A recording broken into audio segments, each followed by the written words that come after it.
we're proud of our sense of community. Oh yeah, we're very big on that. We try to help each other in any way we can. Except when it comes to saving each other's lives. Even if all we have to do is put our names on a bone marrow register. Not quite so big on that, are we? There are 24 times more white people than black on the UK bone marrow register. If you're black or mixed race, join the register today. Visit aclt.org and see how you could be the one to save a life. ACLT unites to fight leukemia. So what's wrong with my car? Lady, I don't know. When can I get it back? Tomorrow? Lady, I don't know. Are you tired of unreliable mechanics? Do you crave good all-round service? Try the auto repair shop that puts ladies first. O'Brien's, located in Locust Hall, St. George. O'Brien's are specialists in all types of vehicles. Brakes, shocks, engine, even your air conditioning. O'Brien's does it all. And O'Brien's uses advanced diagnostic equipment, so there's no guessing. At O'Brien's, there's a drop-off pickup service for all. If you are serious about driving worry-free. So what's wrong with my car? Okay, lady, it's the alternator. Oh, okay. Call O'Brien's at 437-9322. Students to students, talk it out. Teachers to students, talk it out. Peace begins with me. Peace begins with me. Talk it out. Violence solves nothing. Talk it out. We're one family. Go school to learn, don't go school to fight. Don't bring school to college on a gun on a knife. Don't let the violence mess up your life. Fighting all the time, can't get your first prize. Daddy land, stop this skylarking. When I'm fighting like dogs that barking. I'm able to self for stop recording. Then he said they get to start parting. Peace begins with me. Peace begins with me. Talk it out. Violence solves nothing. Talk it out. We're one family. Don't let the anger build up. Don't shout. Triangle you on the sewer. Breathe it out. The same energy that you take to use to fight. Same energy you could talk it out. You could say the word reason. Talk it out. Sure that we even. Daddy, this is non-violent season. Talk it out. Don't get in the beef with the body. Be vegan. Violence solves nothing. Talk it out. We're one family. Campaigning against youth violence all over the world. Right now, I'm going to give you a thing called feel up your breasts. Whether you have big breasts or some itty bitty titty, to pick up cancer in them would be such a pity. How to prevent that cancer, we're not really sure. And although we are try hard, we still can't find no cure. So early detection is your best protection, and self-examination could be your salvation. So look good upon them appearance and investigate them texture, and appreciate your own breast tissue architecture.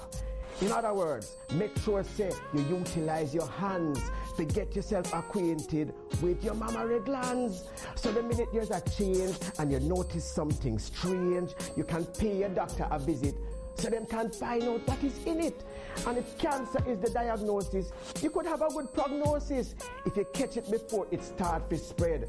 Cancer no means say you have to dead. So touch yourself, feel up your breast, put your hand on your chest. Self-examination is the key if you want to catch cancer early. Yeah. 246 Bayesian Vibes Radio, alerting our female listeners to early prevention of cancer. I was shocked to discover that I'm at a high risk of prostate cancer because I'm black. Guys, we've got to keep talking about our health. So if you're a black man over the age of 45, go and have a chat with your GP or speak to our specialist nurses. Men, we are with you.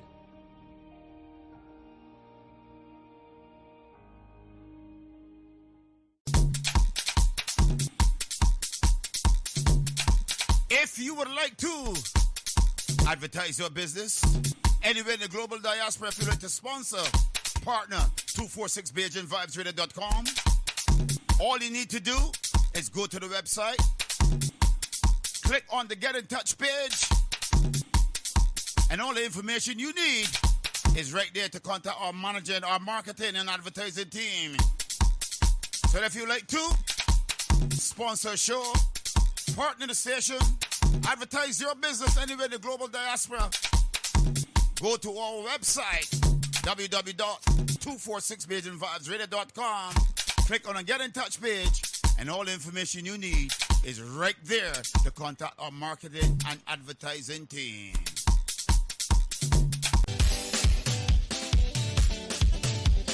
BeijingVibesRadio.com is looking for presenters, male and female. If you want to join 246BeijingVibesRadio.com, you can call, WhatsApp, Signal, Telegram, +44 7956 146 221. You can WhatsApp, message, Telegram, +44 7417 584 733. If you want to be a presenter right here anywhere in the global diaspora, get in touch with us, and we got what it takes to take you to the next dimension. Keep it locked, we got it, baby. Join me, DJ AC, every Sunday and Wednesday at 8 p.m. until midnight, London, UK time, for 4 hours of musical entertainment here on 246 BeijingVibesRadio.com.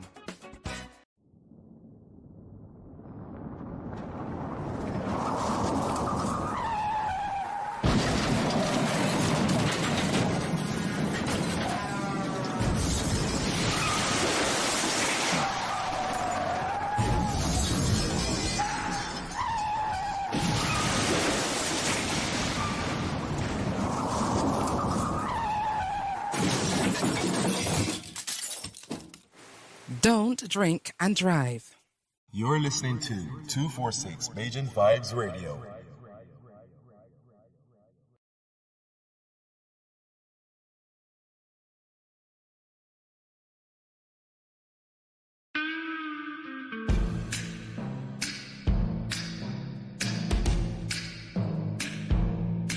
Tune in and be part of the fastest growing, most authentic Black conscious radio show, linking Barbados, the Caribbean and its diaspora. The Global Independent Square with Philip Catlin Springer. Weekdays, Monday to Friday from 5 a.m. to 11 a.m. live on www.246BeijingVibesRadio.com and 246 Live. Conscious vibes, truth and justice from all corners, and special guest appearances. The Global Independent Square, 5 a.m. till 11 a.m. weekdays, live on 246BeijingVibesRadio.com and 246 Live.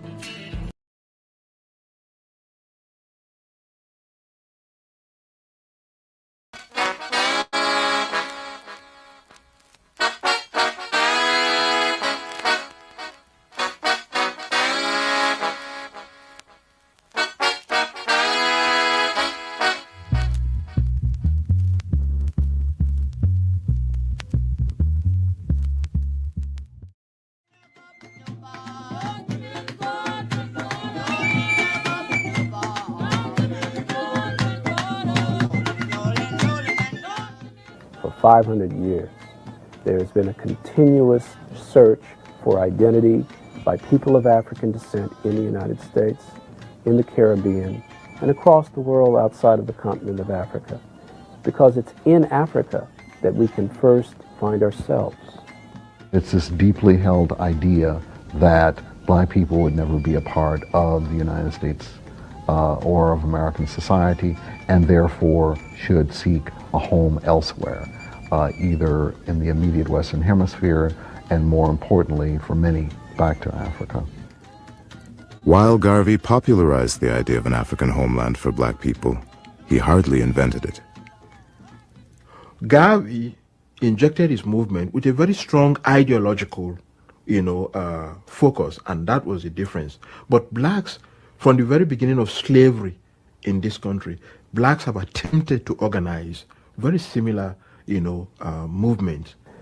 I think you have to go back 2 centuries to Paul Cuffey, arguably the first black millionaire, perhaps in late 18th and early 19th century terms. A shipbuilder, a merchant based in Philadelphia, who during the War of 1812 espoused the idea of Africans, newly freed African Americans, were turning to West Africa. In the early 19th century, African Americans, through the American Colonization Society, established Liberia. And over 20,000 African Americans, newly freed slaves, found their way and a home in West Africa. There were movements to relocate African Americans to Latin America, to Liberia, to Central America, any number of places. And I suspect that Garvey, being the voracious reader that he was, probably had read about many of these things. Garvey enlarged the vision of earlier repatriation movements. For Garvey, Africa was not merely a physical place, but the political, cultural, and spiritual embodiment of home for a people who were dispossessed. What Garvey gave the Back to Africa movement was much more of an oppositional, anti-imperialist, anti-colonial movement that did not go begging to the colonialists to make concessions to us, but talked about organizing ourselves, organizing, in Garvey's own mind, an African empire to redeem Africa. It was a standing up, being independent. We are going to throw the white man out of Africa. Going back to Africa meant first and foremost psychologically and culturally. That is, black people who had been brainwashed to deny their own African identity had to first go back to Africa through their own mentality. By reclaiming Africa and winning Africa in one's own mind, you could achieve political and cultural liberation no matter where you were as a person of African descent.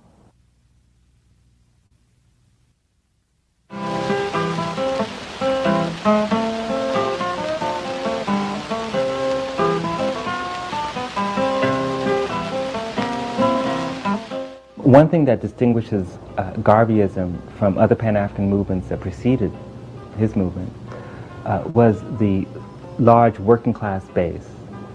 You know, there was a significant following of ordinary working people, people who work in industrial labor, sharecroppers, not just in the United States, but all over the globe.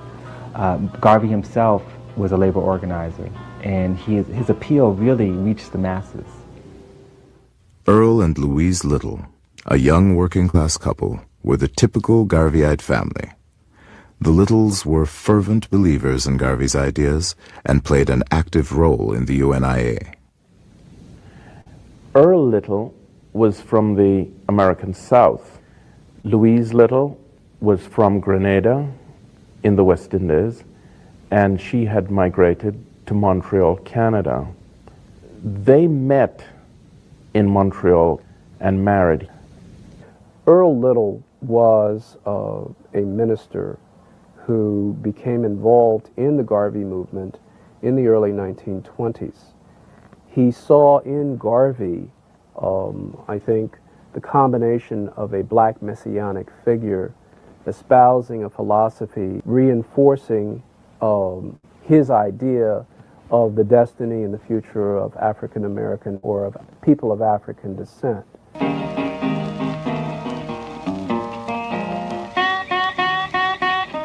Wherever the Littles and their growing family settled, Earl and Louise joined or started chapters of the UNIA. The family gravitated throughout the Midwest, experienced the kind of racial discrimination and intimidation that other black Midwestern families felt, settling in the 1930s in Lansing, Michigan. Louise Little was the secretary of the Lansing UNIA. She also wrote the reports of meetings and divisional activities for Garvey's Negro World. The Littles were typical Garveyites, I suppose, in that they were ordinary working people who believed in race pride, who believed in race first, organizing around the institutions that can benefit black people as a whole. They weren't leaders in terms of being national leaders. They weren't the kind of race men and women who would hang out in circles like with the boys and, you know, people like that.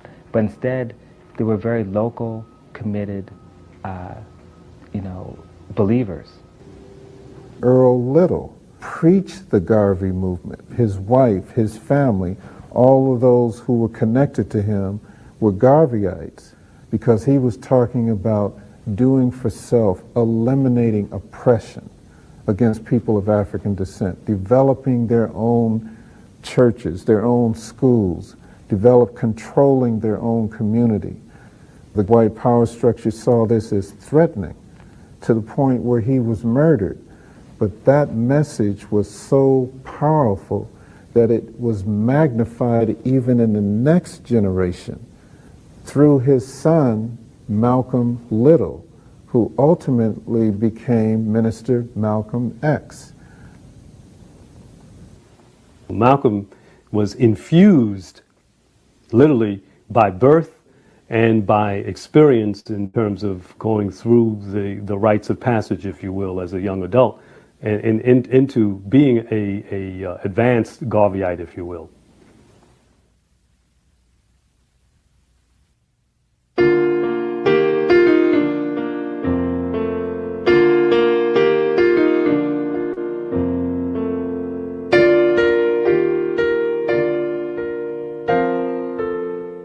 Marcus Garvey wanted black women to look at themselves in a new way, as beautiful. Because up to the time that Marcus Garvey came into the Harlems of America, black women were, what, domestics, you know, seamstresses, nurses, at the bottom of the rung of whatever service line there could be.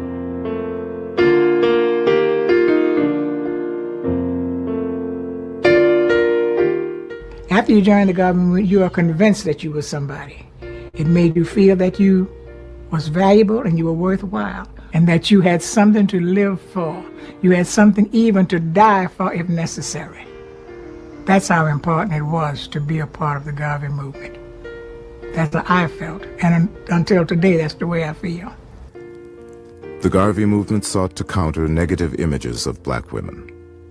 In contrast to the demeaning stereotypes of black women in American popular culture, in the UNIA, black women were revered, and their beauty was celebrated. Garvey idealized women. He had a romantic view of the beautiful black woman, the black goddess, Africa herself as a woman, and he idealized women, and he wanted to place them on pedestals in a way of lifting them up from jobs like domestic service into middle-class life. He published photographs in his newspaper, The Negro World, showing beautiful black women. He wrote a famous poem, for example, called The Black Woman, which begins, "Black Queen of Beauty, thou hast given color to the world. Among other women thou art royal and the fairest. Black men worship at thy virginal shrine of truest love. When Africa stood at the head of the elder nations, the gods used to travel from foreign lands to look at thee." Garvey used the Negro World to promote a new aggressive image of black women in many ways. Perhaps the best known was the creation of a special women's page in the Negro World. That page opened up the newspaper to the voices of women in many interesting ways. They began to talk about the role of the black woman in the family, in politics, in the arts, in history. At its peak, the UNIA counted thousands of women among its members. Many were drawn to an organization that offered opportunities denied them in the larger society. One of the reasons that the Garvey movement was so attractive to black women was because it provided a space where they could gain the respect of their peers.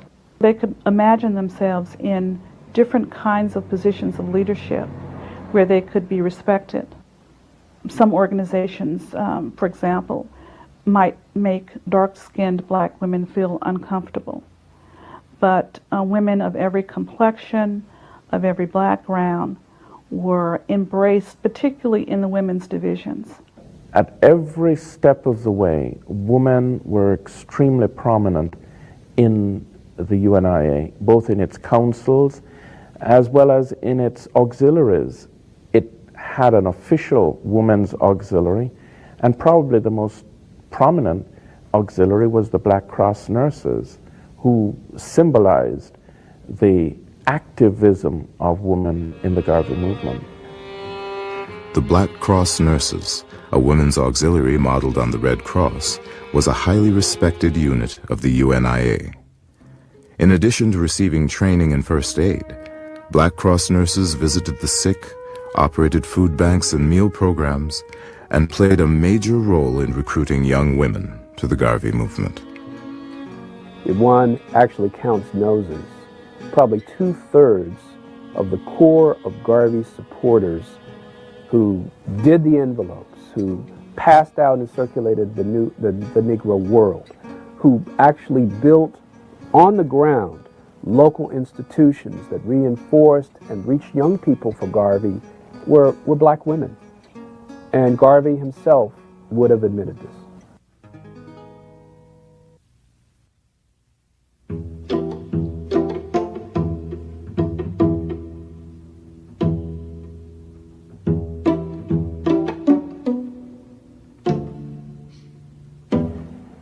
In the early 1920s, before we had an FBI, we had a BI, a Bureau of Investigation. A young, ambitious, and unprincipled attorney named J. Edgar Hoover was hired in the BI, and one of his first assignments was to explore how to destroy the mass movement, revolutionary Pan-Africanist movement led by Marcus Garvey. J. Edgar Hoover learned the tactics of disruption, of surveillance, of the use of the law and the breaking of the law to destroy a legitimate social protest movement. J. Edgar Hoover really got his start in the surveillance of black radicals. Hoover was the point man for monitoring and amassing an enormous file system. Among his very earliest cases was his pursuit of Marcus Garvey. J. Edgar Hoover had a particular thing in pursuing black leaders. It's partly psychological, it's partly social.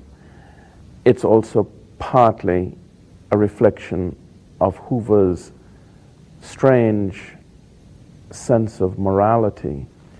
He felt that blacks had to be kept in check because if they weren't, they could contribute to the destabilizing of American morality.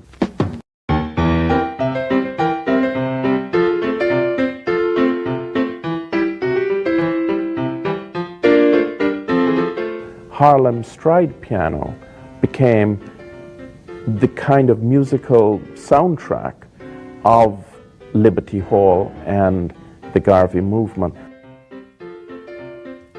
Fertile ground for artistic expression was also found in the pages of Garvey's highly successful weekly newspaper, The Negro World. In the pages of The Negro World, many of the early writers who would become identified with the Harlem Renaissance were first published. Garvey's Negro World has incredible writing. The power, the voice, the diversity of the newspaper is simply striking. And I think if Garvey did nothing else except to launch this vehicle of black analysis and opinion, his name would be known throughout black history for all time. The aggressive political stance of the Garvey movement came to be reflected in the art and literature of the Harlem Renaissance. One theme that runs through the Harlem Renaissance is the idea of the new Negro. And the new Negro, in some ways, is a proclamation of black people's insistence on self-defense, on fighting back against white racism, against imperialism. And much of the poetry and songs coming out of the Garvey movement really captured that theme. African American artists began to use the black experience as the foundation of their creative expression. You can't help but read Claude McKay's If We Must Die, written in 1919 during the Red Summer, without understanding the context of that poem. The fact that hundreds of African Americans were burned out of their homes, dozens lynched, murdered, some burned at the stake, burned alive in that summer. That the Ku Klux Klan by 1919 had over 1 million white members across this country, that it had taken over state legislatures. If we must die, let it not be like hogs, hunted and penned in an inglorious spot, while round us bark the mad and hungry dogs, making their mock at our accursed lot. Like men we'll face the murderous cowardly pack, pressed to the wall, dying, but fighting back. If We Must Die is a poem that says, basically, if I'm going to go out, let me go out fighting back rather than on my knees. And that theme ran through the Harlem Renaissance, it ran through black nationalist politics up until this day. Amy Jakes, Marcus Garvey's second wife, played a major role in building and leading the UNIA. Her first encounter with Garvey signaled Jakes' dedication to her future husband's ideas. Well, my mother was born in Jamaica and grew up there, and then migrated to the United States and went to one of my father's meetings in Harlem. And this would have been about 1919. And after the meeting, she spoke to him, asked him questions and so on and so forth. He invited her to the Liberty Hall to see the place and whatnot. And she saw, you might say, the mess that the organization files were in and so on, because they really didn't have good secretarial help. And he appreciated her intelligence and her background. So he asked her to come to work for the organization, which she did. I think she alienated a number of the men in the hierarchy of the UNIA because of her independence. And she had her own mouthpiece within the pages of the Negro World, because Garvey gave her an entire page called the Woman's Page to edit. And she took that under her control and really made it an institution within the Negro world. She had a story, for example, about the first woman who swam across the English Channel. And so her motivation was to show women that there were not limitations to the roles that they could perform. And this was kind of subversive intent on the part of her newspaper. There were great debates inside of Liberty Hall and great debates in the pages of the Negro World about the future stance of black women. Amy Jakes writes an incredible essay in the mid-20s that lampoons and lambasts black men and tells them that they're going to have to get out of the way and that black women will lead the black revolution. We are tired of hearing Negro men say, "There's a better day coming," while they do nothing to usher in the day. We are becoming so impatient that we are getting in the front ranks and serve notice to the world that we will brush aside the halting, cowardly Negro leaders. Amy Jakes steps up and plays a very strategic role in the defense of Garvey from 1923, when he is tried on charges of mail fraud. For example, it is Amy Jakes who edits and compiles and publishes the first volume of the Philosophy and Opinions of Marcus Garvey. That book really is a landmark in the history of the Garvey movement. After Garvey's death in 1940, Amy Jakes Garvey worked tirelessly to promote his ideas until her own death in 1973. Amy Jakes's role in keeping Garvey's legacy alive was very significant. In the 1960s, with the rise of black consciousness, black power, black assertiveness, black is beautiful, people increasingly wanted information about Garvey. She became the major actor in disseminating information about Garvey, and so was a really incredibly energetic resource and had a great opinion about what she understood as the interpreter of Garvey, and she made no bones about asserting her opinions.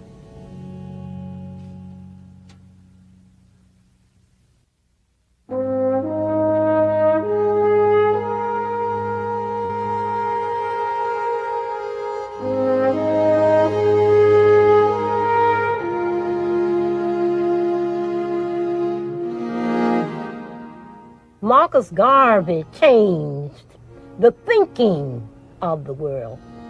He changed the thinking of black men in the United States, that we are Africans. He taught that wherever Africans are is Africa. Marcus Garvey is a success. Men like Martin Luther King, Malcolm X, all of them took a page out of the UNIA. Well, one, you can't understand African American politics, nor the politics of the African diaspora, without the history of the Universal Negro Improvement Association, and particularly Marcus Garvey's ideas.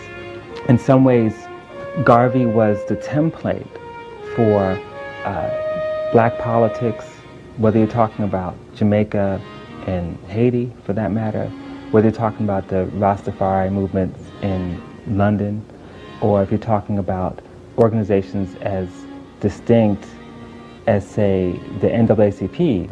All black nationalist organizations, radical ones, conservative ones, draw somewhat from the Garvey legacy. His organization crumbled and his businesses collapsed. But Marcus Garvey's impact on the cultural, political, and spiritual life of black people would persist long after his death.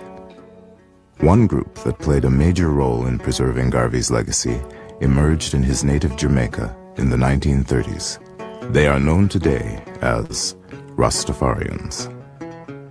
It's as if his legacy went underground. The Rastafarians are the people, more than anyone, I think, who kept alive his memory after 19. Another group to inherit Garvey's legacy was the Nation of Islam, which was founded in the 1930s and thrived in the 1950s and 60s.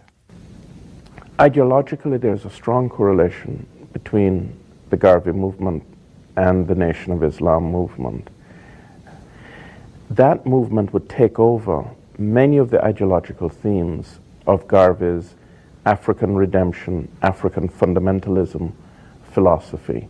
The idea of a nation for black people, a religion for black people, an economic base for black people. All of these themes were already laid out by Garvey. What Elijah Muhammad contributed was an Islamic orientation. I think Islam is one of the greatest religions of all time for our people in America. The so-called American Negro have to be completely re-educated. Garvey's philosophy of black self-reliance would find its greatest champion in a man whose parents were Garveyites, the Nation of Islam's most charismatic leader, Malcolm X. We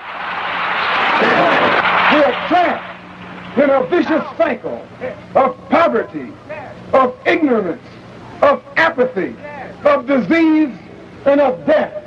And they have these old Uncle Tom Negro leaders coming to Harlem telling you and me that times are getting better. Your times will never get better until you make them better. If you look at some of the rhetoric of Malcolm X, it almost is the same as Marcus Garvey. You look at the philosophy that Malcolm X followed, black nationalism, which he did not create, but he popularized it. That comes out of the Garvey movement. You know, when you're talking about doing for self, you know, building your own businesses, controlling your own community, that God is of African descent or a black person. Malcolm's philosophy of black nationalism ties in perfectly with the philosophy of Marcus Garvey. It is not too exaggerated to say that without Garvey and Garveyism, there would have been no Malcolm X, because the foundation of Elijah Muhammad, Malcolm X, and Louis Farrakhan today is really Marcus Garvey.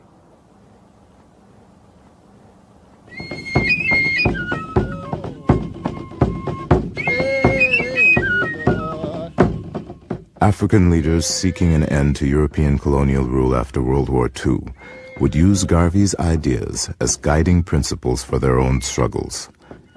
Leaders such as Jomo Kenyatta of Kenya, Steve Biko of South Africa, and Kwame Nkrumah of Ghana would embrace Garvey's philosophy of black unity and self-sufficiency.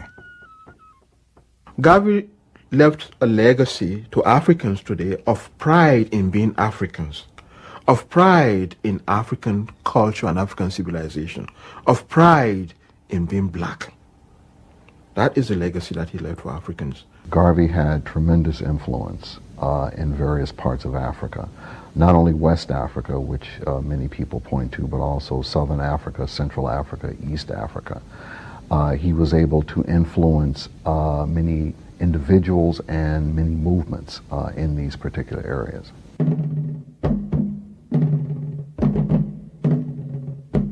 Kwame Nkrumah probably stands out as one of the most important because Nkrumah became the first president of independent Ghana, which was formerly the Gold Coast. The philosophy and opinions of Marcus Garvey had a profound impact on Kwame Nkrumah. Kwame Nkrumah studied in the United States at the end of the 1920s and in the 1930s. And he read quite a lot. And he talked about all these different books that he read, including Marx and so on. But he said quite explicitly that the book that had the greatest impact upon him and his thinking was the philosophy and opinions of Marcus Garvey. The catchphrase, "Black is beautiful," popularized in the 1960s and 70s, had powerful roots in Garveyism. When we were growing up, we were not allowed to play with white dolls. We had to have black dolls. Mr. Garvey made sure that people they even used to make black dolls. So from then on, you learn from a child to love black. And that's one of the things Mr. Garvey taught.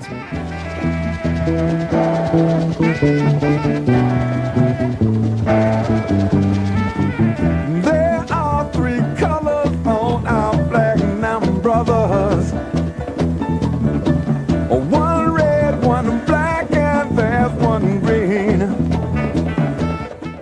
In the mid-60s, with the rise of black consciousness here in America, in particular black power and the aesthetic of black is beautiful, people realized that this was indeed the essential message of Garvey. It's as if in the 60s, Garvey's time had come. The study of things black became a maximum pursuit by many of us, and Garvey was one of the major people that we looked at because of the realization that he has touched so many of us, whether we are from the Caribbean or from Africa or from the northern part of the United States or the southern part of the United States. We realized that in our families we had people who were Garveyites. This was an organization of uplifting black people. This was an organization that had a dream of a united Africa. This was an organization that had a dream of fighting white supremacy.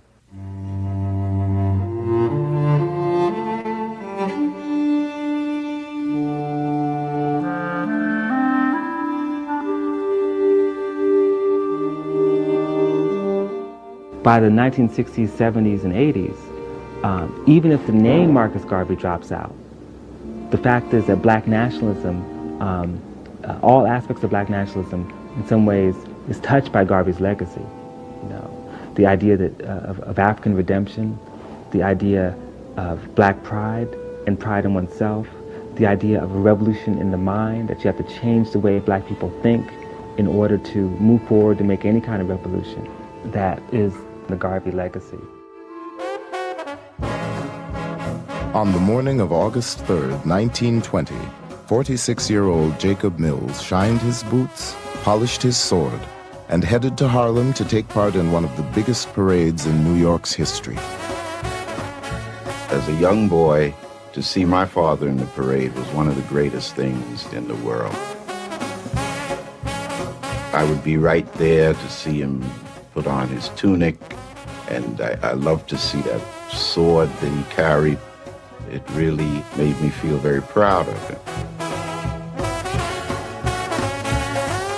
Mills was one of 100,000 black people marching under the red, black, and green flag of the Universal Negro Improvement Association. The world had never seen anything like it. It was all the work of one man, Marcus Garvey. Every window that you looked at, people's heads were out to see the Marcus Garvey parade. Most of them wanted to see Marcus Garvey. And he was very well decorated, his hats and the feathers, but he drove always in his automobile, sitting back. At the age of 34, Garvey claimed millions of followers worldwide. His controversial goal, to create an independent black nation, made him one of the most powerful people in America and one of the most hated. The federal government targeted him as a threat to national security. Rival black leaders denounced him as a lunatic and a traitor to the race. But Garvey may have been his own worst enemy. He wasn't one to take advice from others kindly. He made his own decisions, and he would rise or fall by the decisions that he made, because he was a supreme egotist. Volatile and secretive, yet charismatic and visionary, Marcus Garvey changed forever the way black Americans looked at themselves and the world. He started something that became bigger than Garvey himself. He, more than any other figure in the 20th century, symbolizes the turning of the perception of black people into something positive.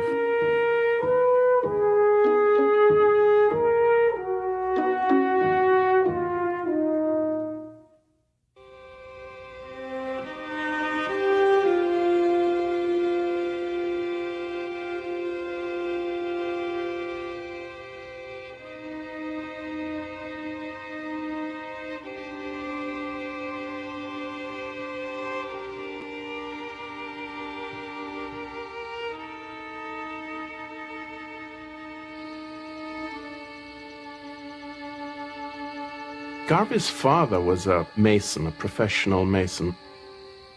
And among the things that he did was to create tombs for people in the St. Anne's Bay graveyard. He took Garvey with him to the graveyard one day, and they were digging this grave, and his father had Garvey go down inside the grave, but then he pulled the ladder up and left the child in the bottom of the grave. Garvey said that he cried out and his father wouldn't let him get back up out of the grave. He wanted to teach him a lesson.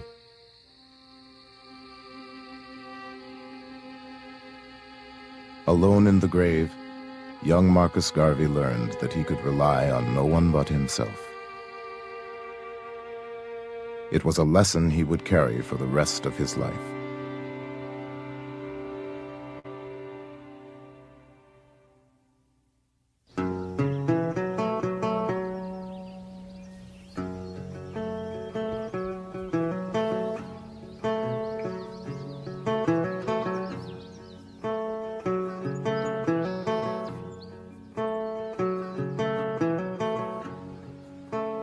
Marcus Garvey was born in August of 1887 in St. Ann's Bay, a small town on the northern coast of Jamaica.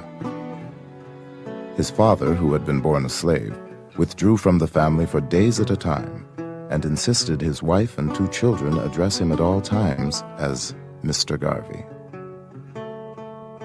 My grandfather was a very stubborn man who had to have his way, who he was quite retiring to. He used to, the strange thing about him, he used to have his own little apartment off the main house where they lived. And he would be by himself there, reading a lot. Now, if you look at it, the thing, Marcus Garvey was like that himself too. He liked to be by himself. Marcus obviously inherited many of his characteristics. Marcus Garvey's father was repressed in many ways, a frustrated person, a person who could find no way out and seemed to have internalized much of the feeling that the world was against him. Garvey's mother raised crops and, like many women of her time, cooked for a white family to support her own. But Sarah Jane Richards wanted more for her only surviving son than a life of common labor in the banana fields. Garvey's mother had tremendous influence upon him, and she had great hopes for him. She wanted, in fact, to call him Moses, and she thought that he was going to do great things. That source of love, that someone, his mother in particular, loved him, helped to create that extraordinary self-confidence that Garvey had. As a boy, Garvey imagined himself delivering speeches to adoring crowds. He spent hours reading, and even bet his friends they couldn't pick a single word from the dictionary that he didn't know. The young Garvey had ambition. He wanted to get out of St. Ann's Bay. Later he said he dreamt of becoming the first gentleman in the world. And it seemed as if he early on developed this interest in a kind of dramatic, epic story of himself in which he would play a leading part.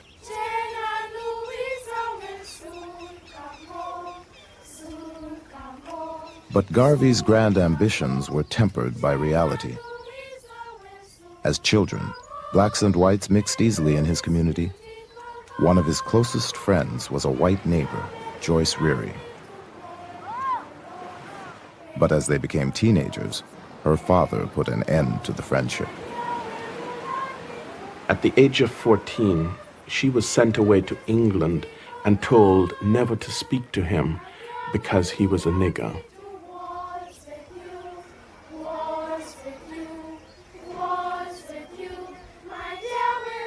And he said that's the first time that he heard and became aware of this idea of being black and what it meant. He felt shut out. He felt that he was excluded and made to feel that he was not good enough. And the rest of his life was really an attempt to prove that he was just as good as anyone else in the world. Under the colonial education system, Garvey was forced to leave school at the age of 14. He became a printer's apprentice and quickly earned the status of master printer. In the print shop, he learned the power of controlling the written word and would soon publish his first newspaper, Garvey's Watchman.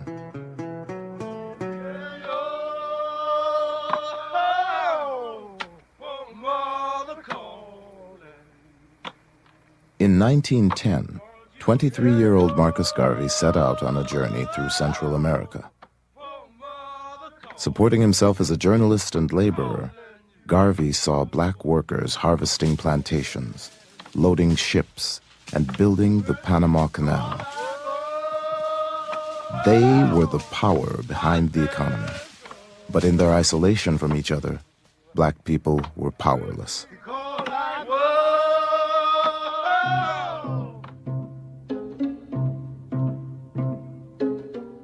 In 1914, he came upon the book that would change his life.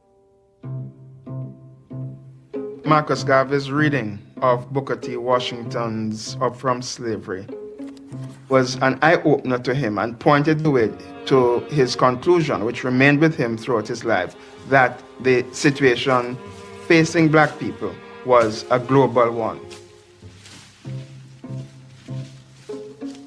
I was determined that the black man would not continue to be kicked about, as I had seen in Central America and as I had read of it in America. Where is the black man's government? Where is his king and his kingdom? Where is his president, his country, his men of big affairs? I could not find them, and then I declared, I will help to make them. My brain was afire. As he sailed for home, Garvey's grand vision for himself and for the world clicked into place. He would unify black people scattered across the globe, and he would be their leader. Back in Kingston, he attended a debate and noticed an attractive 17-year-old named Amy Ashwood. When Ashwood took to the stage and delivered a powerful political speech, Garvey knew he had found a kindred spirit. He approached her later that evening as they rode home on a trolley. "At last I have met the star of my destiny," Garvey exclaimed. Her parents were very opposed to it, particularly her mother, who was trying to keep her away from Garvey because Garvey didn't seem to have a solid income or be the type of person that she wanted her daughter dating. But Garvey was a great romantic, and he announced to Ashwood that she was his Josephine. And she says, if you are my Napoleon, and they make a pledge that they would remain together and forge what would become the Universal Negro Improvement Association, and they launch it together in August of 1914. With the motto, "One God, one aim, one destiny," the Universal Negro Improvement Association stressed race pride and sought backers for an industrial training school, modeled on Booker T. Washington's Tuskegee Institute. Garvey and Ashwood attracted a small, loyal following, but there was trouble from the beginning. Garvey created enemies by attacking established leaders. He wouldn't tolerate the slightest dissent from UNIA members, and he was a disastrous money manager, using contributions to the school to pay for his own living expenses. When his few supporters clamored for an accounting, 29-year-old Garvey decided to leave town. He hired himself out on the crew of the SS Talek, and in the spring of 1916, he left Amy Ashwood behind and set sail alone for New York City. His ideas had failed in Jamaica, but they would find new life in America.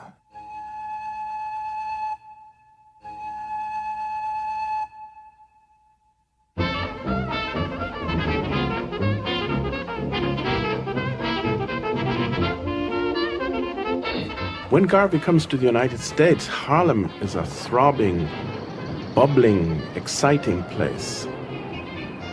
These are fantastic buildings, apartments. The street life is abundant. This is a fast-moving and a very affluent world, and it's a whole new world.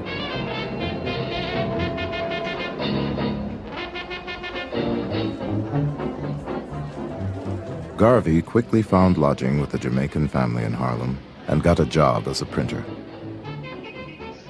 He was not a wealthy person, far from it.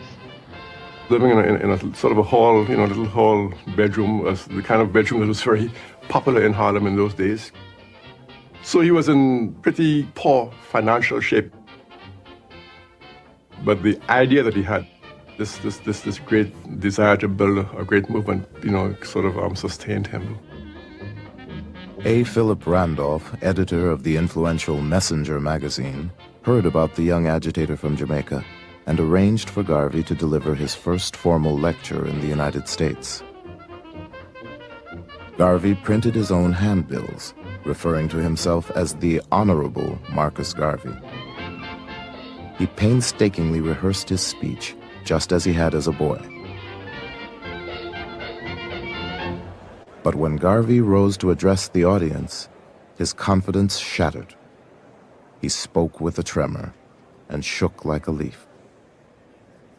It seems that Garvey was anxious, he was nervous, he was heckled. He, at one point in his address, lost his balance and fell off the stage, fell into the audience.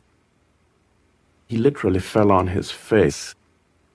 What he had hoped would be a great sort of coming out turned into this humiliation. Crushed by the failure of his American debut, Garvey wandered into the Tabernacle Church of Reverend Billy Sunday, a white evangelist who attracted massive crowds to revival meetings. Billy Sunday was the granddaddy, the man who really created the 20th century revival figure, revivalist preacher figure in the United States. Garvey quickly takes on Billy Sunday's speaking style. Very athletic, very intense, moving a lot, and Garvey would refashion his oratory in keeping with the model of Billy Sunday.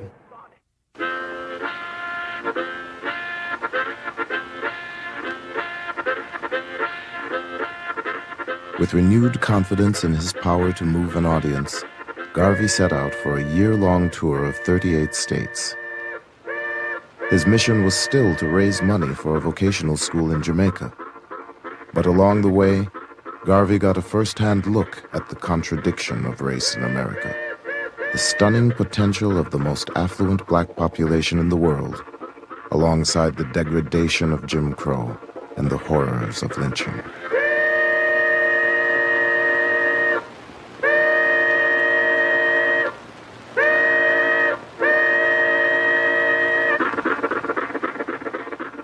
When we'd walk along the plank walks, they didn't have sidewalks here in New Orleans at that time, but you'd walk along the plank walk.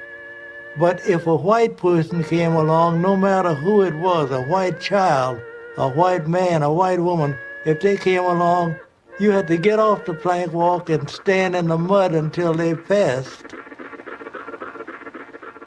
You was oppressed and depressed and disgusted that you were born in the wrong race of people because of your color. Whatever was left, that's what you got. Only what was left.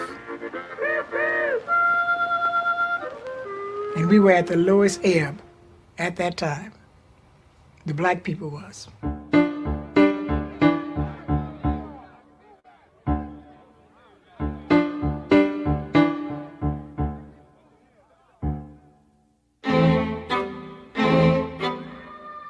On July 2nd, 1917, just months after America's entry into World War I, the city of East St. Louis exploded in the worst racial rioting the country had ever seen. 39 whites and hundreds of African Americans were killed.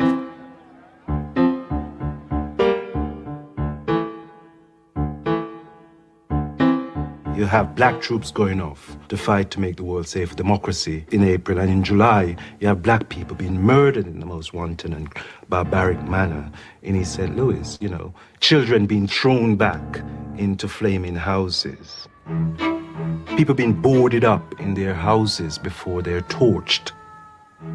So even by American standards, East St. Louis was a horror.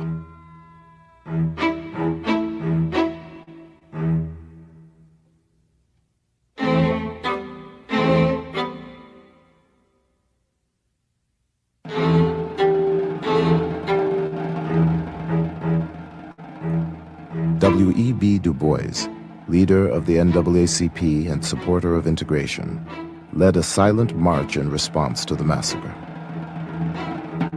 But to Garvey, this was no time for silence. It was time for black people to get together and fight back. he spoke out at an emergency meeting in Harlem. The whole thing, my friends, is a bloody farce. That the police and soldiers did nothing to stem the murder thirst of the mob is conclusive proof of conspiracy on the part of the civil authorities to condone the acts of the white mob against Negroes. White people are taking advantage of black men today because black men all over the world are disunited.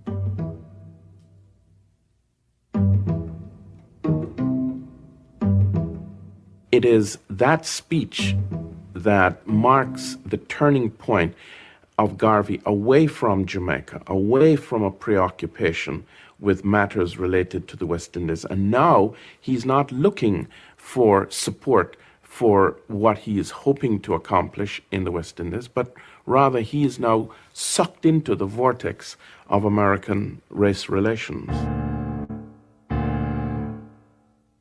Garvey is deeply suspicious of the efforts of white liberals and of their black peers to bring about the integration of blacks in the United States. He, as a matter of fact, doesn't believe that it's possible. He does not believe that white people can represent the best interest of black people. Garvey opened the first American division of the UNIA in September of 1917. Just as he had in Jamaica, Garvey distinguished himself by calling established black leaders weak and self-serving. Even though I had a great deal of admiration for W.B. Du Bois and A. Philip Randolph and other black leaders of the time, I thought that their approach to our problems was too doggone tame, and that we needed to have that attitude of Marcus Garvey, that stand up on your feet and be ready to defend your manhood at all times. And all of a sudden, this golden voice from the Caribbean came and stood on the corners in Harlem and began to talk about self-esteem, holding up your backbone, no wishbones. And Mr. Garvey gave them hope that there was a dream for black people. Garvey told black Americans that their history did not begin with slavery. Africa's glorious past was also theirs to claim, he said, and people who had once done great things could do them again. Garvey's message was revolutionary because at that time, it told black people that they had to unite. They had to come together as one and believe in their roots, that they came from something greater than they were told. To begin with, Africa was called the Dark Continent.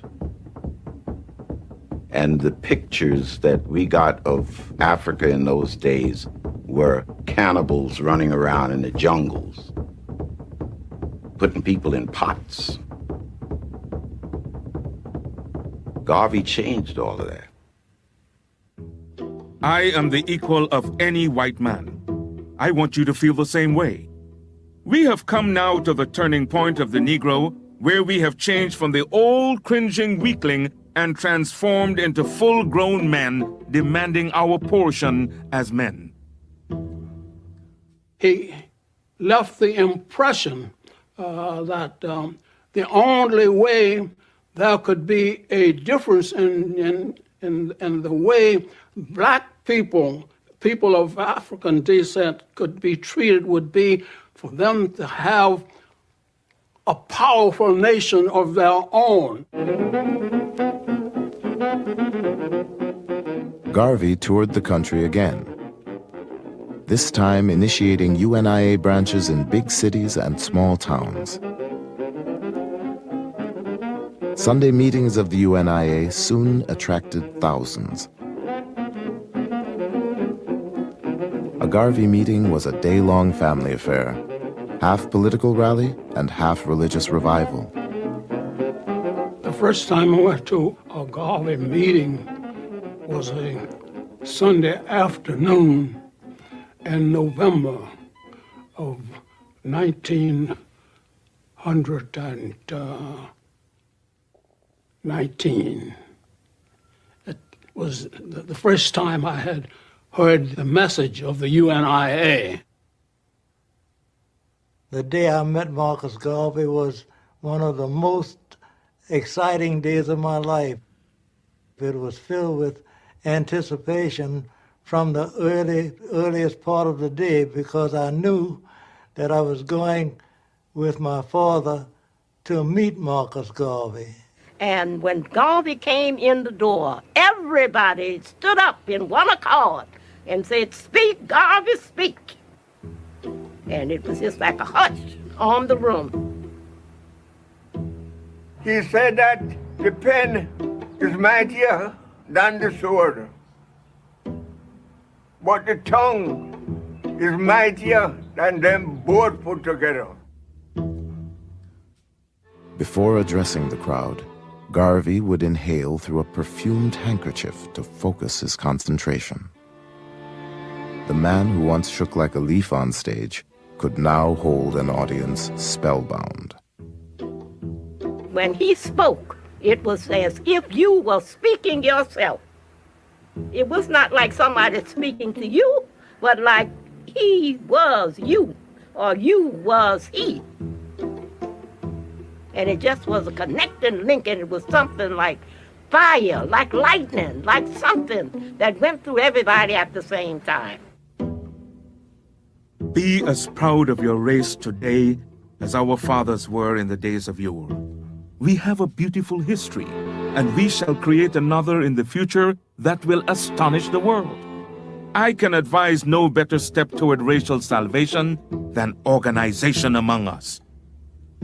We have been harassed, trampled upon, and made little of because of our unfortunate condition of disorganization. Our racial program of today is a united, emancipated, and improved people. Garvey took black folk who were assaulted by a variety of very unfortunate and negative images of themselves and made them believe in themselves, made them see physical beauty in themselves, made them see the need to interpret and write their own history. In that sense, Garvey sold the Negro to himself. That was a physical statement that these uniforms and plumage made to the rest of the world, that we are Garveyites and proud of it. I saw light morning. My father at one point said that the organization would have been able to develop farther and faster if he had more women in the organization in comparison to some of the wimpy men that he had.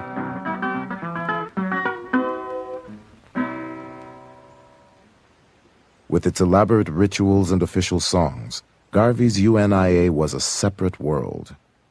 Members pledged allegiance to the red, black, and green flag, which Garvey himself designed as a symbol of a black nation in the making. Show me the race or the nation without a flag, and I will show you a race of people without any pride. But that was said of us 4 years ago. They can't say it now. Ethiopia, the land of our fathers, thou land where the gods love to be, as storm clouds suddenly gather, all armies come rushing to thee. And then the chorus went something like that. Advance, advance to meet the foe, let Africa be free. That's, women would sing that, and men would reply, advance, women, advance to victory. Men, advance, advance to meet the foe, advance. And everybody, with the might of the red, the black, and the green, advance. With the might of the red, the black and the green.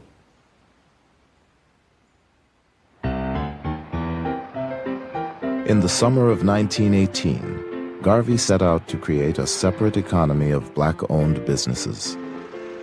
First, he purchased a half-finished church building for use as UNIA headquarters and christened it Liberty Hall.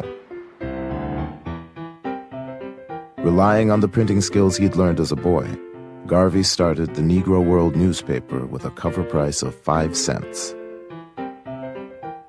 The paper carried essays, poetry, and articles on black history and world events. On the front page of every issue was a long editorial penned by Garvey himself. He distributed the paper with the help of Amy Ashwood, who had made her way to New York a year earlier. Then, to attract the dollars that flowed through black hands, Garvey created his first of many investment funds.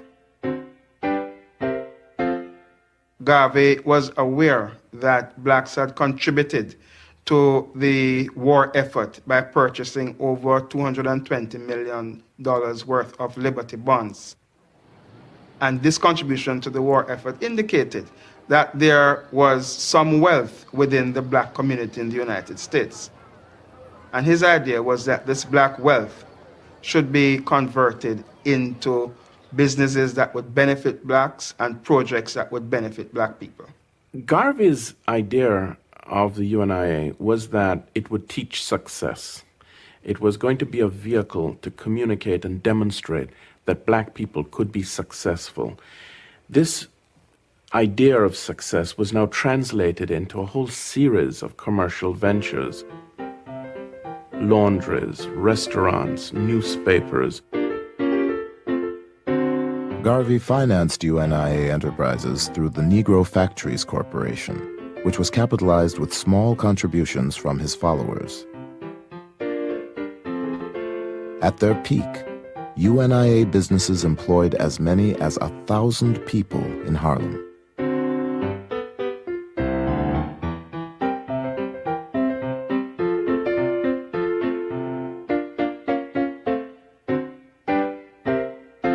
But UNIA businesses quickly began to flounder. Garvey hired managers with little or no experience. He shifted funds from one company to cover mounting losses in another. And he insisted that his followers play by his rules. When an early member of the Harlem branch challenged his leadership, Garvey physically assaulted him. Garvey was very authoritarian and very anti-democratic in the way he ran his organization. His primary concern was in loyalty, not in competence, because he does not attract around him people who are particularly competent, and they therefore would not tell him or try to stop him from using those monies to finance other endeavors in the UNIA. In October 1919, resentment against Garvey boiled over. A disgruntled investor named George Tyler pushed his way into UNIA headquarters, where Amy Ashwood was now working. Amy Ashwood didn't really want to let him in. He seemed disturbed. Garvey came forward, said, "What do you want?" Whereupon George Tyler pulled out a gun and began shooting. Amy Ashwood threw her body between the shooter and Garvey to protect her lover. George Tyler said, "I don't want to shoot you," trying to aim around her. She tackled Tyler and they tumbled down the stairs to the first floor. As soon as the shots were fired, the people on the first floor had called the police. The police came, they apprehended Tyler and took him to jail in Harlem. And the news reports were that Garvey had been shot in the head, and it made a huge news splash. And that moment becomes the turning point because Garvey survives 3 shots. The next day he had a big speaking engagement in Philadelphia, and he goes to Philadelphia in spite of the fact that he's been shot. He's bandaged, but he goes and makes his speaking engagement. And he now has this extraordinary sort of quasi-religious significance. He survived. He's invincible. By the end of 1919, Garvey claimed over 750,000 followers, and the Negro World was the most popular black newspaper in the United States. But his rising influence would soon make him a target of the federal government and a growing number of black critics who called the UNIA a house of cards.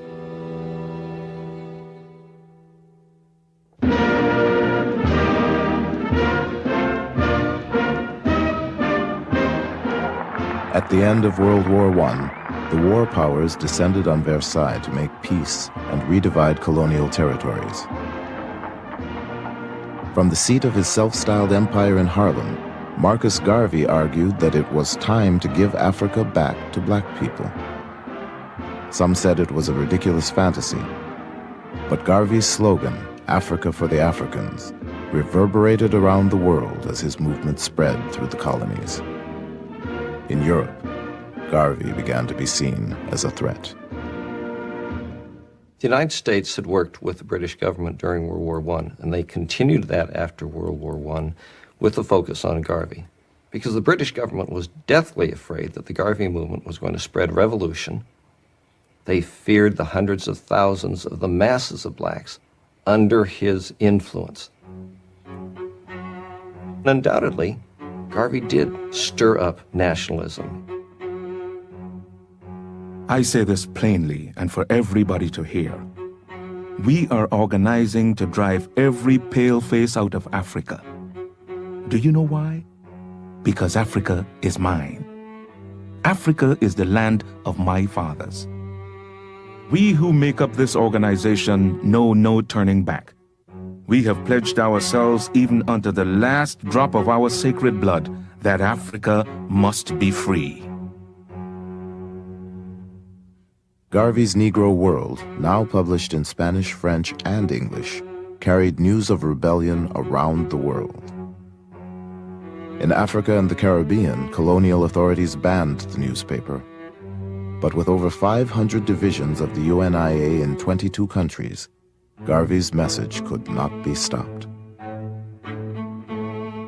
The Negro World was being smuggled into Kenya by seamen, black seamen, and then it would be read aloud to groups of people around this reader, plus young children, young boys in particular, who were charged with memorizing Garvey's editorial in the Negro World. So it would read out, and then these young boys would run off, having memorized it, run off to the villages and spread Garvey's word in that way.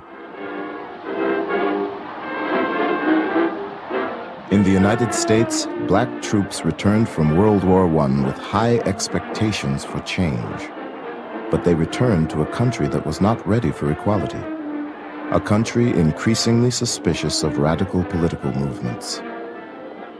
In this unsettled climate, Garvey's appeal to disgruntled African Americans with military training sounded an alarm. Attorney General Palmer decided that there needed to be a special division of the Justice Department. He called it the General Intelligence Division. And he picked a young Justice Department attorney. He was really unknown at that time, but must have been known enough for his diligence, and his name was J. Edgar Hoover. Garvey really gets pinpointed. Hoover, the Justice Department, were clearly hooked on a fixation on Garvey, which would before long become a vendetta. J. Edgar Hoover wrote to a colleague, "Garvey is a notorious Negro agitator, affectionately referred to by his own race as the Negro Moses."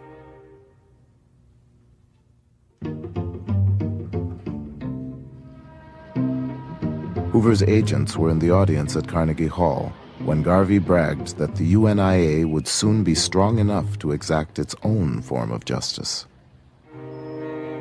When those crackers lynch a Negro below the Mason-Dixon line, since it is not safe to lynch a white man in any part of America, we shall press the button and lynch him in Africa. The agent reported that Garvey's address was met with great applause and much excitement.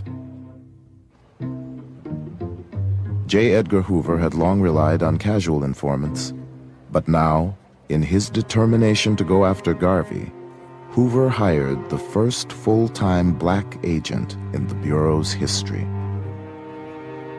He was known by a code number. All his reports were signed 800, that was his code. And his job was to go into Harlem and to infiltrate the Garvey movement to try and find evidence that could be used to build a legal case for ultimately getting rid of Garvey.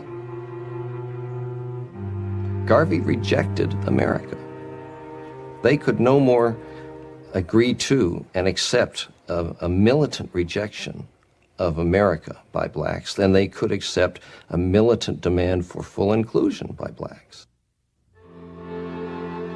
Just as the government campaign against him escalated, Marcus Garvey unveiled a new business enterprise.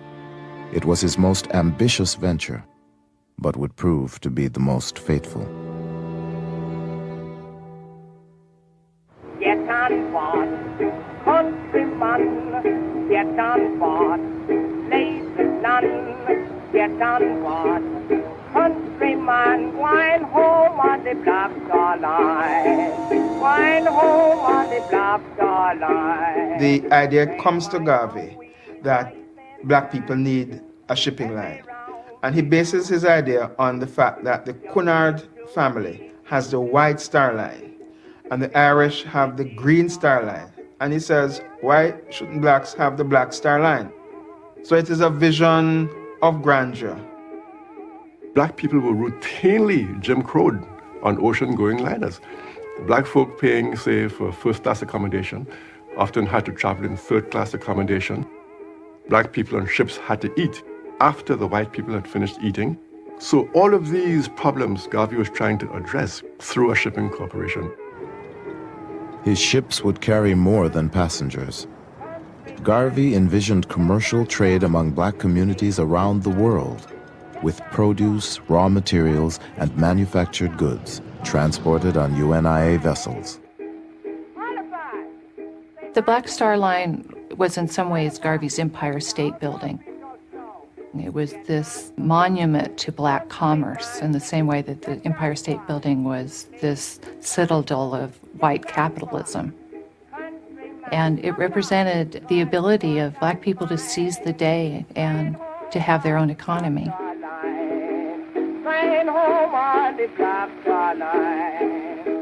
Garvey offered Black Star Line stock for sale in 1919, promising his investors liberation and large profits as they slept. My parents spent a small fortune in Garvey shares. They were $5 a piece in those days, which was a lot of money. And my mother had to remind my father that there was food and things to be bought because he was buying shares. And Daddy had those on his dresser. And I remember reaching out to touch them.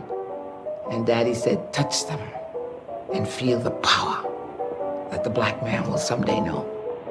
Get on board, countryman, get on board, leave this land. Just months after his first stock offering, Garvey stunned the world with the purchase of the Black Star Line's first ship. Let our steamships sail the high seas. Not one, not two, but hundreds of them.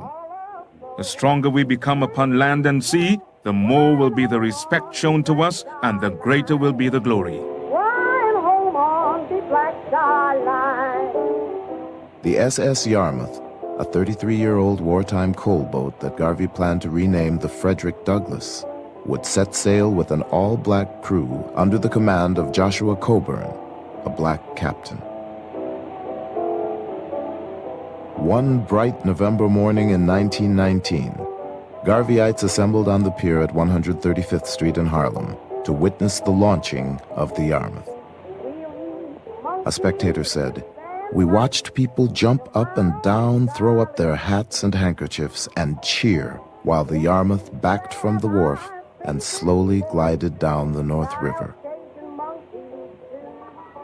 The ship appeared to embark on a spectacular ocean voyage, but because Garvey had not finished paying for it, the Yarmouth went only as far as the 23rd Street Pier.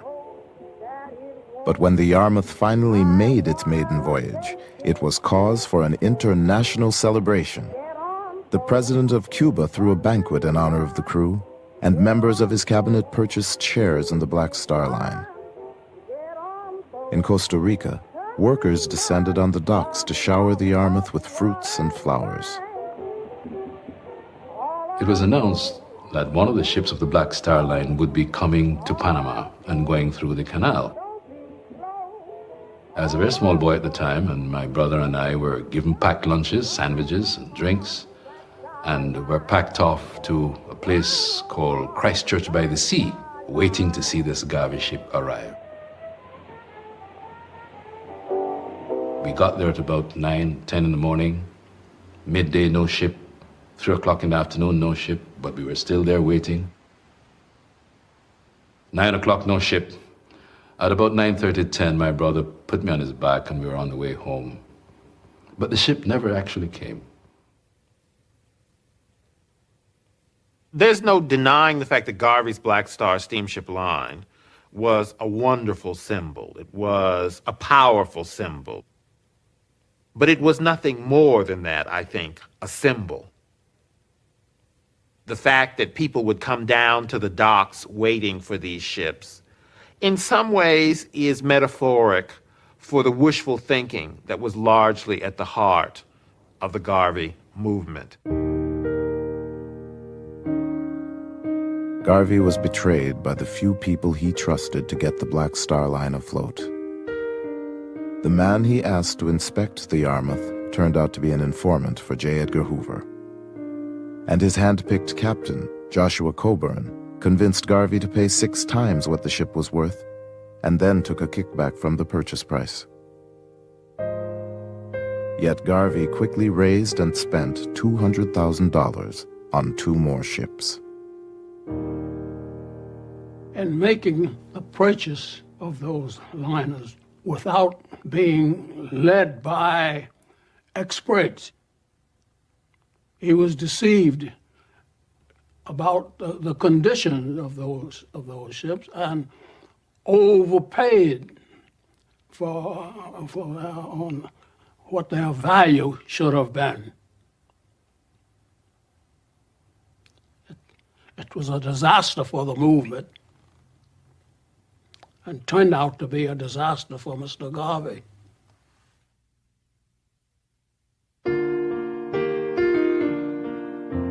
At the end of 1919, Marcus Garvey married Amy Ashwood, the woman who just months earlier had thrown herself in the line of fire to save his life. They had a very rocky relationship. A lot of off again, on again, a lot of quarreling. And finally they married in a spectacular Liberty Hall marriage on Christmas Day. Their extravagant wedding was the talk of Harlem. 5 different ministers performed the ceremony before 3,000 guests. Just 4 months later, the couple separated. Having a wife was an impediment to my work and peace of mind, Garvey would later say. I can't pay her personal attention as the average husband. In fact, I have no time to look after myself. My father was committed totally to the struggle, and that's why he never seemed to relax. He never seemed to take a day off. He was always committed to the struggle. He was always appeared to be dressed, ready to work. And he was working at home. He was working at the office. He kept tremendous hours. So it was a total commitment to the struggle and the cause. The UNIA was taking in thousands of dollars a day, but Garvey lived modestly on the 6th floor of a Harlem apartment building.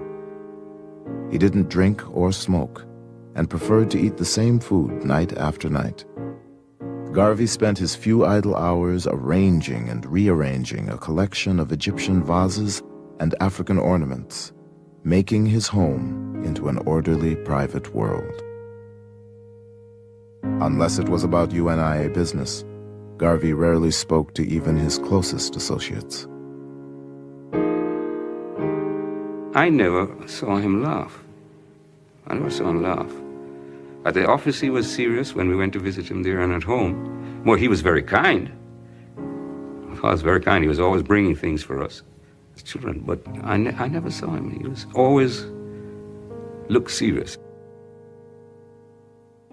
which led to the development of the Declaration of Rights of the Negro Peoples of the World. They were thinking there needed to be a black Declaration of Rights. This was an important document that called upon the nations of Europe and America to respect the rights of black people throughout the world. This was the moment at which Garvey, I think, was both the most powerful in the sense of his articulation of ideas of justice along racial lines, and at the same time, his most grandiose and megalomaniacal, because there was really nothing behind any of this. Garvey's reply to his critics was simple. "I am accused of creating dukes, barons, and knights," he said. "But who gave the white man a monopoly on creating social order?" Garvey's government in exile conducted its own foreign policy, appointing ambassadors and sending a telegram of support to the Irish Republican Army. He dispatched a team of engineers to Liberia to begin construction of a black homeland, and chartered a delegation to the League of Nations to argue for the transfer of African colonies to UNIA rule. When he finally took to the stage, it was Garvey's moment of greatest triumph. 25,000 people, black people, packed Madison Square Garden, and Garvey delivers this magnificent speech in which he tells the Europeans to give Africa a wide berth because we are coming home. Not all African Americans were thrilled by the splendor of the Garvey movement. Many were embarrassed by the pompous spectacle of Garvey in cap and gown. A. Philip Randolph, who had introduced him to his first Harlem audience, said Garvey had succeeded in making the Negro the laughingstock of the world. W.B. Du Bois and A. Philip Randolph saw Garvey as a person who was engaged in a grand distraction. Garvey's emphasis on a program of African redemption, his pretensions to some kind of imperial posture as the provisional president of Africa, they thought of as either charlatanry or just pure buffoonery. Their complaints about him provide a legitimation for the government to move against Garvey. Because you can always say, you see, his own people don't even want him. And if they don't want him, then there must be something wrong. Encouraged by growing black opposition, the U.S. government stepped up surveillance of Garvey. 8 federal agencies were directed to report on his activities, and J. Edgar Hoover resolved to deal with Garvey once and for all. They placed spies in the UNIA. They sabotaged Black Star Line. The engines sometimes of the ships were actually damaged by foreign matter being thrown into the fuel and so on. And there was every effort made to destroy the movement. However, that wasn't the only thing that actually destroyed Garvey. There were internal problems to the movement as well as these external forces. Garvey's own crews took the Black Star Line to the brink of disaster. One captain steered his vessel off course to visit his wife. Another had a nervous breakdown and tried to sink his own ship. Enraged at the chaos on board one ship, Garvey got into a fistfight with the captain and fired half the crew. But when it came to mismanagement, he had only himself to blame. Garvey looked for people who would be personally loyal to him. I think this is the only way we can explain the mismanagement and incompetence of the Black Star steamship line. The first treasurer of that line was a railroad clerk who had no experience in bookkeeping. What was important here, I think, was not an intellectual competence, but a loyalty to this charismatic leader. As things spun out of control, Garvey confided in Herbert Boulin, the owner of the Berry and Ross Doll Company. To Garvey, Boulin was one of a few real friends. To J. Edgar Hoover, he was Agent P-138. He got closer to Garvey than anyone else working for the government. And Garvey was really isolated. Things weren't going well with the organization. The Black Star Line was losing money. And so remarkably, he confesses to this informant that he'd tried suicide, that he was thinking of suicide again. It shows the loneliness Garvey must have had at the top. You know, he couldn't reveal those sorts of things to the key people around him. By 1921, the Black Star Line was on the verge of bankruptcy. But Garvey mailed brochures to his supporters advertising stock in yet another ship. It would prove to be a major blunder.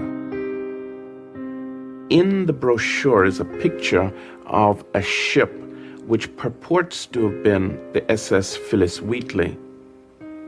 It was a ship that Garvey was negotiating for and did not own. And it seems that someone etched into the bow of the ship the words, the SS Phyllis Wheatley. In other words, it was a misrepresentation. It gave the impression that Garvey and the Black Star Line owned this ship, when in fact there was no such ship. In January 1922, Garvey and 3 UNIA officers were arrested for federal mail fraud. The man Hoover once called a notorious Negro agitator was finally in his grasp. The mail fraud was the most convenient and ultimately the only means that they could find to prosecute him. Prosecution was not the end. Deportation was the government's real aim.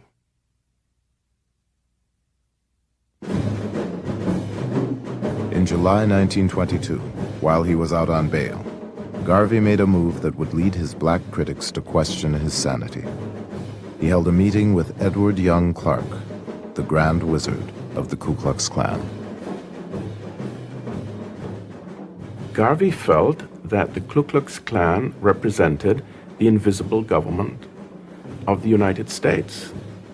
That's the real source of power in America, Garvey believed. And Garvey felt that as provisional president of Africa, he was entitled to meet with the counterpart of white American power. And so Garvey didn't feel that he had done anything wrong. In fact, Garvey thought that what he had done was a diplomatic stroke of genius. After he met with the Klan leaders and had them speak at his rallies, he was viewed as an enemy of black people. For a so-called responsible black spokesman to be having anything to do with these people was viewed as a complete and utter betrayal. This was too much. In a letter to the Attorney General, 8 prominent black critics said the UNIA was composed of the most primitive and ignorant element, Negro sharks and Negro fanatics. They called for Garvey's deportation, but Garvey fought back. When W.E.B. Du Bois called him the most dangerous enemy of the Negro race, Garvey said Du Bois was a rabid mulatto who needed a horsewhipping. A. Philip Randolph, who had once befriended Garvey, called the UNIA leader a half-wit, low-grade moron. In the midst of that, A. Philip Randolph received a package in the mail, and thinking it was a bomb, he called the police. They opened it up, and they found that it was the severed human hand of a white man, signed with a note signed by the KKK. Randolph believed that it was really the Garvey movement that had sent it. Garvey, now frequently accompanied by 8 bodyguards, denied involvement and said he was the target of violence. But then Reverend James Eason, once Garvey's hand-picked second-in-command, and now expected to be a key prosecution witness, was shot and killed. Before he died, Eason identified his assailants as Garveyites.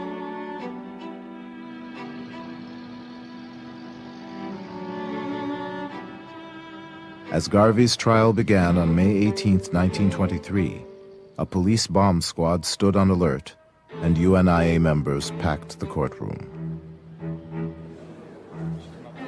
On the first day of the trial, Garvey fired his attorney and announced that he would defend himself.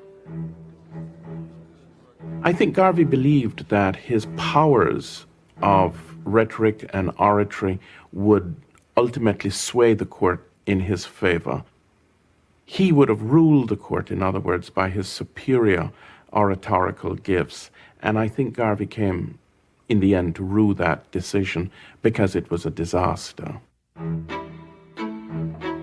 Garvey paced up and down before the jury box as a parade of former UNIA officials took the stand to testify against him. Defiant, Garvey blamed subordinates and evaded responsibility for his errors. He also took a lot of time badgering witnesses, alienating, I think, in the process, a lot of jurors by his courtroom manner. He seemed to be intimidating of witnesses, even his own witnesses. It was not a good performance by Garvey. In his closing statement, Garvey's voice carried clear through the corridors and out to the street. I want no mercy, only justice, justice, justice. I would not betray my struggling race. If I did, I should be thrown into the nethermost parts of hell.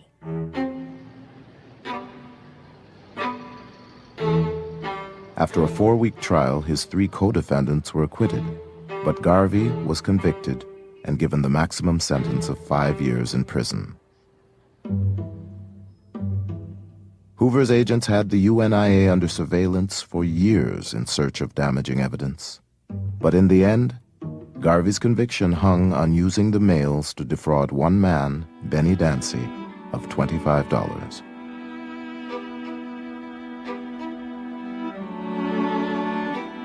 He took no advice. He did not heed advice. He felt that anything contrary to his view of things was an attempt to derail him or to deflect him from his goals. He had just an overweening confidence in his own ability in areas where he had no expertise, such as in the case of ships, in the case of trying a legal case, in his investment priorities. He just would not take advice. In February 1925, after nearly 2 years of appeals, Marcus Garvey was escorted to the Atlanta Federal Penitentiary as prisoner number 19359.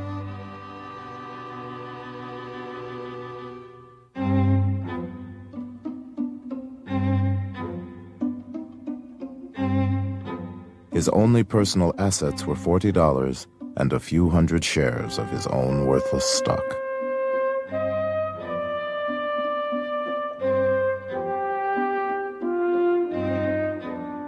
UNIA members believed their leader had been railroaded. To dampen their frustration, Garvey wrote a song. Let no trouble worry you. Keep cool, keep cool. Don't get hot like some folk do. Keep cool, keep cool. Garvey's personal secretary, Amy Jakes, had become his second wife in 1922. While he was in prison, she and Garvey's followers struggled to keep the movement alive and raised tens of thousands of dollars for Garvey's defense. There's one group in rural Louisiana that gave on average 5 cents. They actually gave $8, but when you actually counted the number of people involved, it actually amounted to something like 5 cents each. And it actually showed the level of loyalty that the little people had towards Garvey and the movement. People around the world began to send in petitions and letters and so on. There were literally millions of signatures that were appended 2 petitions that were taken to various government agencies in Washington, D.C. In South Africa, people would have Marcus Garvey Sundays and pray for Garvey and so on. If they put you in a flame, though you should not bear the blame. But the government had its own reasons for wanting to release Garvey. Keep cool. Garvey had very weak lungs, and he also suffered from heart disease. He suffered from bronchitis and a series of asthma attacks, was often put in the prison hospital. They feared that he could die or become severely ill, and it would just add to the martyrdom aspect of the Garvey movement and increase his following. And there was an election year coming up in the U.S., and the Republican administration felt that black folk, who were largely Republicans in those days, might vote for the other party if Garvey was not released.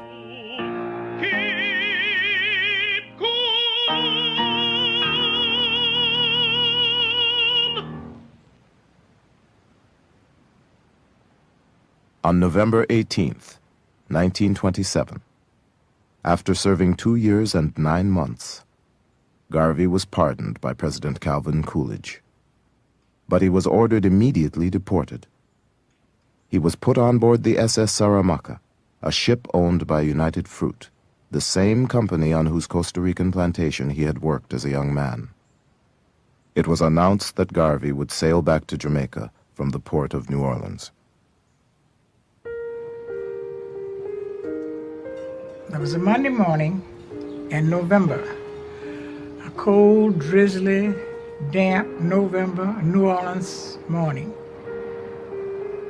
It was more like a Mardi Gras day in New Orleans on that particular day. Going out to see Marcus Garvey on this ship. I imagine the conductors got tired of asking for fares, so some people rode for nothing. And the fare was only 7 cents. And they were just packed on top of each other on the streetcar going out to the riverfront. And everybody went out with their children, everybody just to get that glimpse of him as the ship would leave. And the people could stand on the levee and stand close to the river.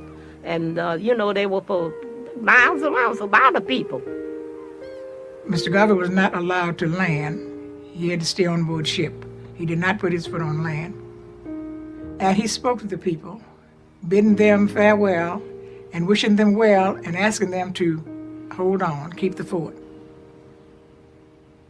As the ship was moving out from the docks, the people on shore was singing the President General's hymn. One God, our firm endeavor, one aim most glorious spent, one destiny forever.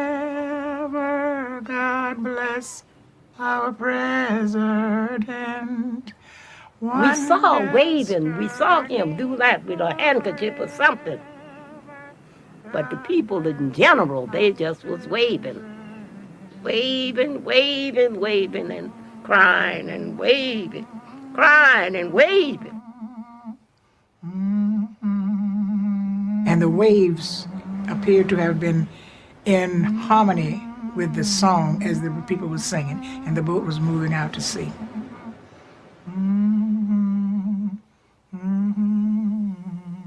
They felt they was losing their father. Somebody so close to them, or losing themselves. What are we gonna do?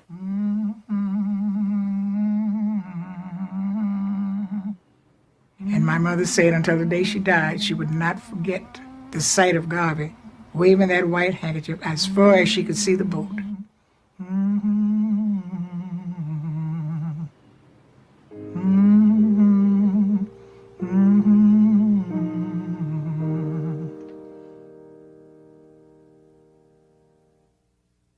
Back in Jamaica, Garvey received a hero's welcome. He and Amy Jakes Garvey settled in Kingston and had 2 sons. He tried his hand at elective office, real estate, an amusement park, a collection agency, and a newspaper. But when an American court took title to his personal assets and all UNIA property from New York to Kingston, Garvey was forced to declare bankruptcy. Garvey was now a person who had come down in the world.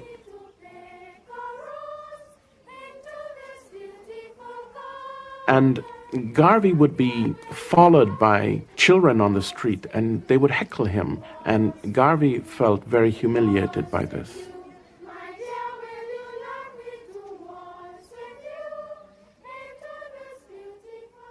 Garvey relocated to London in 1935.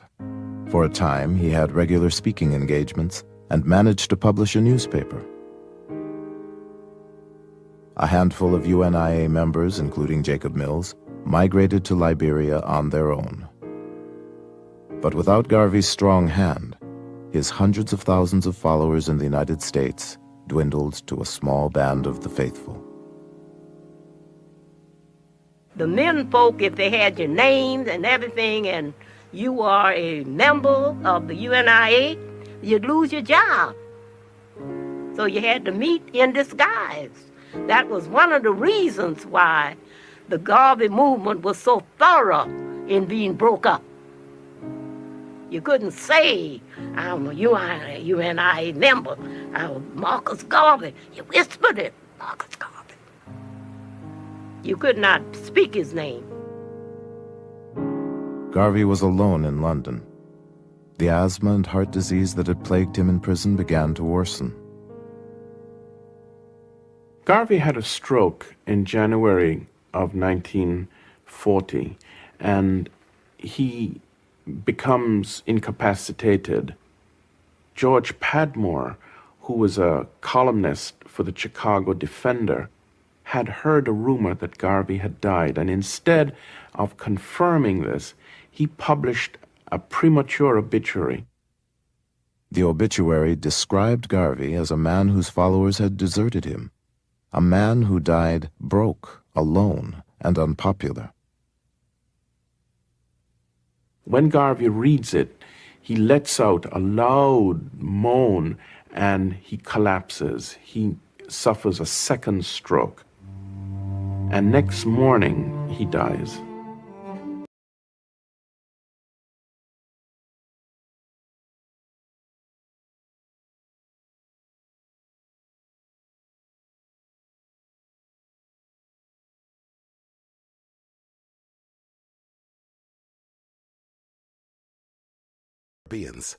We're proud of our sense of community.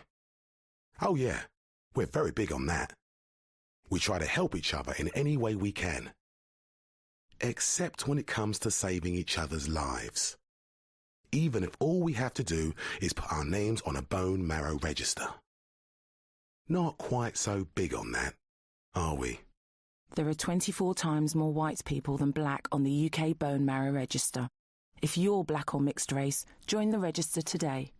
Visit aclt.org and see how you could be the one to save a life. ACLT unites to fight leukemia. So what's wrong with my car? Lady, I don't know. When can I get it back? Tomorrow? Lady, I don't know. Are you tired of unreliable mechanics?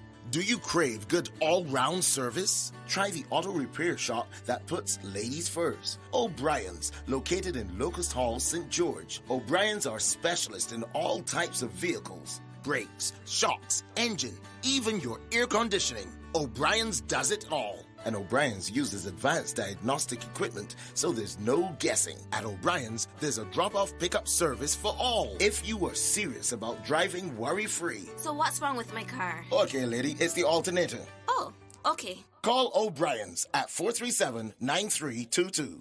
Students to students, talk it out. Teachers to students, talk it out. Peace begins with me. Peace begins with me. Talk it out. Violence stops nothing. Talk it out. We're one family. The school to learn, don't go school to fight. Don't bring school to college on a gun on a knife. Don't let the violence mess up your life. Fighting all the time, can't get your first prize. Daddy land, stop this skylarking. When the fighting like dogs start barking. I'm up below the cell phone, stop recording. They heat that they get to start parting. Peace begins with me. Peace begins with me. Talk it out. Violence stops nothing. Talk it out. We're one family. Don't let the anger build up. Don't shout. Triangle you on the store. Breathe it out. The same energy that you take to use the fight. Same energy you could talk it out. You could they don't want reason. Sure that we even. Daddy, this is non-violent season. Don't get in the beef with nobody. Be vegan. Violence solves nothing. We're one family. Campaigning against youth violence all over the world. Right now, me I gonna give you a thing called feel up your breast. Whether you have big breasts or some itty bitty titty, to pick up cancer in them would be such a pity. How to prevent that cancer, we're not really sure. And although we are try hard, we still can't find no cure. So early detection is your best protection, and self-examination could be your salvation. So look good upon them appearance and investigate them texture, and appreciate your own breast tissue architecture. In other words, make sure say you utilize your hands to get yourself acquainted with your mammary glands. So the minute you and you notice something strange, you can pay your doctor a visit so them can find out what is in it. And if cancer is the diagnosis, you could have a good prognosis if you catch it before it starts to spread. Cancer no means say you have to dead. So touch yourself, feel up your breast, put your hand on your chest. Self-examination is the key if you want to catch cancer early. Yeah. 246 Bajan Vibes Radio, alerting our female listeners to early prevention of cancer. I was shocked to discover that I'm at a high risk of prostate cancer because I'm black. Guys, we've got to keep talking about our health. So if you're a black man over the age of 45, go and have a chat with your GP or speak to our specialist nurses. Men, we are with you.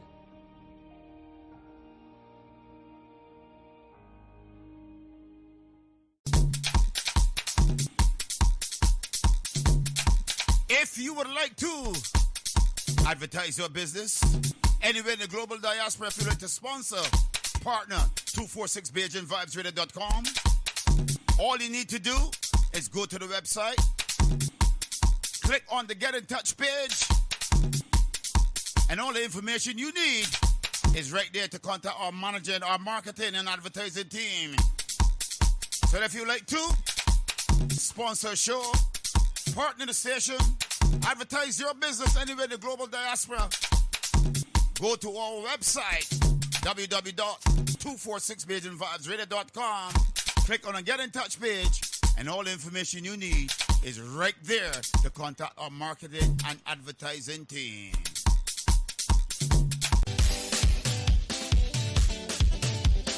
.246BajanVibesRadio.com is looking for presenters, male and female. If you want to join 246BajanVibesRadio.com, you can call, WhatsApp, Signal, Telegram, +44 7956 146 221. You can WhatsApp, message, Telegram, +44 7417 584 733. If you want to be a presenter right here anywhere in the global diaspora, get in touch with us, and we got what it takes to take you to the next dimension. Keep it locked, we got it, baby.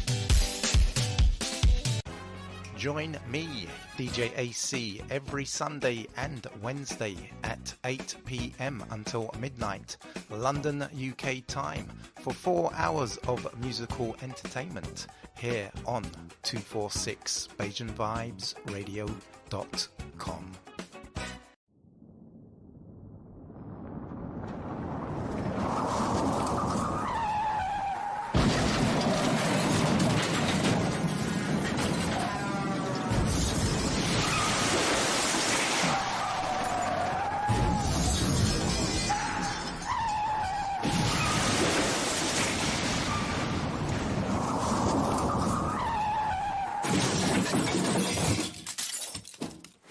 Don't drink and drive.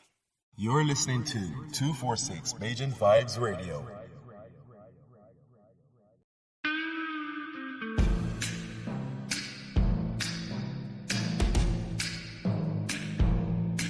Tune in and be part of the fastest growing, most authentic Black conscious radio show, linking Barbados, the Caribbean and its diaspora.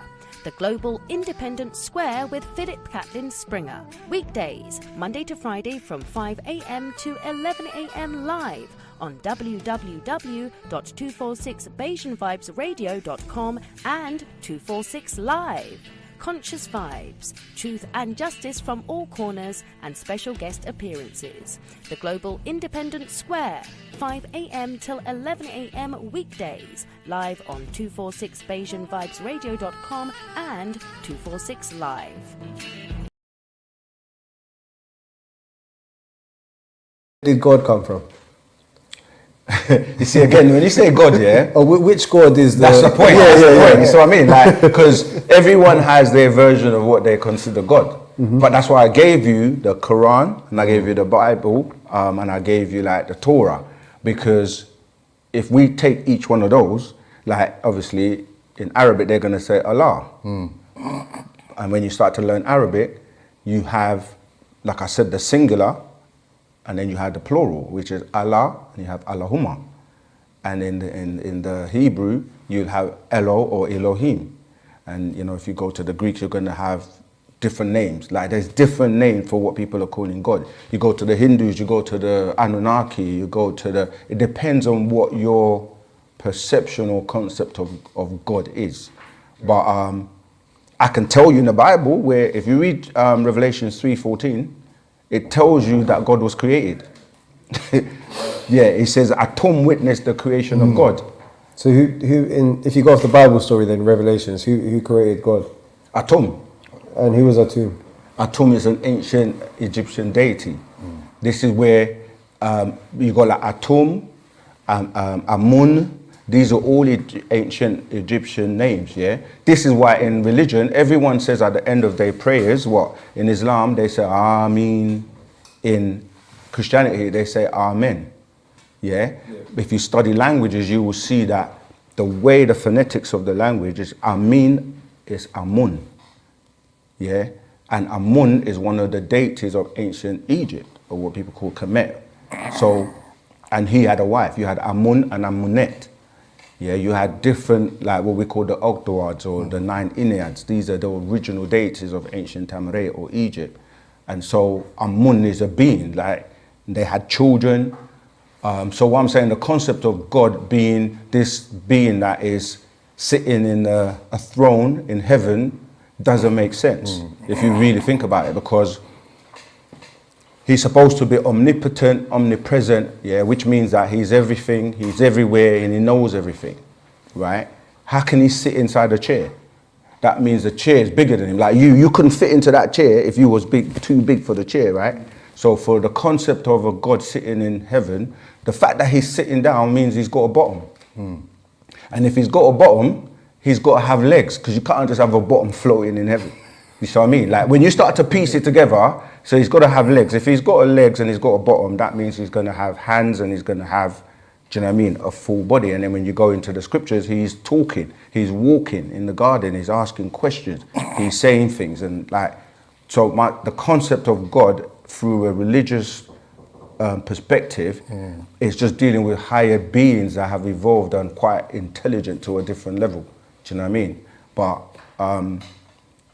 our ancestors are what we would refer to as gods, or gods and goddesses. So when you go into ancient Egypt, you have like Amun, you have Ra, you have Isis, and this is where the stories that you have in Christianity, for example, have been taken from. Because you got Osiris, Isis, and Horus. You go into ancient Sumeria, that becomes Dumuzi, Ishtar, and Tammuz. That comes into Christianity, and you get God the Father, Mary. Oh well, they kind of leave out Mary, innit? They got God the Father, the Son, and the Holy Ghost, and leave out Mary, where Mary should really be very important because she gave birth to Jesus. You see what I mean? So, yeah. So I don't know if that answered your question on God. So a God can be defined as someone in control. So do you think there's one God or multiple? There's multiple. Yeah. Yeah. It says that in every. That's why I said to you about the English is what throws people off, because when you translate from the Semitic languages or Kemetic languages into English, you lose that sense of plurality. You know what I mean? Because it becomes a singular. They say one God. They say there's only one God. Check this out, as I said before. Christianity, Islam, Judaism all say there's only one God, but then he says, but you're not allowed to have any other gods but me, which in itself tells you there's others that I can choose to have. Were they not referring to kind of idols or what someone would see as God? What do you mean? I don't understand. If you idolize something, you might see it as God. Yeah, you could look at it that way, because even in Mecca back then, there were lots of idols. There's an idol called Alat. If you go into the history, do you know what I mean? You had Allah, Alat, and like you were saying, but the point is, even if you're looking at it as a statue or whatever, that means you're saying there is more than one God then. Right, I see what you mean. But even in the Bible, like Exodus 7:1, Moses was made a God by God. Was it? Yeah. Exodus 7:1. If you go into John 10:34, Jesus said that it's not written in your law. I said, ye are gods. Psalms 82:6. Yeah.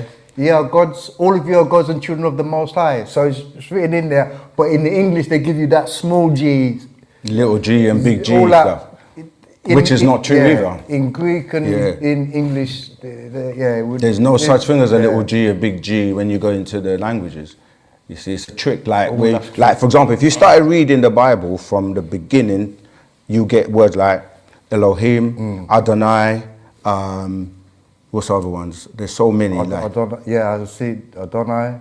Yeah, there's so many words that when they translate into English, it's just God, God, God, God, God. Yeah, Yahweh, you know what I mean? Jehovah, which again doesn't make sense. There's no J's or V's in Hebrew. So you can't make up words like Jesus and Jehovah, because that is a mistranslation. Because in the Hebrew, the J would be a Y. You see, and it's a Yahuwah, Yahuwah. And there's no V's either in the Hebrew. So you can't make up words like Jehovah, because you can't get a J and you can't get a V. And so what it is a mistranslation of Yahuwah. And like we say, don't believe us. Anything we say, you can go and research and check it out.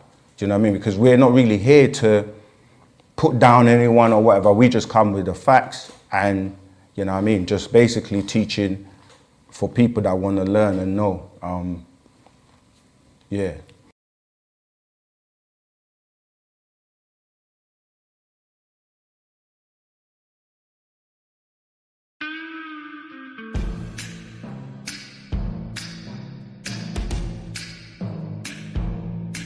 Tune in and be part of the fastest growing, most authentic black conscious radio show, linking Barbados, the Caribbean and its diaspora. The Global Independent Square with Philip Catlin Springer. Weekdays, Monday to Friday from 5 a.m. to 11 a.m. live on www.246BajanVibesRadio.com and 246 Live. Conscious Vibes, truth and justice from all corners and special guest appearances. The Global Independent Square, 5 a.m. till 11 a.m. weekdays, live on 246BajanVibesRadio.com and 246 Live.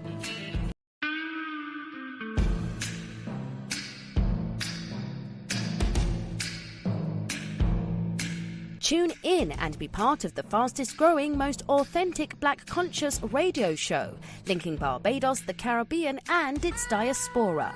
The Global Independent Square with Philip Catlin Springer. Weekdays, Monday to Friday from 5 a.m. to 11 a.m. live on www.246BajanVibesRadio.com and 246 Live.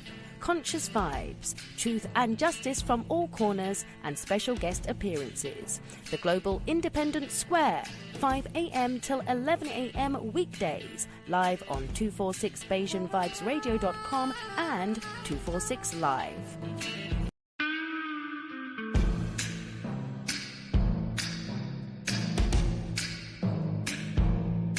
Tune in and be part of the fastest growing, most authentic black conscious radio show, linking Barbados, the Caribbean and its diaspora. The Global Independent Square with Philip Catlin Springer. Weekdays, Monday to Friday from 5 a.m. to 11 a.m. live on www.246BajanVibesRadio.com and 246 Live. Conscious Vibes, truth and justice from all corners, and special guest appearances. The Global Independent Square, 5 a.m. till 11 a.m. weekdays, live on 246BajanVibesRadio.com and 246 Live.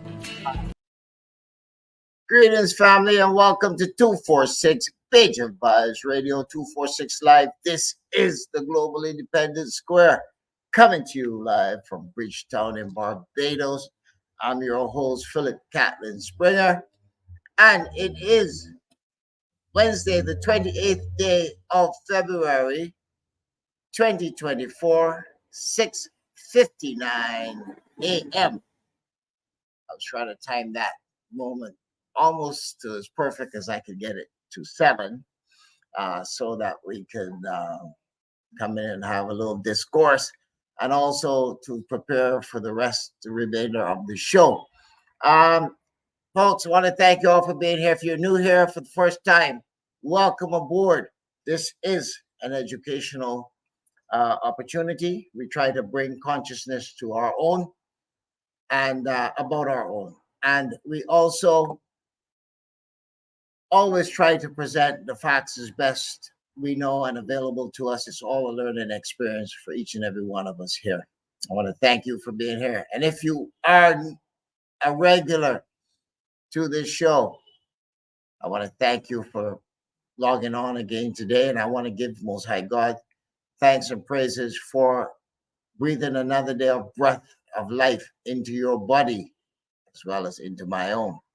Thank you for health and wealth and strength and prosperity and love and kindness and pureness and all the good things. I want to breathe it all into your being today.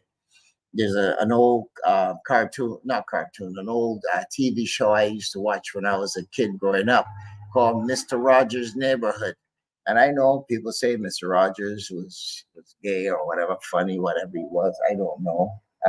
I never thought of it in those terms in those days because gay, not gay didn't really mean a whole lot to me in them days. But he had a team go, it's a beautiful day in the neighborhood, a beautiful day in the hood. Would you be my neighbor? Yes, folks, I'll be your neighbor today, and I hope that you'll be my neighbor and that you'll want to be my neighbor and that you're not here for some nefarious reason, as I bring no harm or bring no ill to anyone in my viewership or listenership, for that matter of fact, anyone in my space. I want to thank 246 Bajan Vibes Radio for the opportunity that they give me every day to come before you. I want to thank DJ Sugar and the staff there who are very considerate in their extension of courtesies to me and to my staff, the people who are helping me to build this platform called the Global Independent Square. It is growing every day in stature. We're finding new and innovative ways to improve ourselves. Last night we launched the new version of Meetup One. It is the bomb, folks. It is absolutely the bomb. It is so bad. It's gonna be kicking some butt out there in the metaverse. And I'm so proud of the young man Richie, who has dedicated a lot of his life and time to developing some platforms that I'm using now to help to improve my delivery. And Meetup One we launched last night, and it is good. All of you should go and check it out. It'll be available to the public today. You'll be able to go and log on and log into it. I'll get Richie to come on probably tomorrow or Friday. I'll get Richie to come in Friday and give you all a bit of a crash course. He's preparing right now the demo, which will go attached to the website today. which will allow you, when you're going to be able to follow the instructions and use Meetup One. We also have Carib Social, which is also developed from the ground up. It's indigenous to us. That too is doing well, but that's always been doing well from the get-go. But we also have now Chat Vibe, which is equivalent to that of some of the other instruments such as WhatsApp and other Telegram and all the others. But we now have Chat Vibe as well. Chat Vibe's been there for a minute. We just never released it before. But yes, we were so inclined to do so yesterday. And so when we were unleashing the new version of Meetup One, this is version number 3. We were persuaded to go ahead and also release Chat Vibes, which is going to be another good platform from which you can operate.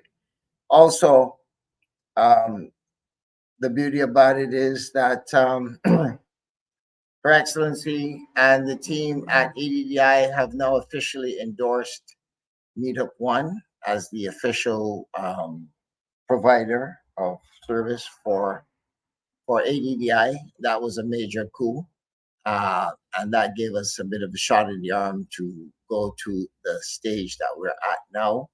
And I'm excited for all of us because today you'll be able to access Meetup One in its newest form. It has a lot of good features, folks. It is beautiful. The pictures are just incredible. The controls are incredible that he's built into this thing. And we are looking forward to each of you going out there and trying it out. Just take me at my word. Prove me wrong. Go out there and jump on Meetup One today and feel the energy, folks. Feel the energy that this young man has brought to us with this product, this platform. I want to thank 246 again for giving us this ability to expose ourselves and to build something meaningful for us, by us. And of course, any one of the 246 listeners, viewers out there who want to support your own, this is a good time and a good way to do it. Of course, it's always available to all of our listeners here, and even the management and whomever, whatever, wherever, however. This is by us, for us, FUBU. And we are very proud of that. Even Her Excellency, when she granted us authority to use it through ADDI, we'll be developing a complete virtual office in ADDI, starting with her office as founder and chairman of ADDI, down to me, the new CEO, since I've been granted that post 1 week ago and officially installed on Sunday gone, and down to the VPs, starting with Global VP Cook and the others down the line, and our chairs, board of directors, our chairs, and then eventually the chapters. So we'll build this entire model where we can communicate with each other within that space and never be wanting again. So for all of this, I give thanks, and with all of this, I thank you and I ask you to consider us when you go to using a system. Please think of us, because we are your family. We are the people that are there. I want to shout out Charles out there in Dominica. You know who I'm talking to. You, Charles. You're a good friend and a supporter, and I appreciate your support that you've given in my time that I've known you. You've been there, and I see you here giving me a warm welcome this morning already, and I thank you for the greetings from Dominica, and I want to also mention my young daughter Deborah, Dominican from London, England. I call her my daughter. She's not my actual blood daughter, but she is become like that in the consciousness of my being. Deborah's up there in London, of third generation British, I believe, second or third generation, but of Dominican extraction. And I'm working very hard with Deborah. Deborah is now one of our new ambassadors. Will be working with us in that regard out of London, and I'm very proud of her. And Charles, I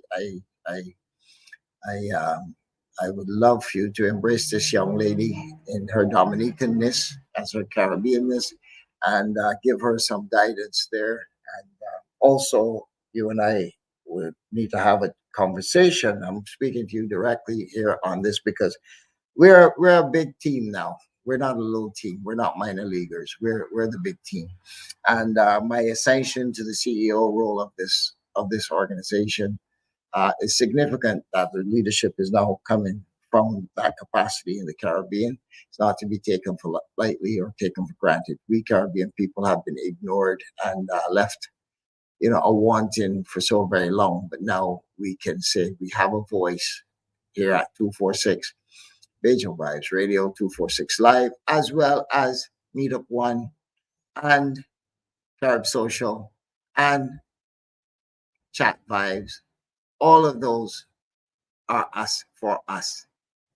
And we give thanks, and we want to always continue to be reminded and to remind each other that we are a resourceful people and that we are, in fact, capable and able to do all things through Most High God, our Creator. That I give thanks again, and I say to all of you listening out there, a hearty day, a blessed day. And we're going to roll this thing through till 11 today. I do have to head into the city today to some deals that I've been working on for some time now. Real estate matters. That's what I do also on my other past life as a real estate agent, developer, property manager type deal. I've been doing that in my private world for more than 30 years. So I have some matters to conclude, and we had a little bit of a hiccups last week, but we've ironed those out now, and we're just going to close in, and I need to get those out of the way. So I will be ending today's short. I don't like to do that, but sometimes you have to. We will find someone, though, and I promise you this, with Sugar's permission at some point in the near future, to find someone who can carry on even when I'm not sitting here. I love being here, and I love what I do. I love getting up at 3 o'clock, and Sugar will call me at minutes to 5, and we exchange a few words, and he hands over the switch. But I know it's coming to a point where I am, because of my other responsibilities and the love that I have for all the things that I'm doing, including my real estate, including, I have subdivisions here that I'm building out, which is, as a matter of fact, these are the last 4 lots in that one subdivision before I open the next one. And I'm not saying that to boast around. Folks, I've been at this stuff for over 30 years. This didn't happen overnight. I've been at this all my adult life. And this is the kind of blessings that I want to be able to bring to all of you, no matter where you are within the shot of my voice or, my sight. And I can do anything to help, to assist, to help you with your whatever needs I can. I'm here. And that's what this station is about. That's what this particular show is about. It's not just about trying to sit there and sound important and feel like you need to preach to somebody. But we want to bring the Caribbean together in every sense of the word, all capacities. We want to bring Caribbean people in contact with each other. That's why I am a strong proponent of ADDI, UNIA, and many of the other Pan-African organizations that are out there. I am not a Pan-Africanist, and I'll say that again, folks. No knock against any Pan-Africanist, Marcus Garvey. All of them were my ancestors. They went before me. But I grew in a different part of the world that did not foster that type of thinking. I grew up in Canada most of my life, well, until I became an adult, which was only a couple of days ago. And then when I came to the Caribbean, I came here with a mission. The mission was to unite and to help to unite my people. No matter, I didn't see you as a Dominican, as a Jamaican, as a Trinidadian, because where I grew up, we were all Caribbean people. We didn't talk about Dominicanism or Trinidadianism or none of that, because we were all trying to just find some comfort in each other. And those of you out there in the diaspora, I'm sure you know what I'm talking about. You know, I didn't look at anyone and look at they said, where you from or how you. That's nonsense. I'm a Caribbean person. When the other side looks at me, they don't differentiate between Barbados and Jamaica. Everybody's a Jamaican as far as they're concerned. So let's keep it that way. Let's keep it that way. They don't have to know that we're, of different so-called nationalities. I don't even know how to address that one. So I say I'm not a Pan-Africanism. I'm an African. I'm an African. No matter where I go in this world, the first thing people see about me is that I'm Black. That's a whole long funny story, I'll tell you, folks. One day I'm going to tell you that story. It'll blow your mind. Yeah, I am the probably Joseph Moses combined that you ever met in your life. Think about what I just said, and one day I'll tell you guys a story behind all of that. But what God did was God took what appeared to be a bad situation with a 15-year-old girl and turned it into a servant in me and blessed me to be able to here now sit before you and tell you that I'm happy and proud of all that has been achieved in my life and all that God has given me in the way of blessings, despite maybe some denial of certain cultural creatures that I would have enjoyed in some ways. But I am that I am because I am, and that is how I find comfort in myself and who I am. And I say that because for a long time in my life, I struggled with that. I struggled with the fact that I was an adopted child and I lived in a strange land with strange people that didn't necessarily comport to my way of thinking in that time. But I complied because it was, in fact, what I had to deal with. My father always said to me, wise man is wise. God bless his soul. But if God gives you a lemon, squeeze it in a glass of water and make lemonade. He never talked about the sugar. He never once mentioned sugar. And I guess for not you sugar, but sugar as in the sweet stuff that you put in the liquid. He never once mentioned that, but he talks about always, if you are dealt a lemon, squeeze it in the water in a glass and make lemonade. So I suppose what he was saying to me was, you may not like your circumstances much. Things are the way they are. You'll have some pain. You're going to have some times when things are not going to be the way you want them to be, but make the best of it. Pull up your shoulders, pull up your stomach, puff that chest, and go out there and deal with life. It is because of that thinking, because of that reinforcements in my life as a young child, that I learned how to be self-confident. I learned how to accept who I was in the time I was and where I was. And I wrote it out.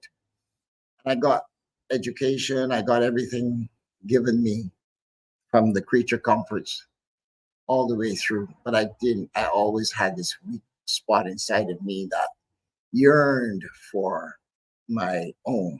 And I could never fill that void. I could never, no matter what I did, I couldn't fill that hole that was in my heart. And I couldn't understand why it existed. It just was always there.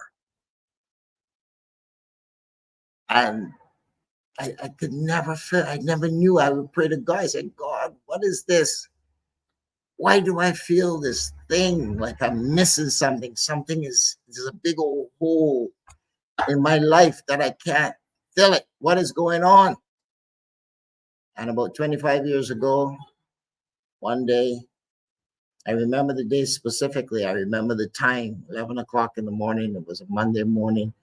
And I was sitting there. Rain was falling outside. And I turned on the TV because I didn't decide. I decided to stay home that day and not go to work at my office. And I turned on the TV. And on the tube was 700 Club with a man named Ben Scrivens. And this man was a black man with gray hair. I used to call it blonde hair, but gray hair, short, gray cut. So something similar to what but it was his hair as opposed to a skull cap that I wear. And if all of you know, I'm Hebrew, so I wear this every day, most of the time in public anyway. And Ben had natural hair that almost emulated the same thing here that I'm wearing. And I remember him talking. I cannot tell you to this day what he said, but all I remember is I had a very funny experience. And I was told, you're going to the Caribbean. And then the rest of the instructions followed after that. And that was about 23 or 24 years ago. Maybe say 25, just to round it off. It's between 20 and 25 years. I can't right now, but it's in that ballpark. And a year and a half later, I was in Barbados, and I have traveled the entire Caribbean since then, up and down at least 5 times to every country in this Caribbean. I have met with every prime minister except 1 or 2 of the new ones now in this region over that time period. Everyone from Ralph Gonzalez to Kenny Anthony,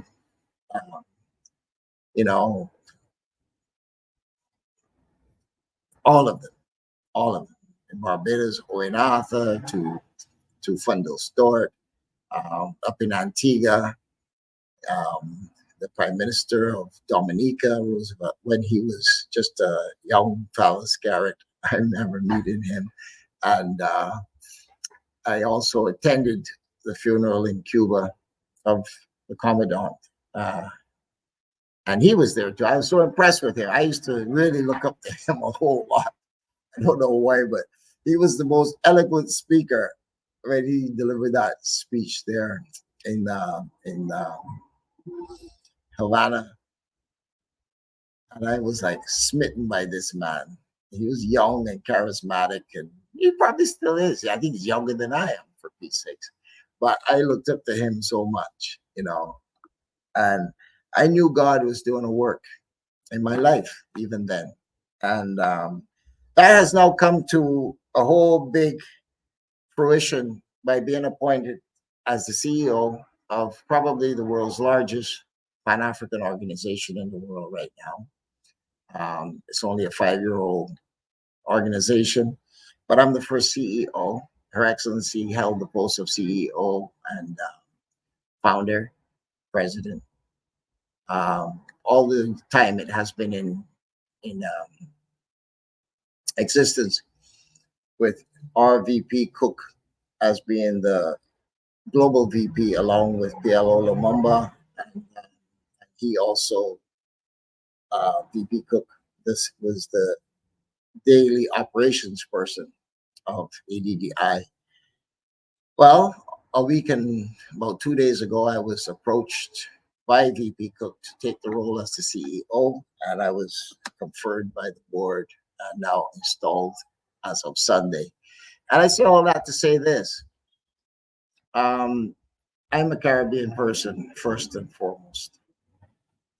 And my loyalty is to the Caribbean people, but it's not limited to. I rebuilt along with Charles and Taini and so many others, Imru and Felipe, Dr. Rain. We developed in something called Caribbean Sovereign Peoples Concerns. And that is group that is held every Sunday here virtually. And that has taken on a life of its own, and it's become a beautiful place. That's where people like Young Deborah gets to meet other people in the Caribbean space virtually and also voice their concerns. Dalton up there in Germany, Ara in Germany.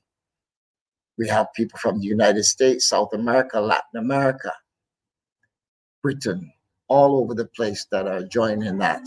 Male, female, young, and old. And it's coming together. And even Her Excellency has caught wind of it and saw the vision of it. And it has become a firestorm of its own in a good way. We mean no harm to anyone. We just are interested in the development of ourselves and our people, our children. I have a number of children, only two biological children, though, in my existence. I have two daughters that are biological to me from my first marriage, and I have other children that are by way of honest means. Either they were in a relationship that I came into or whatever, and I've always maintained them as mine, and they continue to be number in 6. And most people don't know that, but it's all good. They make up my life, and I'm thankful for that. What I didn't get, God gave me. And I moved on from there because my mom that adopted me couldn't have children, never had a child in her life. But she adopted me and later on my sister, who we have become her children. And needless to say, I picked up from her. She always used to say to me, Philip, I wish I could have 100 children. If I would die, I would adopt 100. I had so many foster kids come through my home. My parents didn't adopt them, but she fostered dozens of children in her time. And she only adopted 2, myself and my sister. The rest were all foster kids, you know. And interestingly enough, don't know why I'm telling this story today, but I just felt the need to express myself. Interestingly enough, though, my mom, who is now deceased, a woman that couldn't have children yearned for children so badly that I think it grew off into me as a person. And I now have children that I never produced in that sense, but are loyal to me, love me, and would give anything for me because I've shown them love, that you don't have to be the man and woman that lay down together. You just have to be the parent in their lives. And that's what my parents gave to me when I came along. And they never made me feel inferior or nasty or beggar or some other thing. They gave me love. They gave me a life. They gave me hope. They gave me opportunity. And they encouraged me to do right things. They encouraged me to be better and to do better and to always improve upon myself. They encouraged me to achieve and to strive for high, high standards. They encouraged me to go to school. Folks, I went to school till I was 39 years old, believe it or not. And it wasn't because I was lacking in education or the capabilities. I skipped 3 grades in my life. I was in university 3 years ahead of my peers because that's how dedicated my parents were to seeing me succeed. And notice that word, succeed. People don't, we speak a language we don't even understand half the time what we're saying because we can curse ourselves as well with our own mouth. But in all of that, I had a self-destruct Achilles heel. And the Achilles heel was always feeling like I was wanting because I was found in a different environment than the one that society or the world told me I was supposed to be in. And it always left questions, you know. It always make you wonder about certain things. But my parents didn't give up on me, and they knew I struggled with part of my identity. I can admit to that. I don't say it often, but They knew I struggled with certain things. I knew better, and I understood from a child better. But I struggled with it because I wanted different, but I wasn't supposed to have different, and it wasn't meant for me to be different than I am. But I just didn't understand all of that. As a result, I was wayward at times, and I did some wrong things that I shouldn't have done, but I did. And the good Lord, Most High God, kept his hands upon my life and kept me going. It could have been a lot worse. I could have, like so many others, destroyed my being, both physically, spiritually, and even from a reputational standpoint. But for some reason, good God said, no, I'm going to keep a firm grasp upon your life. And I've walked that to this day. And even when I fell down, I made mistakes, God picked me up again or sent someone along to pick me up. And he had it in mind that one day I would be having this statement. I want to thank every one of you for being here and being supportive of me as a person, for understanding me even when I didn't understand myself, for believing in me when there was many reasons not to. But above all, for loving me just the way I am and for who I am. And for that, I want to be your neighbor. And yes, I hope you want to be my neighbor too. And I don't care if Mr. Rogers was gay or not. Doesn't matter to me. I couldn't care less. He influenced my very tender years in terms of my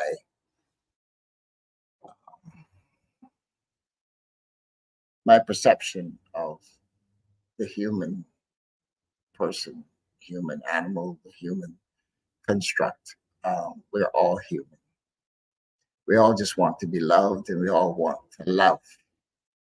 And we all must learn to find our place in this circle of life and do our best at whatever God has called us to be. And remember not to ever harm or injure any one of us. Because if we injure one, we injure all. And if we injure all, we injure God. And that cannot work. It will not stand anywhere at any time, because the one is the whole, and the whole is greater than anyone. I know I'm talking in parables now, and you probably think I'm drinking Kool-Aid at this time of day. Well, I'm not. I don't even drink Kool-Aid anymore, to be honest with you. I passed those days 1 or 2 bus stops ago, and God has brought me to a full maturity in myself that even the thought of alcohol, or I used to smoke, I stopped all of that. I don't do it. I don't have any need for it. I don't have any desire. I just stopped. I just woke up one day and my spirit inside of me said, you don't need this stuff. What are you doing? I never did again. And I don't drink. I don't do any of that. None of it don't do. And I'm not knocking anyone that does. All I'm saying is something went off inside of me that just said, hey, fella, man, life is so beautiful. You can breathe, man. If you can breathe, what do you need that stuff for? Inhale me in every breath that you take. I missed drinking. I actually at some point thought, man, what am I doing? I'm like a monk or something. I'm like this austere person that, but I tried it and it was like, oh God, that stuff is terrible. So spit it out. Get rid of it. I have no desire, folks. I can't explain it, but I have no desire for any of those things. No substances, nothing. I have tried them and they don't work for me. But I bless God for all of you out there who are in your place, wherever that is. And I ask that No one judges you for whatever decisions you make, as long as you do not hurt the family as a whole. But find something to bring to the table that is in fact wholesome and can add to the value of this family. It is a chain of individuals all around the world that are, in fact, we're all related, one way or another.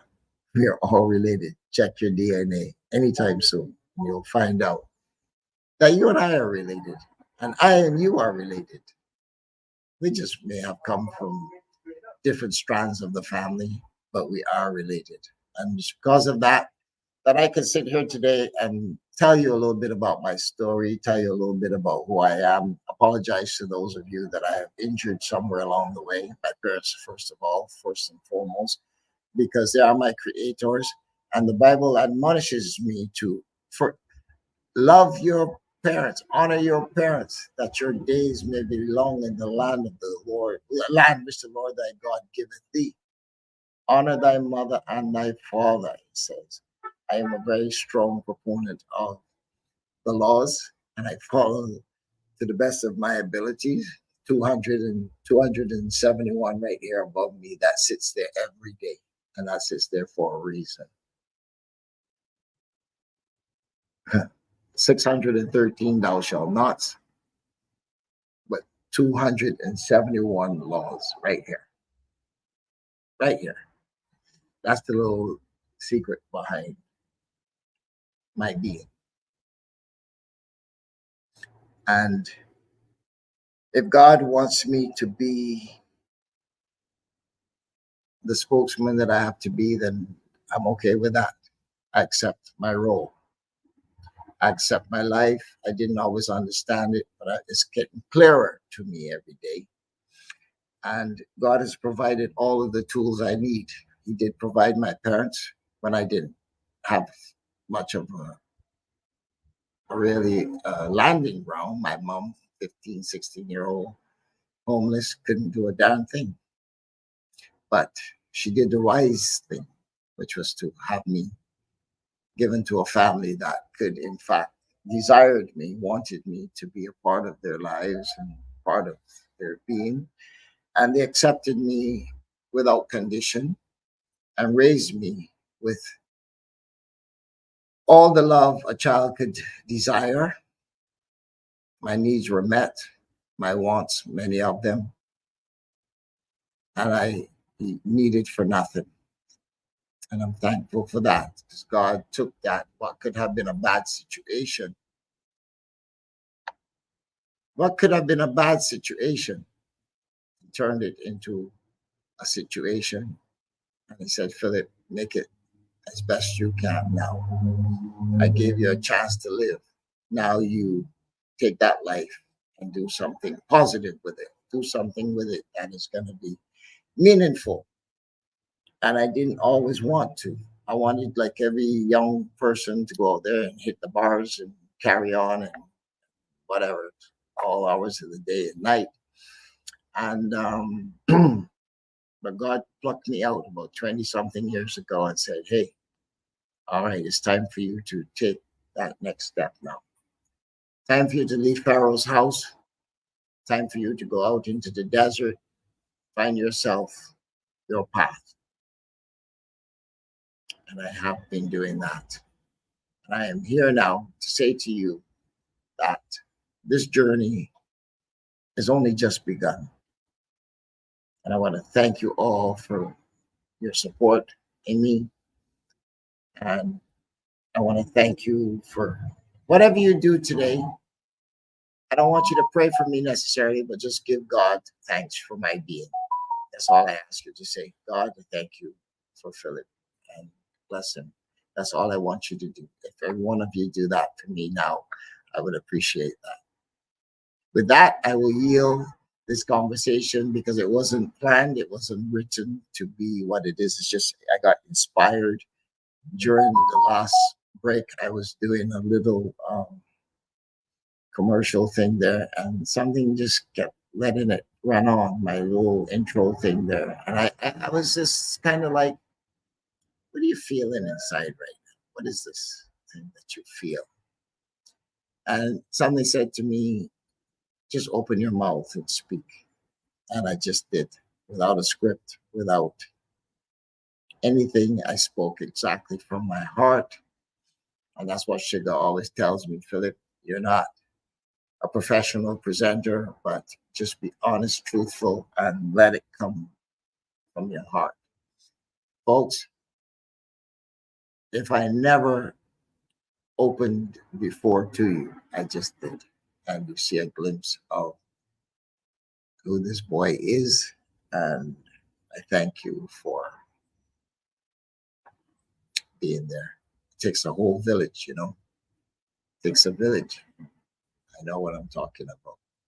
Blessings to each and every one of you out there.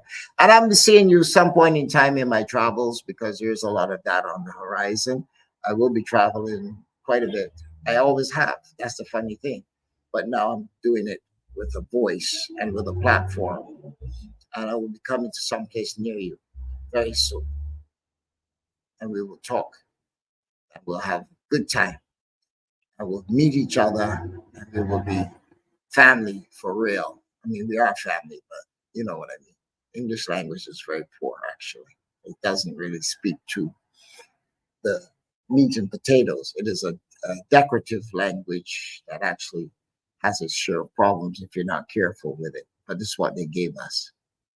So now it's up to us to learn not to have it, because it is time to say, I'm tired of hurting myself. I'm tired of hating myself. I'm tired of living in the welfare state that I've been put in. And even my words, the Bible says the power of death and life is in the tongue, not the power of life and death.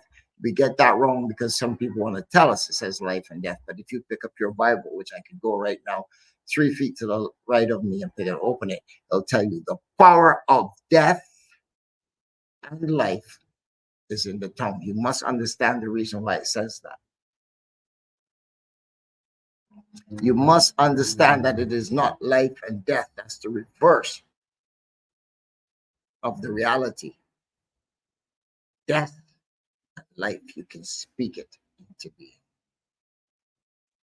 Everything is dead until you speak it or breathe it into its existence. It does not exist until you speak it. But you must first think it.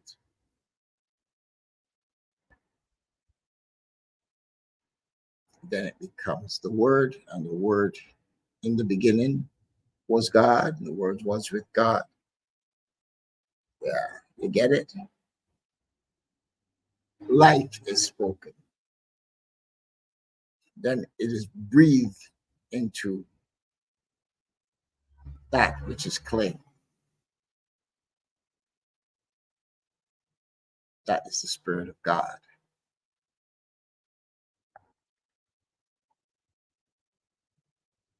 For you, every one of you today, I breathe health and wealth and prosperity into your life. I speak it into your life. Happiness and wholesomeness. I wish that for all my people. I ask that you will receive my blessings in the spirit in which it is given. And I thank you for listening to me. And I got to get off this now because I've been 42 minutes on this subject, but I'll save something for another time. So let us now do what I love to do the most.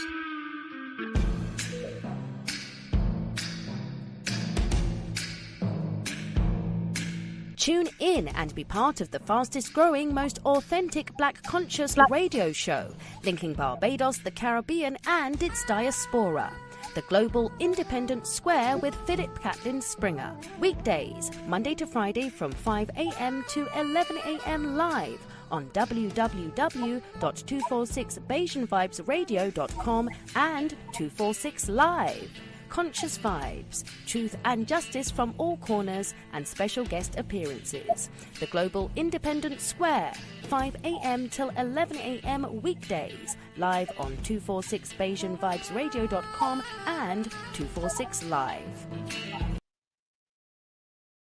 You know, it's so funny, eh? This show is a lightning rod. I just spoke about Mr. Rogers' neighborhood, and the gay thing, right?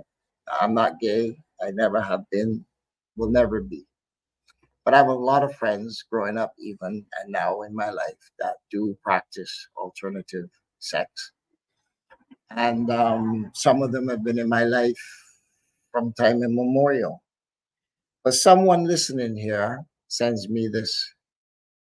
It says, Part 2, Are People Born Gay? Isn't that interesting? And this came at 7:02 a.m., just as we were having this conversation. It is now 7:44, according to my time. But this clock here on this is 10 minutes slower than what is in front of me. So this would have been 7:12, roughly, when this came through to me. And the person says, check this out. So I suppose at some point in time, when I have a minute today, I will check this video to see what it means. And I'm always thankful for the people that watch this show. Sunshine, Leon Williams, greetings to you, sir. But Sunshine here rating me. WhatsApp message. So Sunshine, Leon Williams, sir, I grant you blessings this day, and I ask that Most High God will cover you and guide you in your eldership, in your day, your life, and grant you peace, wisdom, and understanding.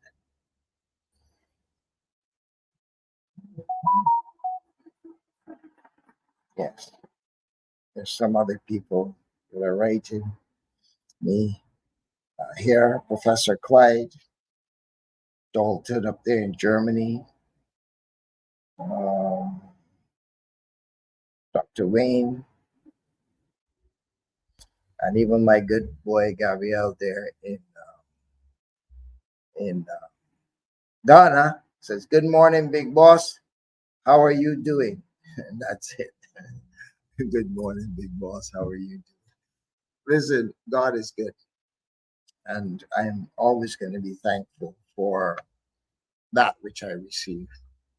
It is now 7:46 a.m. on the 28th day of February 2024. You are watching the Global Independence Square, coming to you live from Bridgetown in Barbados on the 246 Beijing Vibes Radio Network, as well as the 246 Live. We are two-prong attack station, radio and vision, all at the same time. And we broadcast literally wherever you have internet around the world. Yes, with some discomfort, because there are those who think that it is fitting to try to limit the scope of this broadcast. But despite all of that, we have indigenous means of reaching the people, and we will continue to develop those indigenous means to ensure that our words get out there and that we are heard and seen. And if any of you traditional ones who have made your mark on being advantageous over a people, think that you will continue to bring this sort of behavior, which is unnatural in the first place, but even more than unnatural, inhumane. It cannot persist, and it will not win. I might not be here to see it, but it will not win. I can assure you of that. And so what I'm saying is that we, the people, must take responsibility for ourselves and our own lives. And those of you that try to interfere with this program, which you do, I don't really care. Don't matter to me. I'm a child of Most High God, and I can prove that in every aspect of my being. And since I'm a child of Most High God, it doesn't matter what you do to me or to my show or what interference you try to cause, because God will find a way to overcome you, and you will lose. So get that in your pipe and smoke it. I really don't care what you do. And I talk to Sugar, and Sugar tell me, Philip, don't take on those things.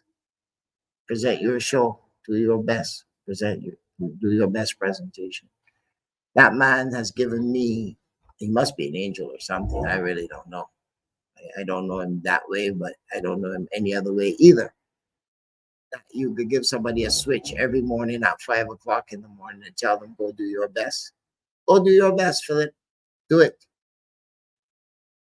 And I hate to miss a show. There are days I don't feel quite up to it because either I've been up too late the night before doing other things or whatever, or I feel not so well. I've been struggling a little bit. You can probably still hear it in my throat. This damn chemtrails that they're blowing all over the place here is affecting me and other people. And somebody got to speak about that. Somebody got to bring these people to reckoning, because it is not right. Okay? It is simply not right. You know, they're trying to kill us all. For what reason? What is the purpose? You're not God. You didn't make me or anybody else, so therefore, you do not have the right to try to destroy my being, or anyone's being for that matter of fact. But you're devils, demons, you're a fungus, you're a blight on society, on the world. You're a parasite. These I say without reservation. Get thee behind me, Satan. I will not be overcome by your actions, but instead I will put my seek ye first the kingdom of heaven and let God do the rest. Okay, we're almost at 8 o'clock. I didn't plan this part, but I'm gonna roll till 8 o'clock because it's 7:51. It's 7:51 a.m. on the 20th day of February 2024. Outside was very bright and sunny up until about a couple of minutes ago, and all of a sudden it's gone hazy, a little bit overcast looking. Yeah, it looks like it want to do a thing. We had some rain earlier in the morning, like around 3 o'clock. No, it wasn't 3, about 4 o'clock. It started to rain. It came down pretty hard for a minute. Didn't last long, but probably 5 minutes or so. It poured down, and it has ended and gone away. But the sun came out. It was nice and lovely. And now it wants to look a little bit like it wants to be hazy. Yeah, so we're going to give thanks, though, and give God the grace for whatever wisdom that is exhibited here in this circumstance. Tomorrow, I'm supposed to have a special guest. I really had lined up a nice lineup, but I'm changing it even in mid-flight. I have my Kohen, Mikhail is here visiting, and I think I'm gonna have a long session with him tomorrow. From tomorrow morning, let me see what time. I'll tell you what time now. He'll be coming into the studio with us at 2.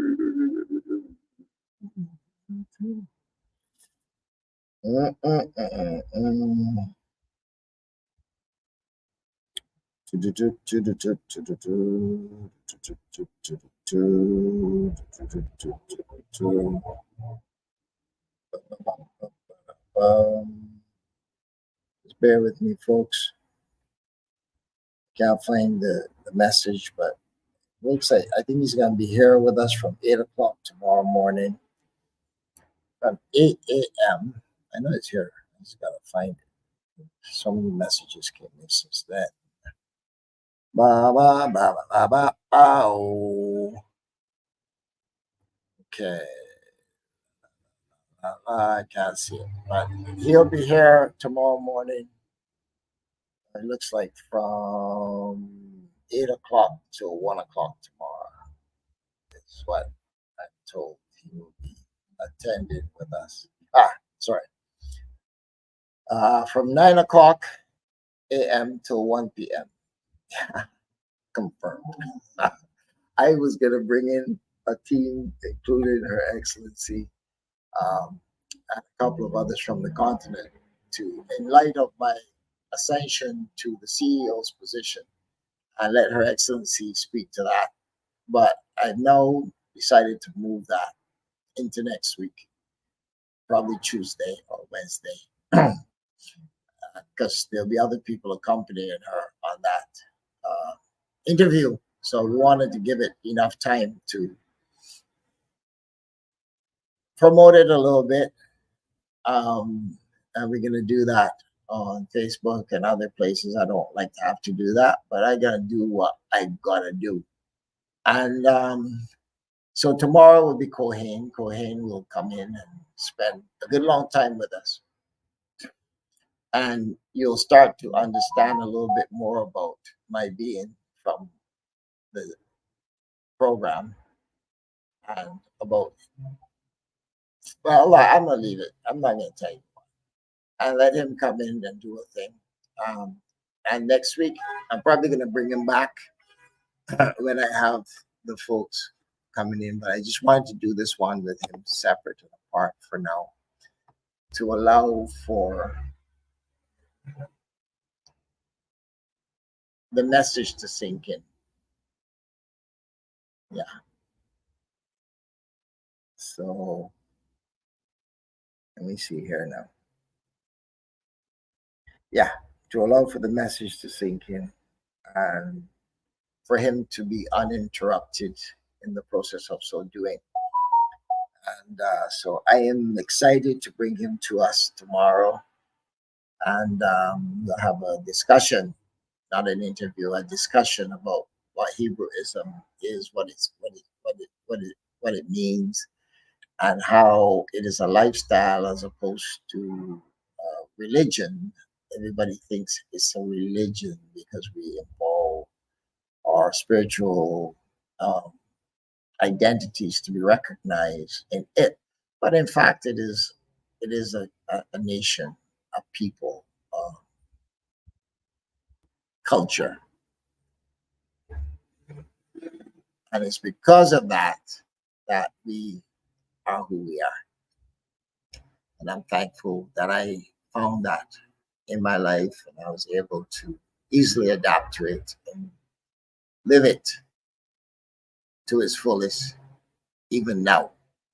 Thank you all that is logged on and saying hi to me and sending me your best wishes. I thank you, and I appreciate that. And yes, we're pushing the envelope here, folks. We're at 7:57. I'm going to go to commercial now. I give you guys a break from all this talk that I'm doing here. I'm putting down. But it's been fun. It's been loving, and it's been real sweet. Thank you all. Thank you, folks out in Germany. I have a big German crew out there that I just love to log in, and that crew is growing.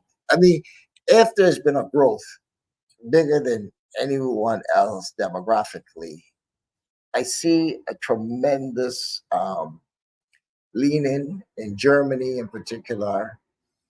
But I see Barbados has picked up tremendously too. Barbados has, the messages I get, I can tell by the area codes where the messages are coming from. And Germany has gone out ahead of everybody, gone flying up there, and is really growing. I mean, people like Ara and Dalton and and Denise and Douglas and Crazy and all of you up there. Tafari, my guy, we kind of like, have our thing going back and forth with your Rastafari self. But in saying all of that and in doing all of that, they have been out there pumping. And it is because of that we are, in fact, very privileged and blessed to have all of you and the work that you're doing out there. But I noticed Little Barbados has also taken off, and what used to be a very small audience is now becoming more and more pronounced every day. So it is with that I give thanks. Even some of the other smaller islands here are now picking up too. Coming up, Dominica, St. Lucia in particular, those two.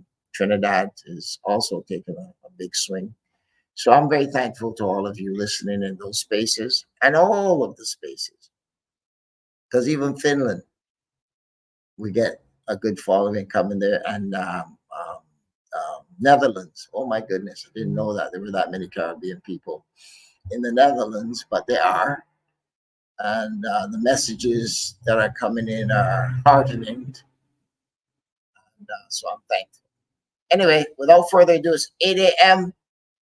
Hit that commercial button, and then I'm going to come back and we're going to do another video right after this. Thank you very much, folks. We're proud of our sense of community. Oh yeah, we're very big on that. We try to help each other in any way we can. Except when it comes to saving each other's lives. Even if all we have to do is put our names on a bone marrow register. Not quite so big on that, are we? There are 24 times more white people than black on the UK bone marrow register. If you're black or mixed race, join the register today. Visit aclt.org and see how you could be the one to save a life. ACLT, unite to fight leukemia. So what's wrong with my car? Lady, I don't know. When can I get it back? Tomorrow? Lady, I don't know.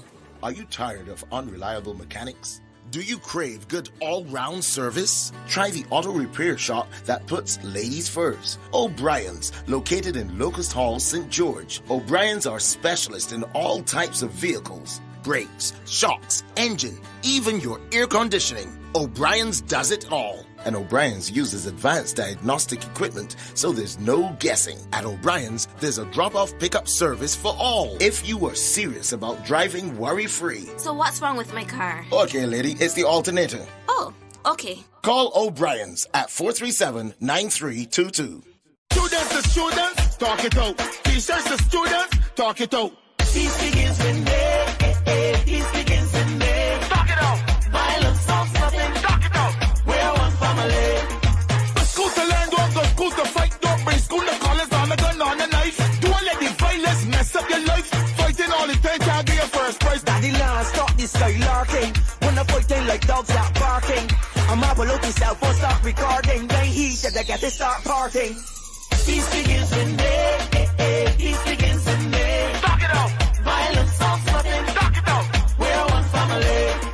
Don't let the anger build up. Don't show. Triangle, you're on the store. Breeze it out. The same energy that you take to use to fight, same energy you could talk it out. You could say the wrong reason. Talk it out. Sure that we even.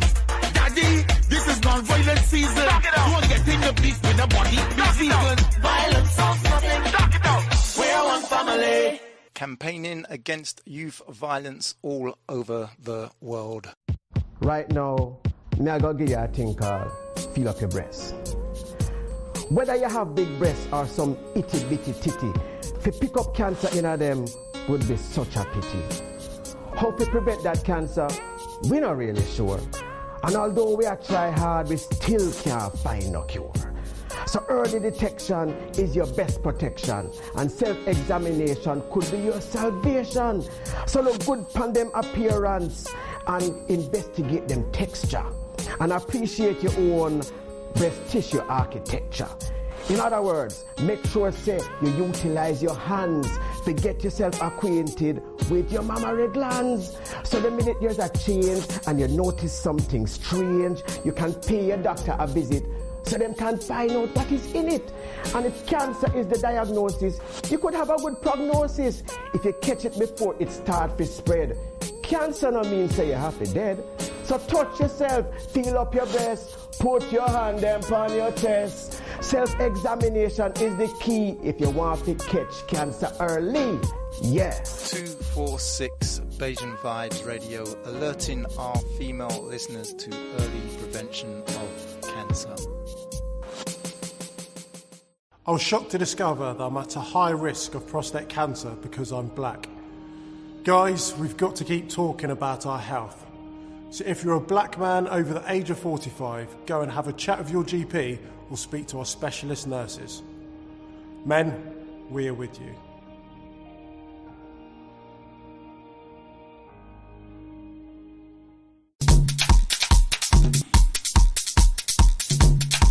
If you would like to advertise your business anywhere in the global diaspora, if you'd like to sponsor, partner, 246BayesianVibesRadio.com. All you need to do is go to the website, click on the Get in Touch page, and all the information you need is right there to contact our manager and our marketing and advertising team. So if you'd like to sponsor a show, partner the station, advertise your business anywhere in the global diaspora, go to our website, www.246BayesianVibesRadio.com, click on the Get in Touch page, and all the information you need is right there to contact our marketing and advertising team.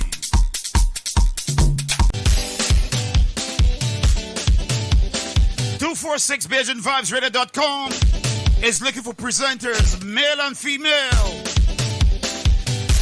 If you want to join 246BayesianVibesRadio.com, you can call, WhatsApp, Signal, Telegram, +44 7956 146 221.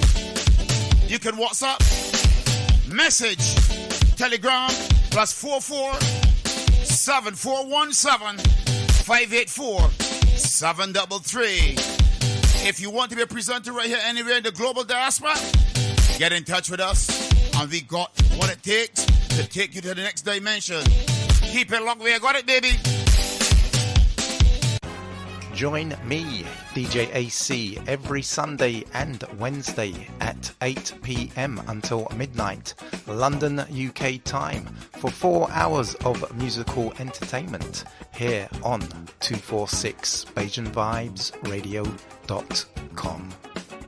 This happens when you text and drive.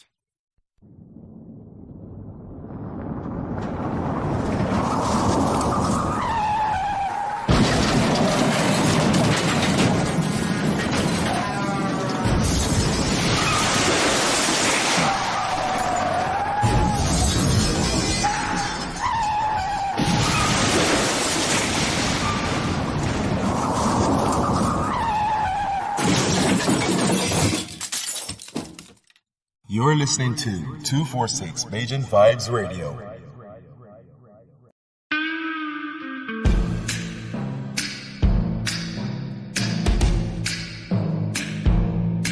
Tune in and be part of the fastest growing, most authentic black conscious radio show, linking Barbados, the Caribbean and its diaspora. The Global Independent Square with Philip Catlin Springer. Weekdays, Monday to Friday from 5 a.m. to 11 a.m. live on www.246BayesianVibesRadio.com and 246 Live. Conscious vibes, truth and justice from all corners, and special guest appearances. The Global Independent Square, 5 a.m. till 11 a.m. weekdays, live on 246BayesianVibesRadio.com and 246 Live. Greetings and welcome back to 246 Bayesian Vibes Radio 246 Live. This is the Global Independent Square. We're going to play this one. I've been playing it a little bit almost every day now for the last weekend for a reason. This is a Caribbean people. This is about the Caribbean, folks. This is not, I'm not talking about the show itself now. This is Global Independence Square. But we Caribbean people, all through the diaspora, need to know and understand ourselves and be good to know that we are one family. I said this earlier in my speech, a little bit earlier. But I'm going to play this video. It's a short video, but it sums it up very nicely, in my opinion. Welcome to Caribbean Chronicles with Ren, where we embrace our Caribbean history, culture, and diversity, because out of many, we are one.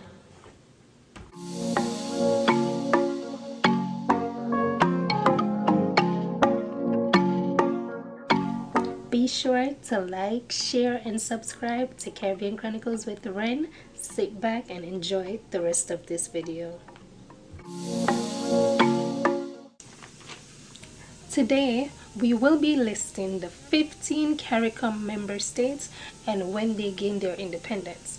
But first, we must understand what CARICOM stands for, which is the Caribbean Community and Common Market, under the Treaty of Chaguaramas that was signed on July 4th, 1973. Please look out for our video on the role of CARICOM and the Treaty of Chaguaramas. CARICOM has 15 member states. First on our list is the beautiful island of Antigua and Barbuda, who achieved its independence on November 1st, 1981.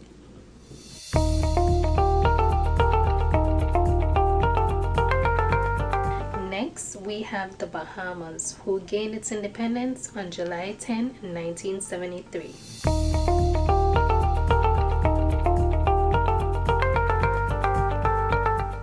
Then on our list, we have the only country with English as its first language in Central America. If you guessed Belize, you guessed right. Belize gained their independence on September 21st, 1981, the same year as Antigua and Barbuda. You can stand under my umbrella, Ella, Ella, under my umbrella. Listen, I'm not Rihanna. If you guessed Barbados, you guessed right. Barbados achieved their independence on November 30th, 1966 and became a republic on November 30th, 2021. Next on our list, we have Dominica, known as the Nature Island. Let's not confuse Dominica with Dominican Republic. Dominica gained its independence on November 3rd, 1978. Do you love spice? Because number 6 on our list, we have the Spice Island of Grenada. Grenada gained its independence on February 7th, 1974.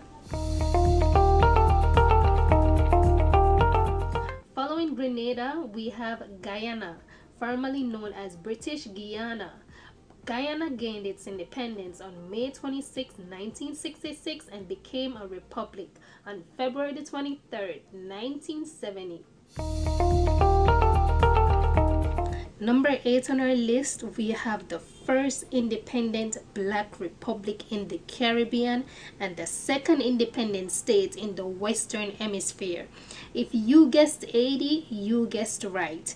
Haiti gained its independence on January 1st, 1804. Next on our list, we have the birthplace of reggae. Bob Marley, Red Stripe Beer, world's fastest sprinters, beautiful beaches and jerk dishes. Jamaica gained its independence on August 6, 1962. Following Jamaica, we have the beautiful island of Montserrat, known for its extraordinary landscapes and volcanic activities. Unlike all the other member states, Montserrat still remains as a British overseas territory and a part of the British West Indies. Montserrat is yet to achieve true independence. Please know. Then we have on our list the mother country of the West Indies, St. Kitts and Nevis is home to the region's first hotel in 1778. St. Kitts and Nevis gained its independence on September 19, 1983. Next, we have the beautiful, breathtaking island of St. Lucia, who gained its independence on February 22nd, 1979.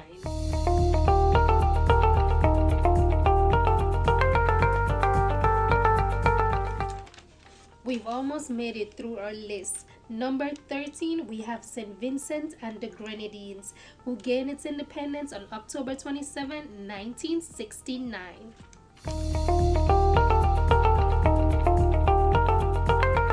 Next, we have on our list the smallest country in South America.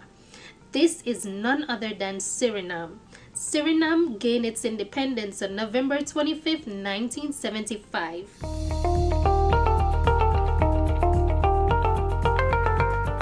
Last but definitely not the least, we have Trinidad and Tobago on our list. Trinidad and Tobago is known for its vibrant culture and stunning beaches. Trinidad and Tobago gained its independence on August 13, 1962, the same year as Jamaica. Here's a recap of the list of all 15 CARICOM member states and their independent states.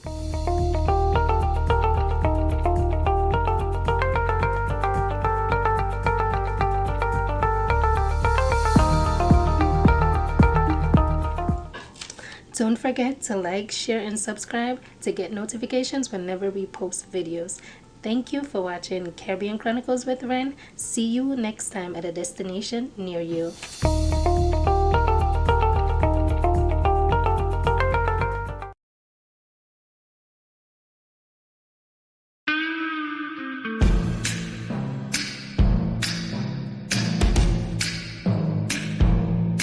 Tune in and be part of the fastest growing, most authentic Black conscious radio show, linking Barbados, the Caribbean and its diaspora. The Global Independent Square with Philip Catlin Springer. Weekdays, Monday to Friday from 5 a.m. to 11 a.m. live on www.246BajanVibesRadio.com and 246 Live. Conscious vibes, truth and justice from all corners, and special guest appearances.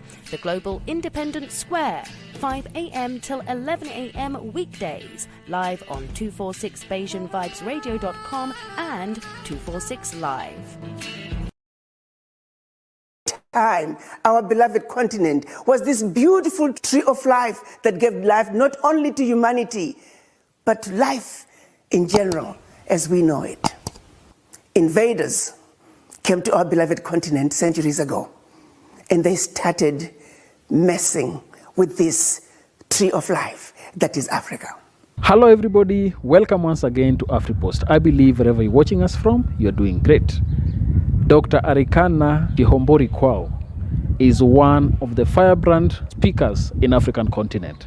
She is one of the women who are leading change in Africa, and she is a Pan-Africanist who really desires to ensure that African state in the global space is respected and is improved and increased. Have you ever wondered why President Nana Akufo-Addo of Ghana cancelled the meeting that was supposed to be held in the conference where PLO Lumumba, Julius Malema, Dr. Arikana Chihombori Kwao was to address in Ghana? It seems the powers that be in the country decided to really cancel this thing off, and they did not want these leaders to really address the people. We have asked ourselves, what is the main reason behind this cancellation? Some people have said that the government felt intimidated, and there was need to really have space for allowing government to really exercise its power. I want us to listen to one of the speeches by Dr. Arikana Chihombori Kwao that is really upsetting to the colonizers, and it has been one of the speeches that has really been hitting headlines across the continent, and it rattled many people like France. Kindly take a listen, and then let's talk about it after the video. Take a listen. Once upon a time, our beloved continent was this beautiful tree of life that gave life not only to humanity, but to life in general as we know it.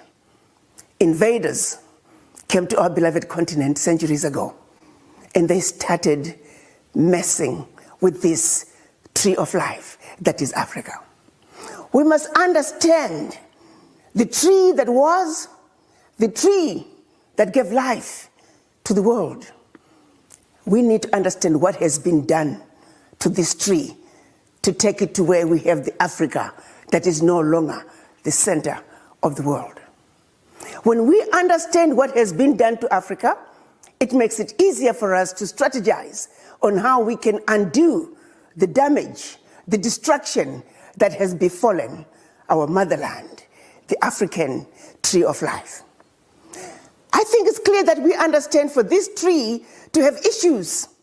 The issues are either issues above the ground, which is what they have mostly wanted us to focus on, versus issues below the ground, which are really the pivotal issues, the issues that they strategized to see to it that Africa and her children are forever defeated and dominated.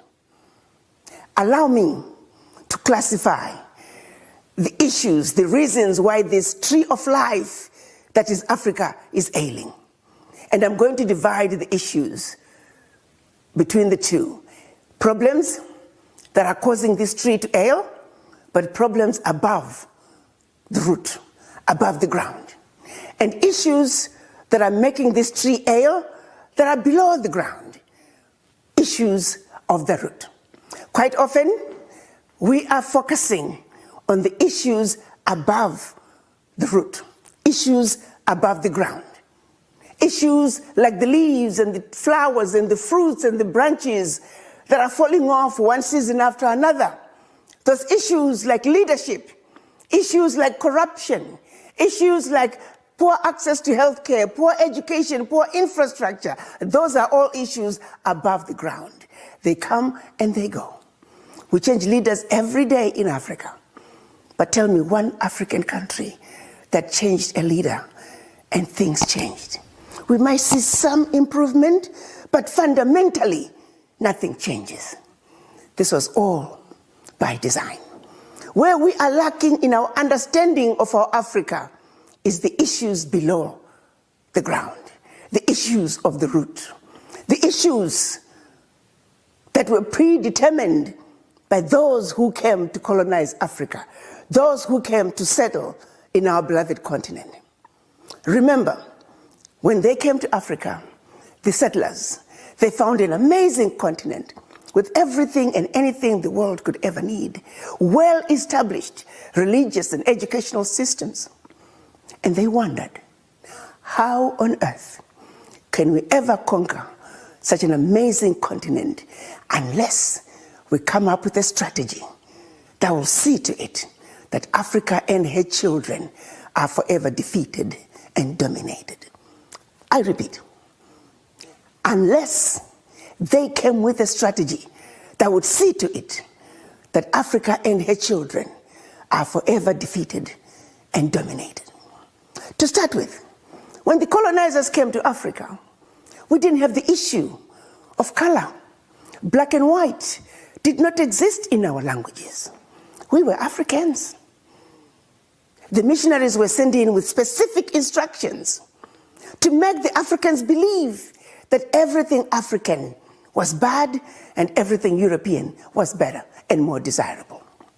They put in motion a process of making us dislike that which was ours and go all out to embrace what the new invader was bringing to our beloved continent. I have to give it to them. They did a very good job at doing that. They hit us where it hurt the most, the mind. The missionaries taught us about white angels. The missionaries taught us about the devil who was black. The missionaries are white, like the angels. And that when we go to church, we must worship the white angels. And definitely want nothing to do with the black devil who looks like us. Subliminal messaging. subliminal messaging. That's where we began the self-hate, the mistrust of each other, the lack of appreciation, an idea that is coming from your brother, an idea that is coming from your sister, because we are taught to dislike anything to do with us. That, my brothers and sisters, was level one, number one level of destroying the African, the mind. Then they followed it with colonization, a systematic way of saying, now that we have made the African believe that everything African was bad and everything European was better, let's take it to the next level. So it is that they met in Berlin and decided to chop up our country, our continent rather.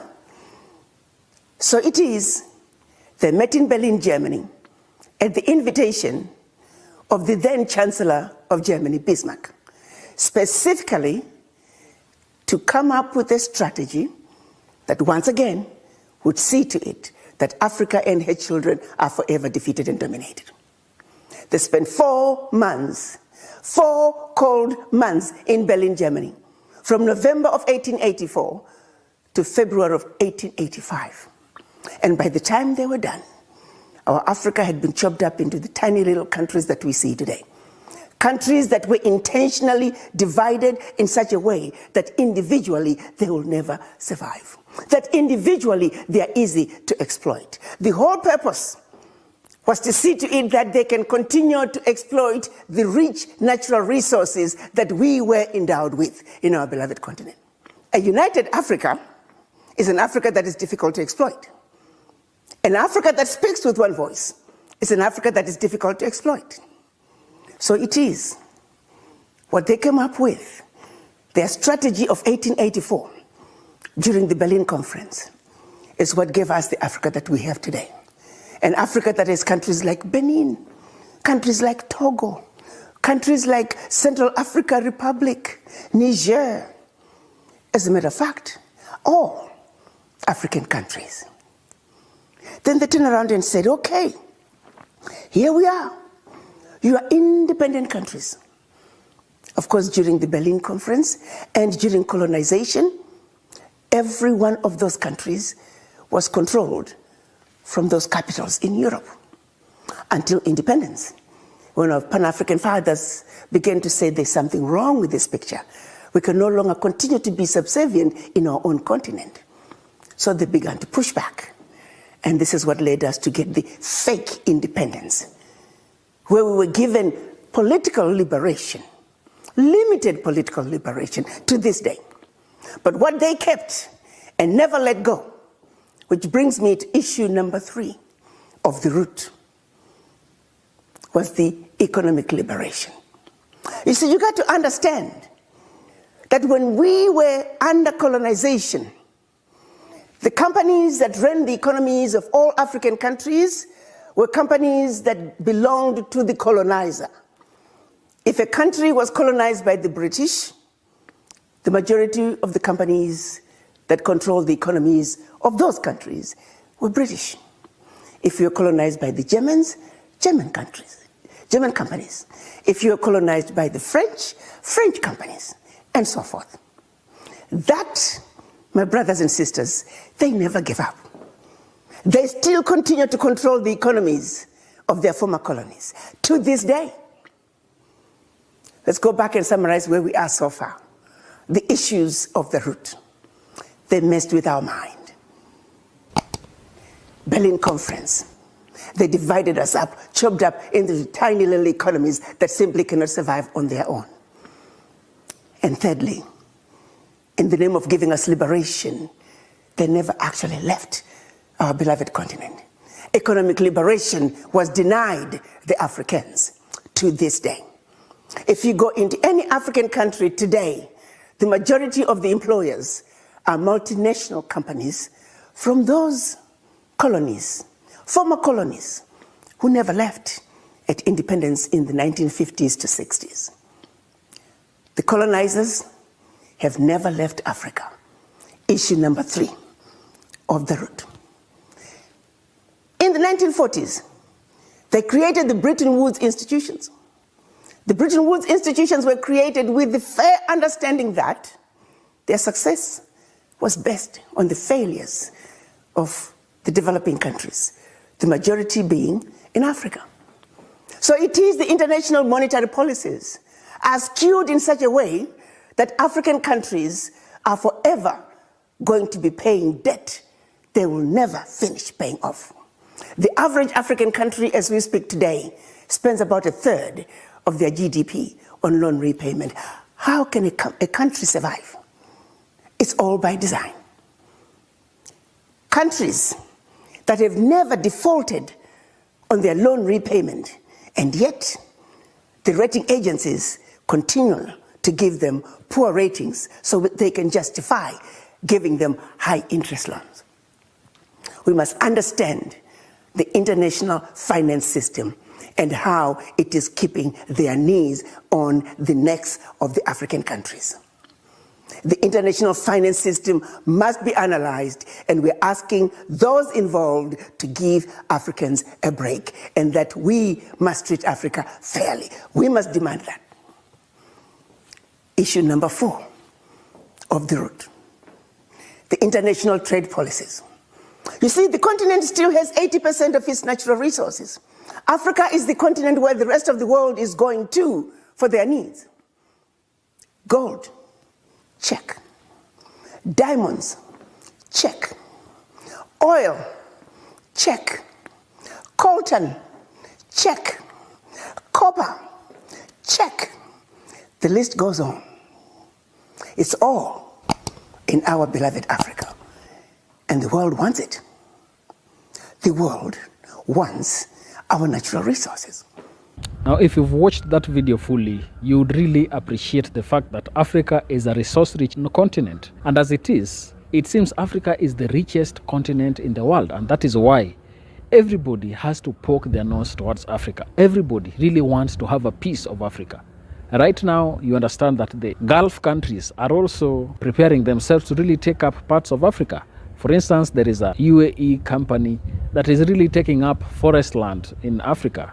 Kenya has provided some, Democratic Republic of Congo has provided some, and it is really something that is going to affect how Africans are working in the future, because if they've taken up forest lands and they're saying that they are buying them in terms of the carbon credits issues, it is something that is really not acceptable, because these leaders are selling up parts of our countries just because they want some money that we do not even know whether it will benefit the future generation. I don't know what you think about this video, but for me, I'm of the opinion that Dr. Arikana Chihombori Kwao was stopped from participating in the slated event in Ghana just because of the fact that this person has been very vocal in terms of ensuring that Africa regains its state within the community of nations and Africa be respected by the colonizers. She always highlights certain activities that the colonizers are doing in the continent. But do you really know that what she is saying is really rattling Western leaders? It is important for us to note that there are those people who are not happy when Africa is developing. Most of the leaders that we have right now, they are considered to be puppets because they are under chokehold of the Western masters. France is controlling them, United States is controlling them, and that is really something that is not acceptable. I don't know what you think about this video, but please, if you have any issue, kindly tell us down in the comment section, and remember to subscribe to our channel. Thank you, and may the good Lord bless you. Goodbye.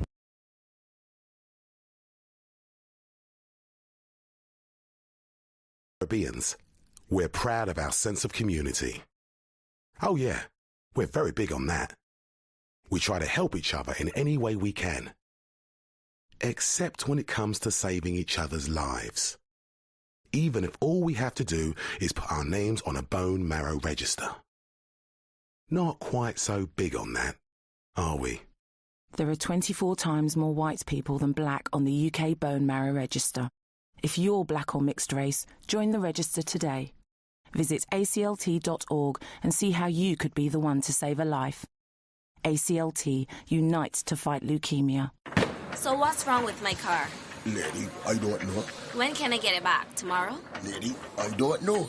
Are you tired of unreliable mechanics? Do you crave good all-round service? Try the auto repair shop that puts ladies first. O'Brien's, located in Locust Hall, St. George. O'Brien's are specialists in all types of vehicles. Brakes, shocks, engine, even your air conditioning. O'Brien's does it all. And O'Brien's uses advanced diagnostic equipment, so there's no guessing. At O'Brien's, there's a drop-off pickup service for all. If you are serious about driving worry-free. So what's wrong with my car? Okay, lady, it's the alternator. Oh, okay. Call O'Brien's at 437-9322. Students to students, talk it out. Teachers to students, talk it out. Peace begins with me. Peace begins with me. Talk it out. Violence solves nothing. Talk it out. We're one family. The school to learn, don't go school to fight. Don't bring school to college on a gun on a knife. Don't let the violence mess up your life. Fighting all the time, can't get your first prize. Daddy land, stop this skylarking. When I'm fighting like dogs that barking. I'm up below the cell phone, stop recording. Then he said I get to start parking. Peace begins with me. Peace begins with me. Talk it out. Violence solves nothing. Talk it out. We're one family. Don't let the anger build up. Don't shout. Triangle you on the floor. Breathe it out. The same energy that you take to use to fight, same energy you could talk it out. You could say the word reason. Talk it out. Sure that we even. Daddy, this is non-violent season. Talk it out. Don't get in the beef with the body. Be vegan. Violence solves nothing. Talk it out. We're one family. Campaigning against youth violence all over the world. Right now, me I gotta give you a thing called feel up your breast. Whether you have big breasts or some itty bitty titty, to pick up cancer in them would be such a pity. How to prevent that cancer, we're not really sure. And although we are try hard, we still can't find no cure. So early detection is your best protection, and self-examination could be your salvation. So look good upon them appearance and investigate them texture, and appreciate your own breast tissue architecture. In other words, make sure say you utilize your hands to get yourself acquainted with your mammary glands. So the minute there's a change and you notice something strange, you can pay your doctor a visit so them can find out what is in it. And if cancer is the diagnosis, you could have a good prognosis if you catch it before it starts to spread. Cancer no means say you have to dead. So touch yourself, feel up your breast, put your hand on your chest. Self-examination is the key if you want to catch cancer early. Yeah. 246 Bayesian Vibes Radio, alerting our female listeners to early prevention of cancer. I was shocked to discover that I'm at a high risk of prostate cancer because I'm black. Guys, we've got to keep talking about our health. So if you're a black man over the age of 45, go and have a chat with your GP or speak to our specialist nurses. Men, we are with you.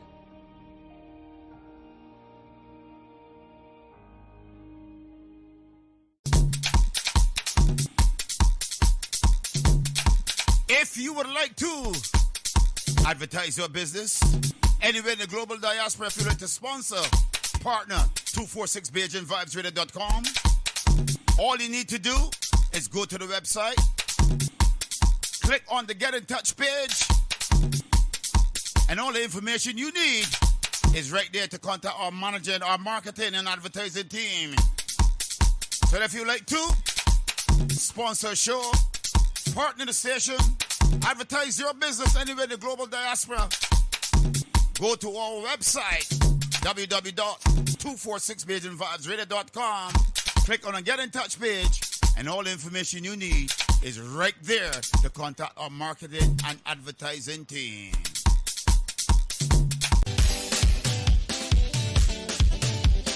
.246BajanVibesRadio.com is looking for presenters, male and female. If you want to join 246BajanVibesRadio.com, you can call, WhatsApp, Signal, Telegram, +44 7956 146 221. You can WhatsApp, message, Telegram, +44 7417-584-733. If you want to be a presenter right here anywhere in the global diaspora, get in touch with us, and we got what it takes to take you to the next dimension. Keep it locked, we got it, baby. Join me, DJ AC, every Sunday and Wednesday at 8 p.m. until midnight, London, UK time, for 4 hours of musical entertainment here on 246BajanVibesRadio.com. This happens when you text and drive.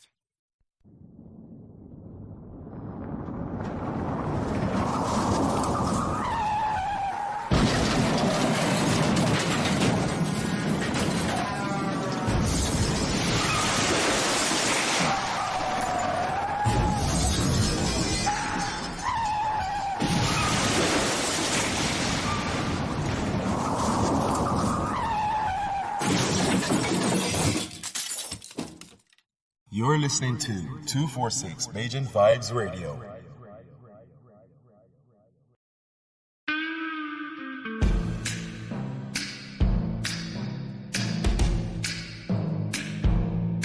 Tune in and be part of the fastest growing, most authentic black conscious radio show, linking Barbados, the Caribbean and its diaspora.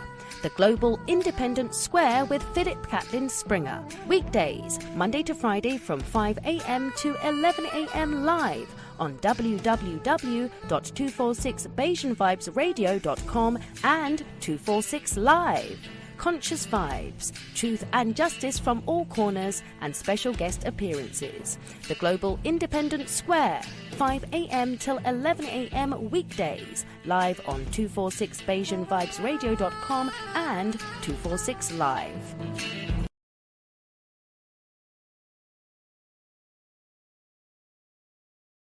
I eat callaloo, ackee, sweet potato, yam, banana, and tomato, cabbage, spinach, avocado, chocho, butter, bean, and cocoa, courgette, millet, plantain, rice and peas and pumpkin, mango, dates and guava, chickpeas and cassava. The Negev Desert in the southern part of Israel.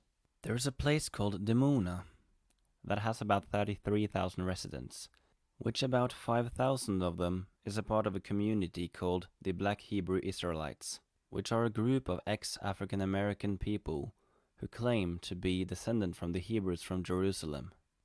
When the Romans attacked Israel, their ancestors fled into Africa, and mostly to West Africa. Hundreds of years went by, and then slave traders came along and brought them over to America, which they remained to modern time till they went back to Liberia and then back to Israel. They also have a strong faith that Israel is not a part of the Middle East. They actually believe that the land of Israel is actually part of Africa. They live a very healthy lifestyle where they don't smoke, they avoid chemicals, eat very little sugar and salt, and they're vegan, which is why they have the best longevity in all of Israel.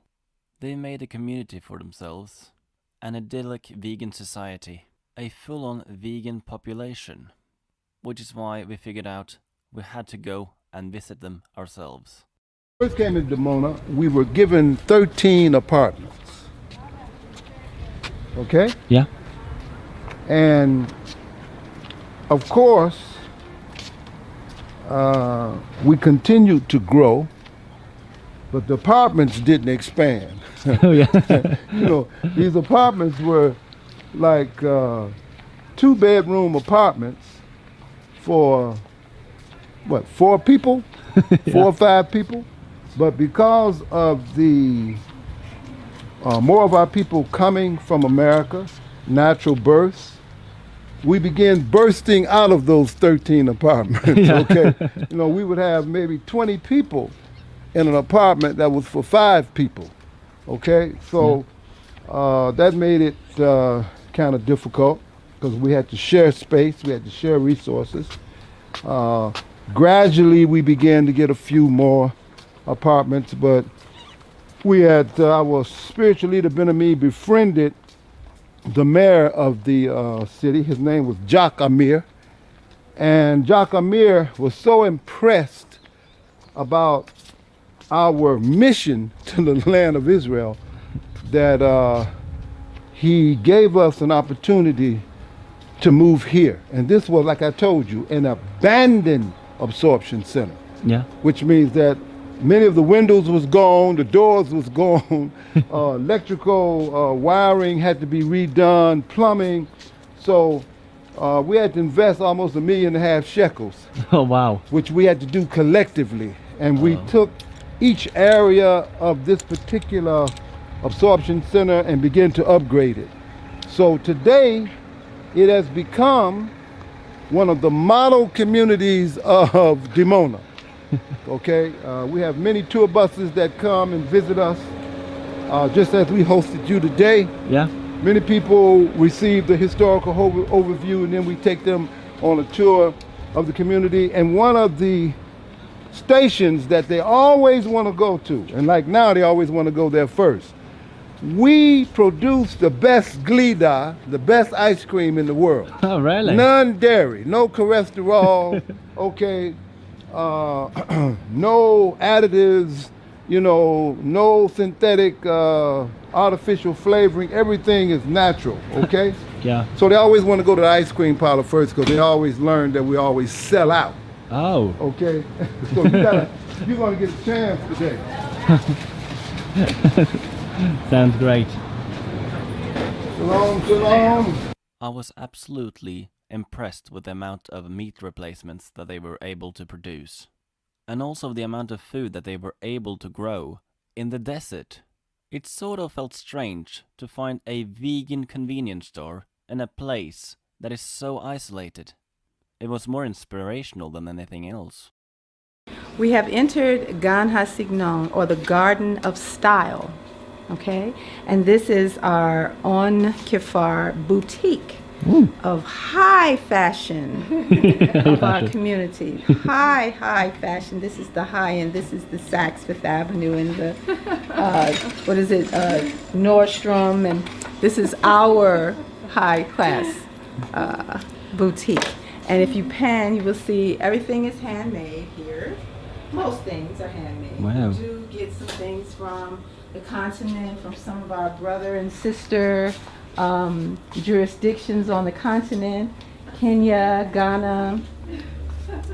But the clothing are all styled and sewn here in Gan HaSignon. Wow. All of the designs are specially designed, and as Sarah was saying, we wear only pure fabrics. So we have the gauze, the linens, the silks. This is silk. Hold on a second. Did she just say silk? While recording, I just thought to myself, this can't be real silk. But I was wrong. Silkworm produces their own cocoons in order to turn into another creature that has wings and can reproduce.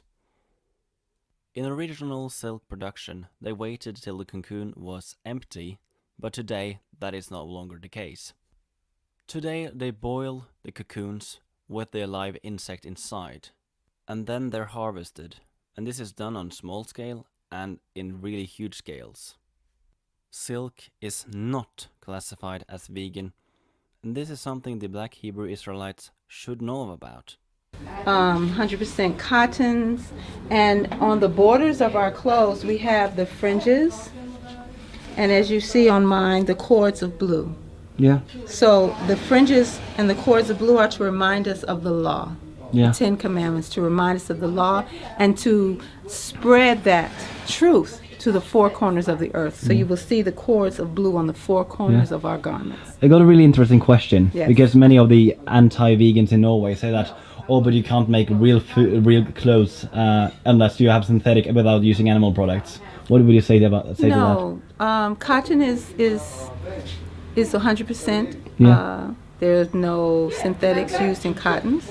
Yeah. There are no synthetics used in linens. There are no synthetics used in wool. There's no synthetics used in Yeah, silk. but wool is still an animal product, though. Yes, but you're not harming the animal. Well, actually, in 99% of wool production, this is actually not the case. Sheep are today bred to have an unnatural amount of fur that they grow. This has led to it being actually a necessity to cut their hair, and the reason why they still continue to do it is because there still is a demand. And when the sheep gets old and cannot produce wool fast enough, they will be sent to the slaughterhouse. The only ethical way to produce wool, in my opinion, would be if they are sanctuary animals, where they are only shortcut and not skinned, and the products are not sold for commercial reasons. Just as silk, wool is not classified as vegan. Priests and the prophets of Israel were anointed with oil. Okay, so once again, this is our Queen Mother Kanina. Yeah. This is the Queen Mother of our community, and this is her 100th year since, what is it, centurion? She's our first centurion. Centurion, right. Yes. Centurion. Yes, and we love her dearly, and she just won a 20-meter race. Okay? Yeah? Yes, she did. And she's coming from a program where senior program. A senior program where our elders come together and they do all types of activities and just have a wonderful time. You look wonderful for your age. Thank you. And one of the reasons why she looks like that, that's right. she never went to a hospital in America. She didn't go to the hospital until she came here for a checkup. Yeah. We just wanted to send her there to, check the vital signs, blood pressure and all of that. Yeah. But that's something we need to remember. This is the She testimony. never been to a hospital until she came here. Yeah. This is the testimony of veganism. Yeah. The testimony. Testimony. Yes, she is. The first is the Holy Spirit. And when we talk about the Holy Spirit, we're not talking about it in religious terms. We're talking about the initial sacred innate understanding that man had in the beginning, okay, because if we look at the longevity of man in the beginning, it was much longer than what it is today. Okay, Adam, 930 years. You have people 950. Methuselah, he's got the top record for 969, but we're in, we want to challenge that longevity of Methuselah. Yeah. Okay, we want to go past that. But before you can go past that, you've got to psychologically, mentally, and spiritually, and physically prepare yourself for a challenge. Okay, so when we talk about Holy Spirit, we talk about the ability to hear truth, discern it, and apply it. How often do people exercise here? Well, we recommend 3 times a week. Yeah. Okay, but you don't have to come here.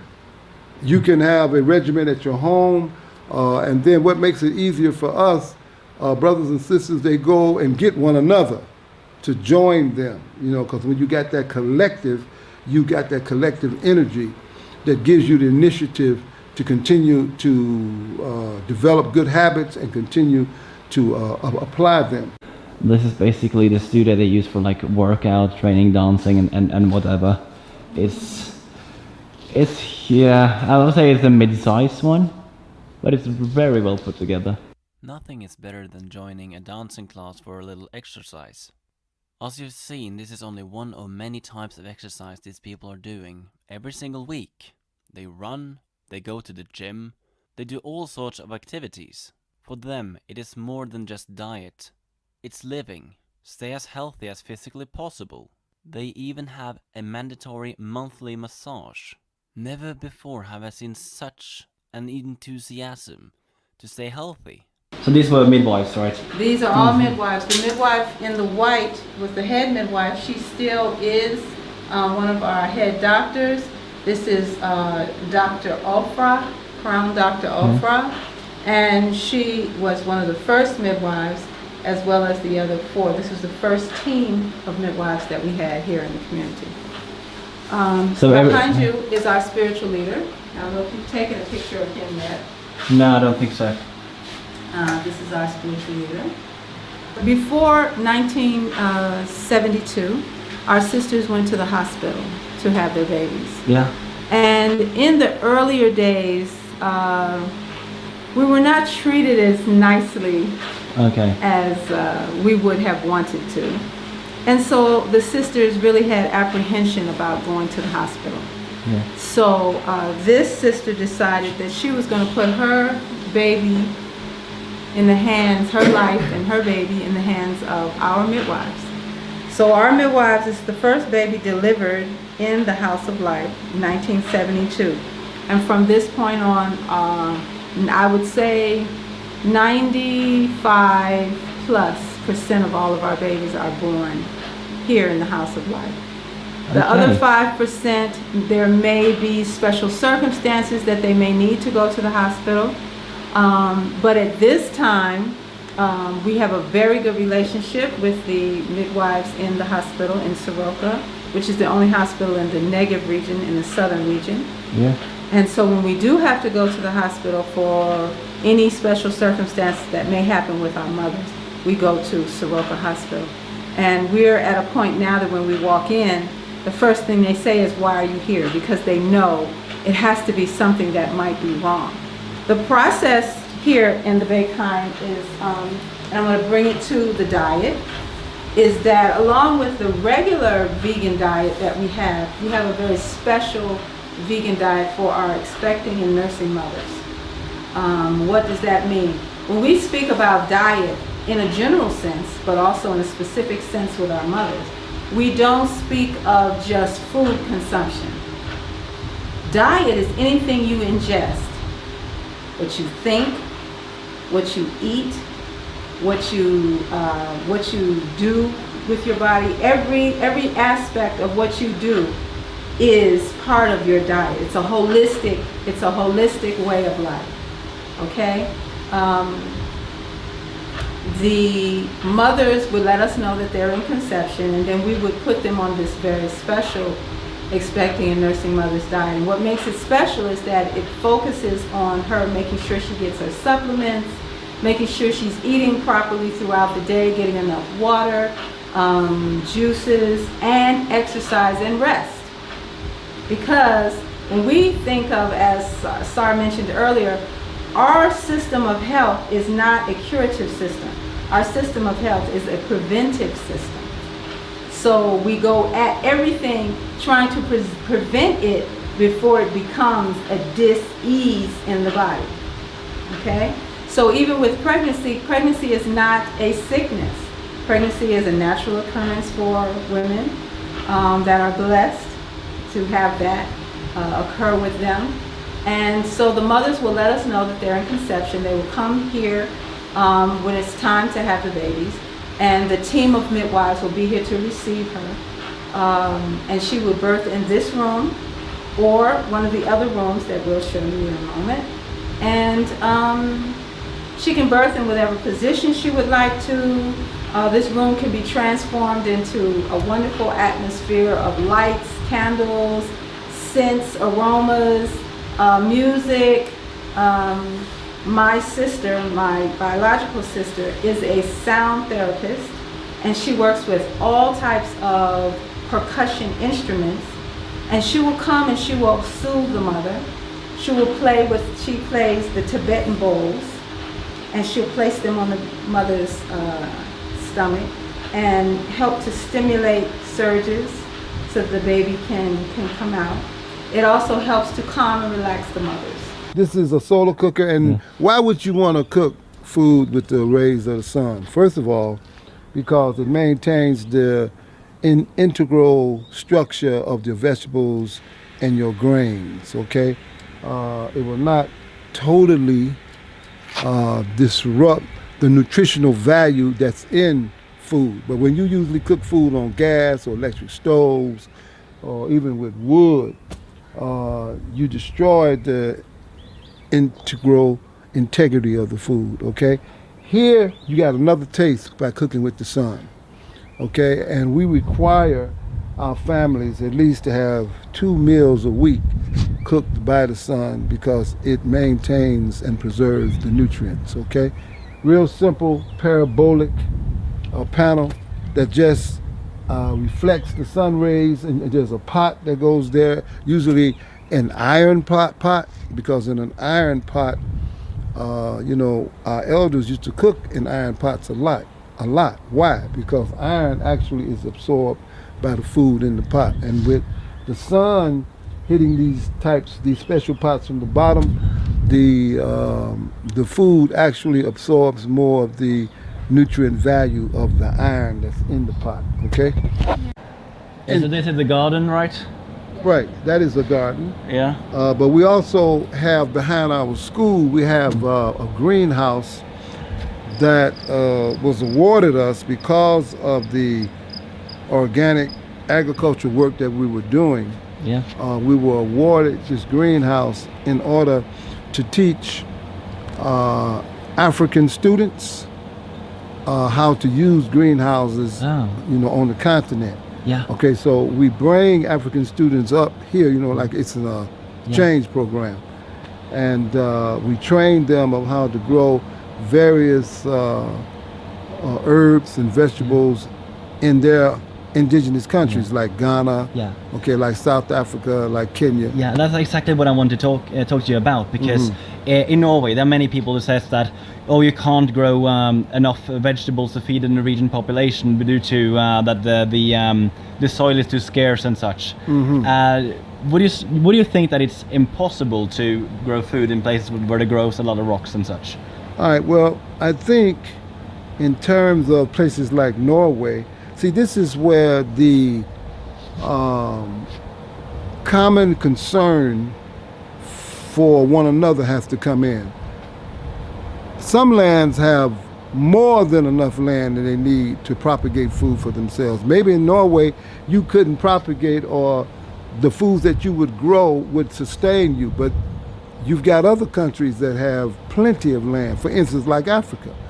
Okay, in Africa, you have millions of acres of land that are arable, but they're not using them to produce food for their populace.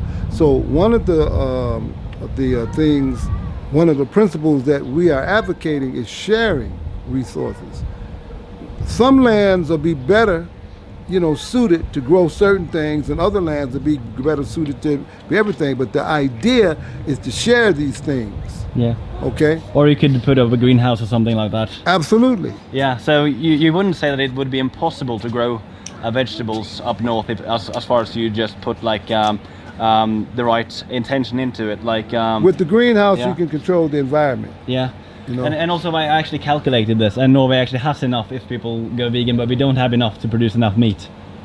Oh, absolutely. So, The amount of water that animals consume, when you're grazing cattle, first of all, you have to cut trees down in order to have the grasslands that the cattle would be feeding off of. Exactly. But when you destroy your trees, you destroy your natural air conditioners of the planet. Also, what they say is that if we they have to graze cows there because you can't produce food for humans there. What do you say about that? They have to raise cows. What are the cows eating? Grass, because they're eating the grains and the herbs and the grass. They say that because humans can't eat grass, therefore we have to eat meat, is what they say. Eating a cow is secondhand veganism. What I would like to leave with our listening audience is that it's been a great experience for us to receive Piola and Uda here in Dimona, the home of the Hebrew Israelite community of Jerusalem. And I think, you were already vegans, you told us. Yeah. And I think the meal that we just shared together validates why everybody in the world needs to be a vegan, okay? Because the food, we could say was absolutely delicious. So I'm putting an ad in that those of you that are thinking about becoming vegans or thinking about becoming a vegetarian, you need to come and visit the Village of Peace. Because we not only will offer you an opportunity that you will never receive nowhere else in the world, but we also hopefully will give you some keys of how you can regenerate your life, bring more happiness in your environment, bring more harmony in your environment, and bring more respect for people that you think are so much different than you. Because in just sitting and talking with you, we find that we have a lot of things in common. And one of the most important things that we must have in common is that we've got to always respect and give honor to that which created us. And what created us was this great creator that's all omnipotent, all omniscient, and all omnipresent. So if we can remember that we were all created by the same energy, the same consciousness, then we must find the bridges that bring us together as one people. But we want to remind our people, wherever they are on this planet, keep your eyes on Demona. Demona has become the spiritual capital of the world. Sila. As a person that is used to reading up on religion, I still find this very interesting. However, this might be a huge distinction between calling yourself religious and calling yourself spiritual. When religious people come up with excuses to consume animal products and use their religion as a justification, spiritual societies tend to do the exact opposite. It made me think, what if all religious groups were being just as passionate and ethical as these people? In next video, in the Galilee region, there is a village called Amirim. This was the first ever vegetarian village in all of Israel, full of lush forests and nature all over. It is truly an idyllic place to visit. So next time, you will see us travel to a place that exceeded all of our expectations, far beyond anything we could have imagined. Stay tuned.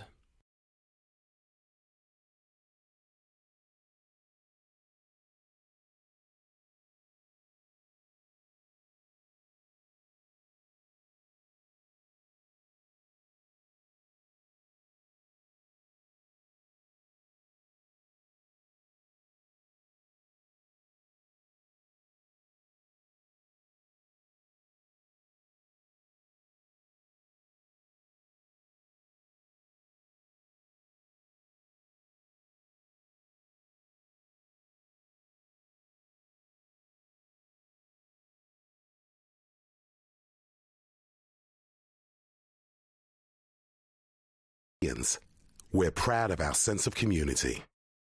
Oh yeah, we're very big on that. We try to help each other in any way we can, except when it comes to saving each other's lives. Even if all we have to do is put our names on a bone marrow register. Not quite so big on that, are we? There are 24 times more white people than black on the UK bone marrow register. If you're black or mixed race, join the register today. Visit aclt.org and see how you could be the one to save a life. ACLT unites to fight leukemia. So what's wrong with my car? Lady, I don't know. When can I get it back? Tomorrow? Lady, I don't know.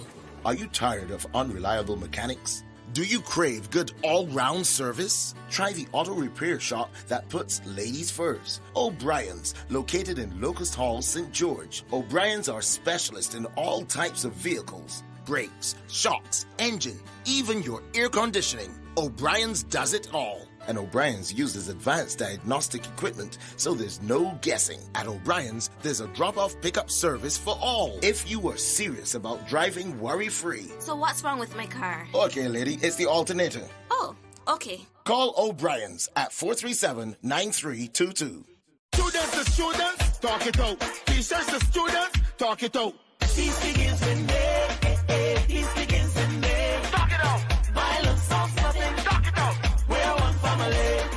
The school to learn, don't go school to fight. Don't bring school to college on a gun, on a knife. Don't let the violence mess up your life. Fighting all the time, can't get your first prize. Daddy land, stop this skylarking. When I'm fighting like dogs that barking. I'm up look yourself, won't stop recording. Then he said I get to start parting. Peace begins with me. Peace begins with me. Talk it out. Violence solves nothing. Talk it out. We're one family. Don't let the anger build up. Don't shout. Triangle you on the floor. Breathe it out. The same energy that you take to use to fight, same energy you could talk it out. Look up. Say the word reason. Talk it out. Sure that we even. Daddy, this is non-violent season. Talk it out. Don't get in the beef with nobody. Be vegan. Violence solves nothing. Talk it out. We're one family. Campaigning against youth violence all over the world. Right now, me I gotta give you a thing called feel up your breast. Whether you have big breasts or some itty bitty titty, to pick up cancer in them would be such a pity. How to prevent that cancer, we're not really sure. And although we are try hard, we still can't find no cure. So early detection is your best protection, and self-examination could be your salvation. So look good upon them appearance and investigate them texture, and appreciate your own breast tissue architecture. In other words, make sure say you utilize your hands to get yourself acquainted with your mammary glands. So the minute there's a change and you notice something strange, you can pay your doctor a visit so them can find out what is in it. And if cancer is the diagnosis, you could have a good prognosis if you catch it before it starts to spread. Cancer no means say you have to dead. So touch yourself, feel up your breast, put your hand them on your chest. Self-examination is the key if you want to catch cancer early. Yeah. 246 Bayesian Vibes Radio, alerting our female listeners to early prevention of cancer. I was shocked to discover that I'm at a high risk of prostate cancer because I'm black. Guys, we've got to keep talking about our health. So if you're a black man over the age of 45, go and have a chat with your GP or speak to our specialist nurses. Men, we are with you.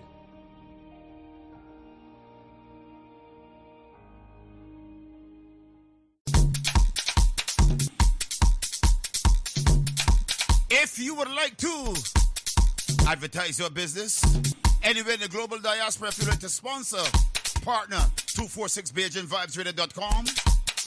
All you need to do is go to the website, click on the Get in Touch page, and all the information you need is right there to contact our manager and our marketing and advertising team. So if you'd like to sponsor a show, partner the station, advertise your business anywhere in the global diaspora, go to our website, www.246BayesianVibesRadio.com. Click on the Get in Touch page, and all the information you need is right there to contact our marketing and advertising team.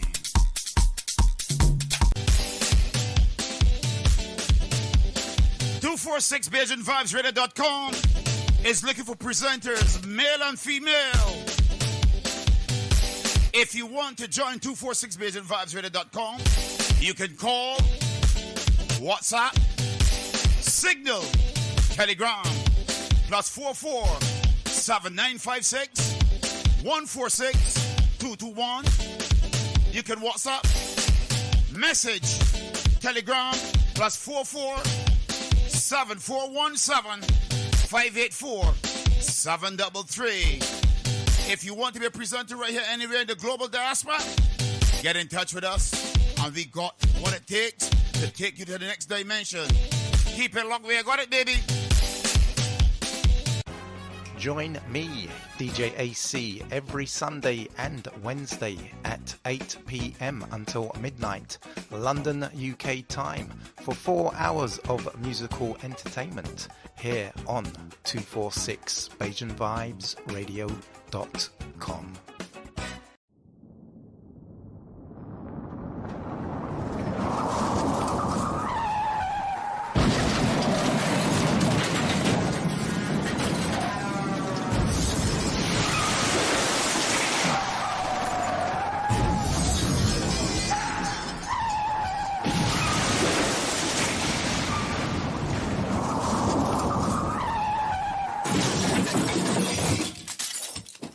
Lose those keys when you drink. From 246 Bayesian Vibes Radio. You're listening to 246 Bayesian Vibes Radio.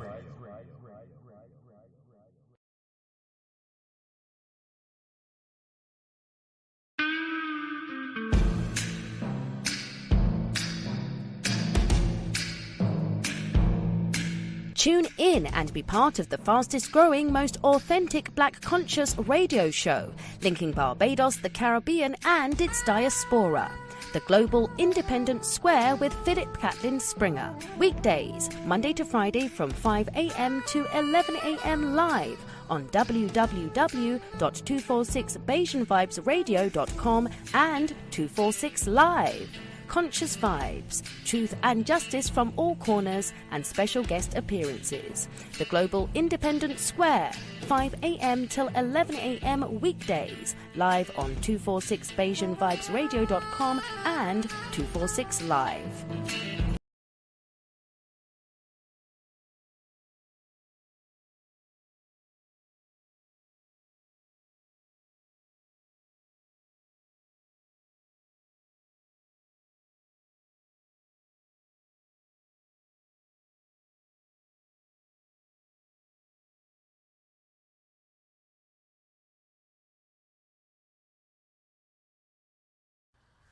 It's not a surprise to many that before different European groups basically conquered the entire planet, Europe was not always on top of the world, and in fact for a period was actually on the back foot against invasions from the east, such as with the Huns, Mongols, and Avars, and from the south, such as with the Turks, Arabs, and Iranians. And at one point it seemed like much of Christian Europe could fall to the ever-expanding Islamic conglomerate to the south, with the Balkans being conquered by the Ottomans, and Iberia and other areas of Europe conquered by the Moors. But who were the Moors anyways? This is a hotly contested issue and quite the sensitive topic, considering the historic tensions and conflicts between Christians, Jews, and Muslims throughout the Mediterranean region, such as in the Levant, the Balkans, Egypt, the Maghreb, and other regions of southern Europe. But there are actually many other players here involved rather than the three aforementioned religious groups, although all of these religions do have their origins with the Semitic peoples of the... Well, it actually all began during the Roman era, when the up-and-coming empire conquered the Maghreb from the Carthaginians and native Berber or Amazigh people, a region known to them in Latin as Mauritania, and hence the native inhabitants were referred to as the Mauri or Moors, inhabiting what is now parts of Algeria and Morocco. Truth be told, the genetic makeup of the region hasn't changed too terribly much since antiquity, so we can assume that the ancient Moors would have been pretty much identical to the Arab Berbers we see today in appearance and genetics, largely being of Southwest Asian origin, but with substantial admixture from both Europe and Sub-Saharan Africa, and hence there is a considerable amount of diversity in the North African population, being anything but a homogeneous people, with some being quite fair, such as the Kabyle, while others are very dark, such as the Tuareg, and others being somewhere in between. But on average, most indigenous North Africans are in the range of 10 to 30% Sub-Saharan and 70 to 90% Western Eurasian. Keep in mind, although the Moors and other North Africans did speak Afro-Asiatic languages, meaning they were related to Arabic, Hebrew, Syriac, and other Semitic tongues, they were most certainly distinct and of their own branch, not even close to being mutually intelligible, with there being quite a bit of diversity between Amazigh languages themselves. So, even though the region of Mauritania spent many centuries under Roman rule, they still maintained their own regional cultures and languages, and were even later invaded and conquered by Germanic peoples such as the Goths and Vandals, as well as the Iranic Alans from Central Asia. But the Arab invasion of the Maghreb had the biggest impact on the region, with the vast majority of the population converting to Islam, with Arabic becoming the official lingua franca, although different tribes did continue to speak Amazigh languages. Islamic Arabs under the Umayyad Caliphate very quickly spread out throughout the Maghreb and even into southern Europe, where they conquered nearly the entirety of the Iberian Peninsula by the 8th century AD, and this is where the term Moors comes from in European history, since many of the Islamic forces originated in the region of Mauritania, although it was definitely more of a coalition of people from all over the Islamic world at the time, including those from Arabia, Yemen, Syria, Egypt, and even some from Sub-Saharan Africa. So Moor was not an ethnic or racial group, but rather a term used by Europeans to refer to those invading Europe from the region of Mauritania. In European sources, the term Moor was eventually redefined to strictly refer to those of Sub-Saharan African origin, with all North Africans simply portrayed as black-skinned peoples, most likely in an attempt to distance them from Europeans and portray them as a more alien and foreign threat, as although there were Moors of Sub-Saharan African descent in Iberia during the occupation, both free and enslaved, they were a very small minority, just as in the rest of the Islamic world. Because of this historical depiction of Moors as black, In the present day, many assume that all Moors were of sub-Saharan African descent, which is not even close to being true, and has had quite an interesting social impact on the African diaspora. Islamic Iberia, or Al-Andalus, was briefly ruled over by the larger Umayyads before eventually splitting with the Amazigh Almoravids based in Morocco, although interestingly, no, the name of Morocco is actually not tied to the name Moor, but the country of Mauritania to the south is. Although Mauritania was more on the periphery of the Almoravid Empire, with modern-day Mauritanians having much more sub-Saharan DNA on average than Moroccans. Moor is also an ethnic term used in some parts of the Sahara today in order to denote those of predominantly mixed Arab-Berber origins in the region, predominantly Mauritania, Western Sahara, and Mali. And there are even some tribes, such as the Arma in West Africa, who actually can trace back their ancestry to the Moors of Iberia. However, Iberia was not the only region of Western Europe to be conquered by the Moors, as the Balearic Islands, Sicily, and parts of southern Italy had also been invaded by North African Muslims and incorporated, albeit briefly, into the Islamic world. Obviously, Spain, Portugal, and Italy are not Arab Islamic countries today, with Iberia having been gradually Christianized over nearly 7 centuries by a coalition of Christian Latin peoples pushing south, with Sicily being conquered by the Normans, a French Viking population, and although there were still moderate numbers of Islamic citizens remaining in these countries, they met with a variety of fates.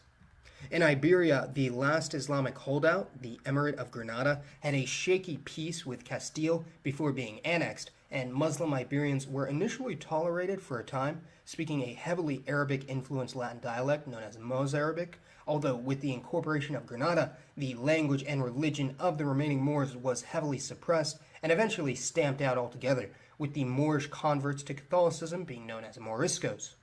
In most of Sicily, following the Norman invasion, Muslims were largely treated as equal citizens. However, upon incorporation with the rest of Italy, the remaining Sicilian Muslim population was expelled to a village in south-central mainland Italy known as Lucera, and eventually even this settlement of Arabic-speaking Muslims in Italy was destroyed, and its inhabitants were slaughtered or sold into slavery.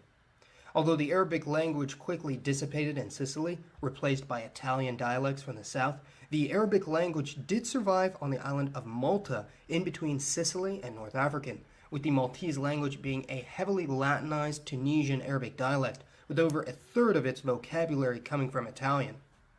So, even though the Moorish community of Spain had converted to Catholicism on paper, much like with the Jewish converts or conversos, the crown basically went with the once a Muslim, always a Muslim approach and decided to expel the entirety of the Morisco community of Spain, with the bulk arriving in North Africa, and a large number also fled to Spanish colonies in the New World. The Sephardic Jews, having been accused of heresy and collaboration with the Muslims, were also largely expelled from Iberia, mainly to North Africa and the New World, other areas of Europe such as the Netherlands, or making their way to the Ottoman Empire, which is why there were previously large Sephardic communities in Greece and Turkey. Over many generations of living in colonial and post-colonial Latin America, the vast majority of the Sephardic and Morisco peoples of the region intermarried with other ethnic groups and completely lost their religion and cultural heritage, mainly due to the dangers that persisted in outing oneself as someone of Jewish or Muslim descent. For this reason, many Latin Americans from many different racial groups may have varying levels of Middle Eastern and North African ancestry, essentially meaning that many Latinos carry the blood of the old Moors and Jews of Iberia. The genetic impact in Iberia and southern Europe from occupation by the Moors was actually rather minimal, as I discussed in a much older video, with recent admixture rates from the Middle East and North Africa in the Spanish and Portuguese ranging from 2 to 10%, and in Sicily much of the same, while in Malta it may be up to 14% of the gene pool, although the bulk of their ancestry is still shared with the neighboring Sicilians. The historic conflation of the Moors with sub-Saharan Africans has led to a rather strange movement arising in the African diaspora, with many self-identifying as Islamic Moors and with Moorish history being pretty much exclusive to Black Americans, which is fine, whatever, but it seems disingenuous to steal and erase the entire history of the actual Moors of North Africa and just acting like they never existed. Additionally, large numbers of Hispanic Americans, mostly from mixed-race communities, have been converting to Islam in large numbers, with the Islamic Hispanic American community now estimated to be over 100,000, and it's surmised that this may be due to contact with Arab and black Muslims in major cities, and the revelations that, due to the expulsion of many Moriscos to Latin America, many of these Hispanic and Arab Americans may have more in common than they might think, not to mention the overlap in appearance between some Middle Easterners and Latinos. So although the historic Arab impact and influence on the Western world, such as that in Southern Europe and Latin America, is pretty well known and becoming more apparent to many, one topic that certainly doesn't get a lot of attention in the West is the Arab conquest and explorations to the East, with there being a history of massive invasions from the Islamic world into Southeast Asia and South Asia, with the latter region known as Al-Hind.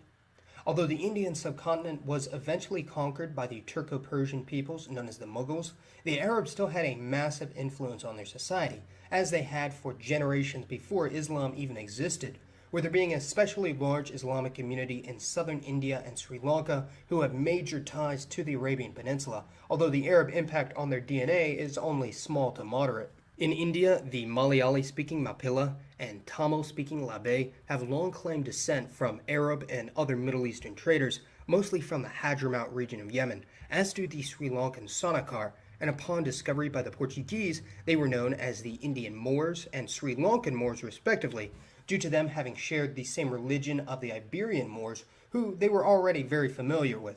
Although I've yet to see any genetic studies to corroborate the claims of Arab descent in southern Indian Muslims such as the Mappila and Labe, Sri Lankan Moors have been shown to have limited amounts of admixture from the Middle East, albeit quite unevenly dispersed in the population due to the diverse origins of the different Islamic groups on the island. The last group of Moors that existed in the present day, and actually have little to nothing to do with the actual Iberian Moors, would be the Moro people in the Bangsamoro or Mindanao region of the southern Philippines, also clearly named by the Spaniards after the Iberian Moors. The term Moro or Bangsamoro in the Philippines is used to refer to all of the Islamic ethnic groups on the islands, many of whom may or may not have trace amounts of Arab ancestry from ancient traders or Islamic missionaries, and today make up around 5 to 10% of the country's population. It seems likely that had the Spaniards not conquered the Philippines at the time they had, certainly the entirety of the Philippine Islands would have eventually been converted to Islam, just as in Indonesia and Malaysia. So it is rather interesting that the Iberians were constantly butting heads with Muslims just about everywhere, and in the case of Latin America, even were the direct cause of them migrating there, meaning that many people around the globe are descended from these old Moors of Iberia, Sicily, and North Africa. So please let me know your thoughts on the historic Moorish people, and for today's poll, let me know which group of Moors you find to be the most interesting. And as always, thanks for watching everyone. This has been Mason, and I'll see you next time. We're proud of our sense of community. Oh yeah, we're very big on that. We try to help each other in any way we can, except when it comes to saving each other's lives. Even if all we have to do is put our names on a bone marrow register. Not quite so big on that, are we? There are 24 times more white people than black on the UK bone marrow register. If you're black or mixed race, join the register today. Visit aclt.org and see how you could be the one to save a life.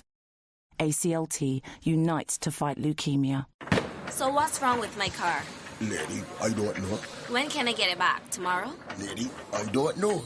Are you tired of unreliable mechanics? Do you crave good all-round service? Try the auto repair shop that puts ladies first. O'Brien's, located in Locust Hall, St. George. O'Brien's are specialists in all types of vehicles. Brakes, shocks, engine, even your air conditioning. O'Brien's does it all. And O'Brien's uses advanced diagnostic equipment, so there's no guessing. At O'Brien's, there's a drop-off pickup service for all. If you are serious about driving worry-free. So what's wrong with my car? Okay, lady, it's the alternator. Oh, okay. Call O'Brien's at 437-9322. Students to students, talk it out. Teachers to students, talk it out. 3rd of December 2023, Venezuela hosted a nationwide referendum on whether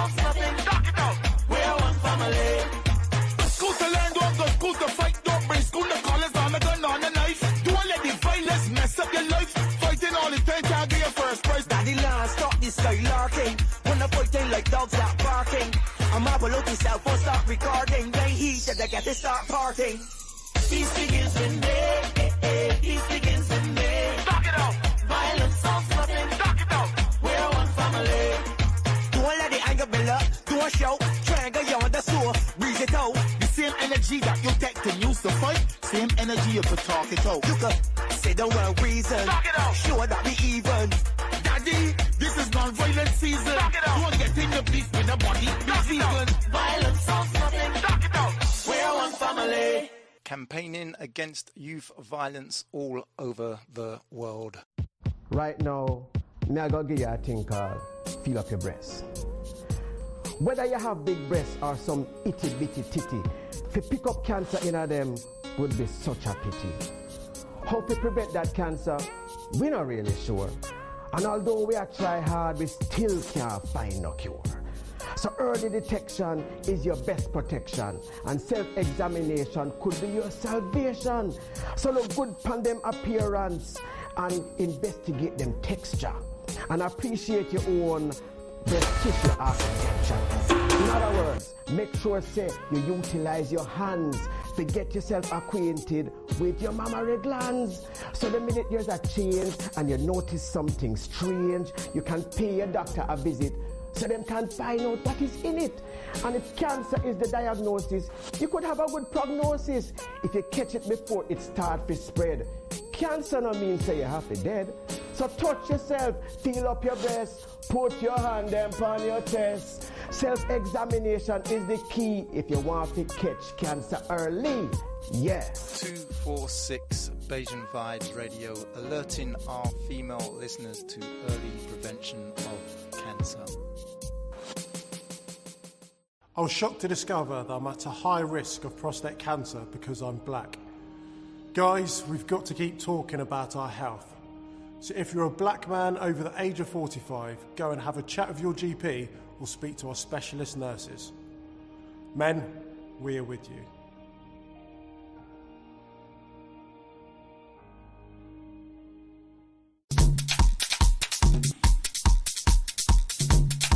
If you would like to advertise your business anywhere in the global diaspora, if you'd like to sponsor, partner 246BayesianVibesRadio.com. All you need to do is go to the website, click on the Get in Touch page, and all the information you need is right there to contact our manager and our marketing and advertising team. So if you'd like to sponsor a show, partner the station, advertise your business anywhere in the global diaspora, go to our website, www.246BayesianVibesRadio.com. Click on the Get in Touch page, and all the information you need is right there to contact our marketing and advertising team.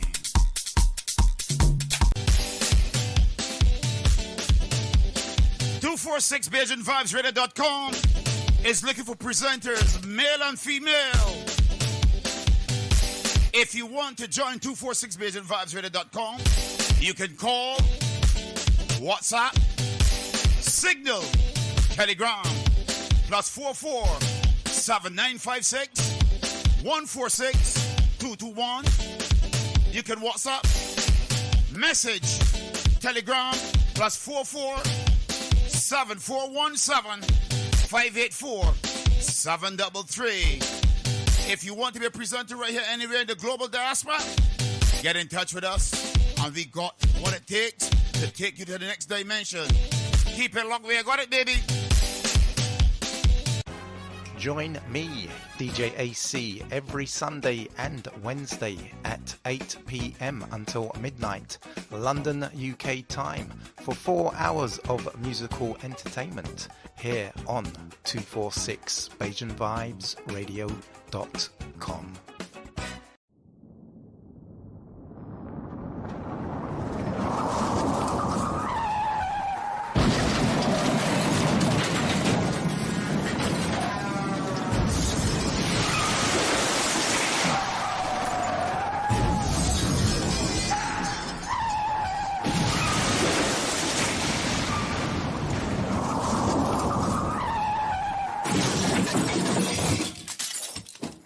To arrive alive, don't drink and drive. You're listening to 246 Beijing Vibes Radio.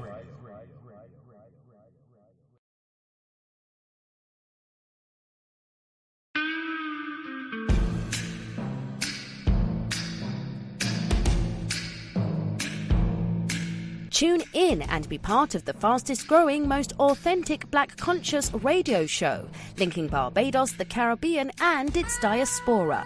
The Global Independent Square with Philip Catlin Springer. Weekdays, Monday to Friday from 5 a.m. to 11 a.m. live on www.246BeijingVibesRadio.com and 246 Live. Conscious vibes, truth and justice from all corners, and special guest appearances. The Global Independent Square, 5 a.m. till 11 a.m. weekdays, live on 246BeijingVibesRadio.com and 246 Live. 3rd of December 2023, Venezuela hosted a nationwide referendum on whether or not their country should annex 2/3 of Guyana's territory, their geographic neighbor immediately to the east. This region of Guyana is known as the Essequibo, and it's a huge piece of land, only slightly smaller than the U.S. state of Florida is. But Guyanese themselves were not welcome to vote in the Venezuelan referendum calling for the partition of their own country. A couple days later, on the 5th of December, the Venezuelan government claimed that more than 10.5 million people, or more than 1/3 of their entire population, had voted in the referendum, and that 95% of the votes were in favor of annexing the Essequibo region from Guyana, and creating a brand new Venezuelan state out of it to be called Guyana Essequiba. But in reality, third-party international observers believe that fewer than 2.4 million Venezuelans actually participated in the referendum. But that didn't stop Venezuela's decade-long autocratic leader, Nicolas Maduro, from declaring that the Venezuelan people had spoken loud and clear, claiming that the vote was so overwhelming that the Venezuelan government has no other choice than to abide by it. Maduro immediately ordered the publishing of a brand new official map of Venezuela that includes the Essequibo territory to be displayed in every school, university, government building, and house in the country. A Venezuelan general was immediately appointed by Maduro to become Venezuela's new governor of the territory, while Venezuelan troop movements directly near the border with Essequibo began increasing in activity, and satellites revealed increased Venezuelan airstrip and road construction beginning near the border as well. The Venezuelan government promptly issued arrest warrants for political candidates in the country who opposed the referendum and the annexation. While immediately before the referendum on the annexation took place, Venezuela's defense minister very publicly and ominously stated that Venezuela's dispute with Guyana over the Essequibo is, quote, not a war for now. Guyana has, of course, denounced Venezuela's referendum and rejected their unilateral demand to annex 2/3 of their territory. If Venezuela wants to truly annex the Essequibo region beyond their own self-published maps, they will have to come and claim it themselves. But an all-out Venezuelan invasion of the Essequibo will not be an easy task. The theater of operations will be huge across an area roughly the size of Florida, and at the northern edge of the Amazon rainforest, it's also almost entirely covered by incredibly dense jungle. It's also very sparsely populated, with only about 128,000 people who actually live there, which makes the Essequibo one of the most sparsely populated places in the entire world, with an average density that's less than half the density of Lapland in far northern Finland above the Arctic Circle. Nonetheless, that hasn't stopped the Venezuelan government from already offering Venezuelan citizens to all of the 128,000 people who live here, including rolling out identification cards for all of them. But because the region is so densely jungled and so sparsely populated, there's been very little need to ever build out any infrastructure in the region or develop it from Guyana's perspective.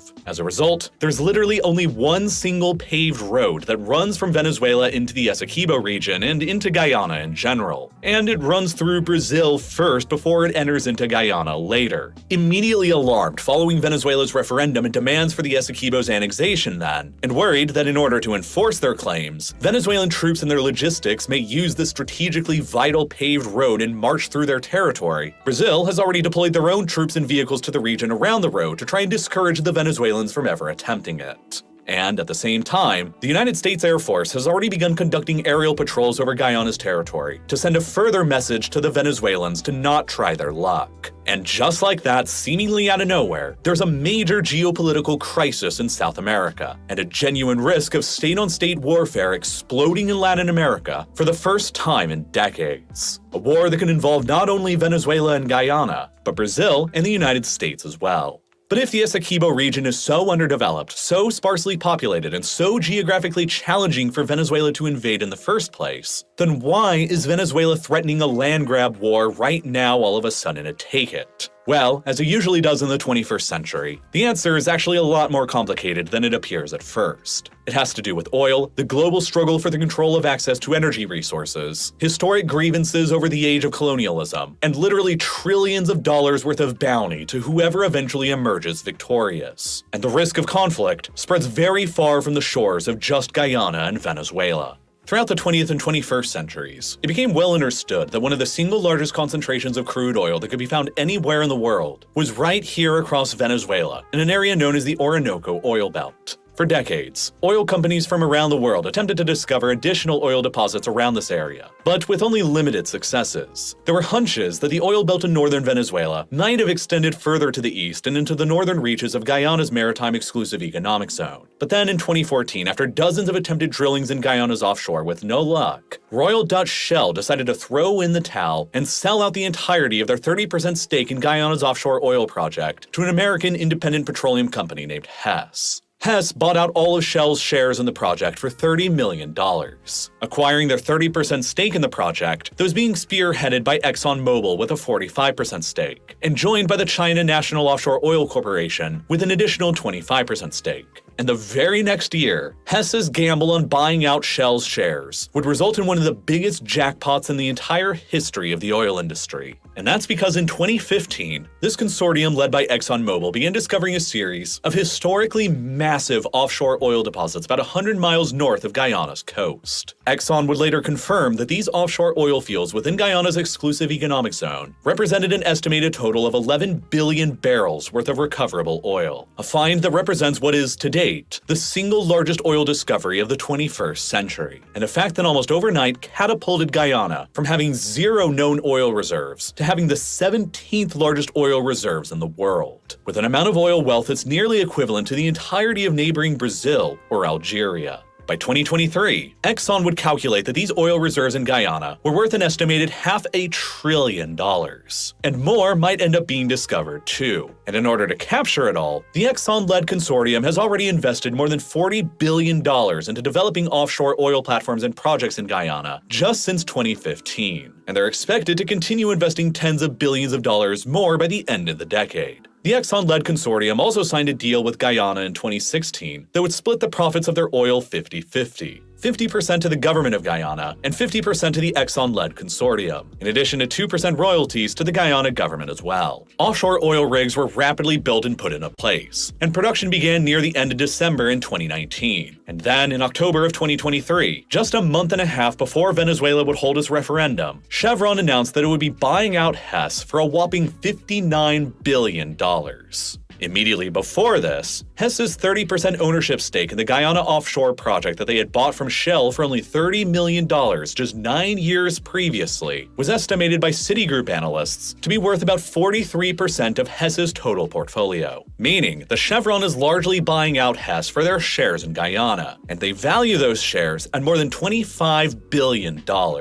More than 830 times what Hess paid for them 9 years ago. Currently, as of the end of 2023, Guyana is producing about 380,000 barrels of oil a day from these offshore fields, which isn't nothing. But within only a few years from now, by 2027 or 2028, as more foreign investment pours in and more platforms are developed, they're expected to increase production levels to about 1.2 million barrels per day, which by then will be just over 1% of the entire planet's production, and rank Guyana roughly alongside modern-day Algeria's production levels. With a total population of only around 800,000 people, Guyana will by then become by far the largest per capita producer of oil in the world, and by 2036, it's expected that Guyana's government will be raking in about $16 billion a year in taxes and levies on the oil industry. A figure that's nearly 4 times as much as Guyana's entire economy was before the discovery of oil back in 2014. As a result, Guyana has been experiencing the fastest growing economy anywhere in the world ever since 2021, as the money keeps pouring into the country from the Exxon-led consortium and as the oil fields continue being developed. Across 2022 alone, the Guyanese economy grew by an almost unbelievable 62.3%. Before the discovery of oil in 2014, Guyana was a sleepy little country with very few other major industries, and so the GDP per capita in the country was merely $5,400 per person per year, which made it one of the poorest countries in the Americas. But now, by 2028, with the unexpected oil boom, Guyana's nominal GDP per capita is expected to rise to more than $37,000 per person within just the next few years, which by then will be the third highest in the Americas, only behind the United States and Canada, and about on a par with Italy. It's for this reason that some people have already taken to calling Guyana the world's next United Arab Emirates, another small, formerly British-controlled country that was once extremely poor, but managed to grow exorbitantly wealthy, influential, and powerful in the world within only a matter of years through the harnessing of their oil might after it was discovered. Obviously, Guyana has emerged in the 2020s as the most important new addition to the global energy map in the 21st century, and that has brought it incredible levels of attention from the outside world that it never could have imagined before. Most of Guyana's present and likely future oil exports as well are flowing on the backs of tankers across the Atlantic towards the biggest port in the European Union, Rotterdam in the Netherlands, a fact that's greatly benefiting the Europeans, as they've been able to use Guyana's recently come online oil to help replace some of their previously large volumes of Russian oil that they've cut out over the war that's still raging in Ukraine. OPEC, the international oil cartel that's made up of most of the world's largest producers, has already been approaching Guyana with the prospect of becoming their latest member. Advances that Guyana, for the moment, has publicly rejected in favor of maintaining their own independence. But that independence may not last forever, because directly next door to all of their amazing oil discoveries and incoming wealth ever since 2015 has been Venezuela, who, despite having literally the largest crude oil reserves of any country in the world, has been gradually struggling to actually produce any of it ever since the 1990s. As you can see from this graph, Venezuela's oil production was once around 3.2 million barrels a day back in the mid-1990s, a rate that if they had continued managing today would have placed their production in the top 10 worldwide, right alongside the likes of Persian Gulf states like the United Arab Emirates and Iran. But they didn't maintain that rate, and in fact they've seen a continuous decline in oil production over the past 30 years ever since, to the point where today they're barely producing more than 700,000 barrels a day, a rate of oil production that's even less than the United Kingdom, despite Venezuela having more than 120 times the amount of proven reserves as the UK does. Now, Venezuela produces and exports so little of their own oil that tiny Guyana right next door to them is all set to surpass both their production and export volumes within just the next 3 years. Despite having a much younger industry where production only began at the end of 2019, and despite having vastly smaller volumes of reserves than Venezuela. And the reason for that is very complicated. In comparison to the much more recent oil industry in Guyana, the oil industry in Venezuela dates back more than a century ago to 1922, when Royal Dutch Shell first hit oil in the country in the Maracaibo Basin here in the far northwest of the country. That discovery sparked an unprecedented oil boom in the country, and by the end of the decade in 1929, there were more than 100 foreign energy companies operating in Venezuela, all drilling for oil, while the country's production had exploded to become the second highest producer in the entire world, remaining only behind the United States' oil production itself. But at the same time, Venezuela was ruled by an autocratic military dictatorship, and that regime failed to properly diversify the country's economy away from the ballooning oil industry. By 1935, within only 13 years of when oil was first discovered in the country, oil was already making up more than 90% of all of Venezuela's exports, and the country had become the leading petrostate in the Western Hemisphere. Moreover, only 3 foreign energy companies had managed to outmaneuver and outcompete all of the others to dominate 98% of the entire Venezuelan oil market. In the 1940s, Venezuela passed a new law that required these foreign energy companies to pay half of their oil profits to the state. The companies complied, and Venezuela's government revenue exploded. But with that came a classic problem that every petrostate before and since has had to confront. With government revenues coming more from taxes on oil production and foreign oil companies, the government begins relying less and less on the taxes from their own citizens. And so, the government begins becoming less accountable to its own people, which opens the door to the country's ruling elite to become more corrupt and more authoritarian over time. which is exactly what ended up happening in Venezuela. Venezuela became one of the founding members of OPEC alongside Saudi Arabia, Iran, Iraq, and Kuwait in 1960. And then they created their own state-owned oil company the same year, the Venezuela Petroleum Corporation. And with that, they felt that they had enough leverage to increase the taxes on foreign oil companies' profits from 50% to 65%, which the companies continued to begrudgingly go along with. And then in the 1970s came the global oil price boom that followed the OPEC oil embargo of countries that had supported the Israelis during the Yom Kippur War of 1973. Tens of billions of dollars in oil profits started flooding into the Venezuelan government's coffers, which led government officials to make several short-sighted decisions. In 1976, with the oil boom still roaring, the Venezuelan government decided to nationalize their oil industry and established a new state-owned oil company called PDVSA that would monopolize all of the exploring, drilling, production, refining, and exports in the country. Foreign oil companies were still allowed to continue operating in Venezuela after 1976, but they could only do so under a joint venture with PDVSA, and PDVSA had to own a minimum 60% stake in the joint venture. But as is well known in the oil industry, prices never remain high forever, and for every boom time, there's a bust time that always follows. In the 1980s, the global price of oil crashed, and so too did Venezuela's undiversified government revenues. Inflation in the country accelerated, but the government continued taking on huge amounts of debts by continuing to spend aggressively, most notably with their purchase of half of the American oil and gas company Citgo in 1986, and then the purchase of the remaining half of the company 4 years later in 1990. Venezuela's purchase of Citgo was strategic for multiple reasons, though. Venezuela's oil reserves, while being the largest in the world, are also among the lowest quality in the world. Venezuela's oil is extremely heavy and crude, full of impurities like sulfur and mercury that requires a lot of technical expertise to drill out of the ground. And then, it requires a much more intensive refining process to transform into usable finished end products like gasoline. This is in stark contrast to the oil fields of Saudi Arabia, which are slightly smaller than Venezuela's in volume, but are also far lighter and far more pure of contaminants, which makes Saudi oil significantly easier and cheaper both to drill and refine than Venezuelan oil is, which is a huge part of what has made Saudi Arabia the world's most influential oil power, and Venezuela a mere secondary player.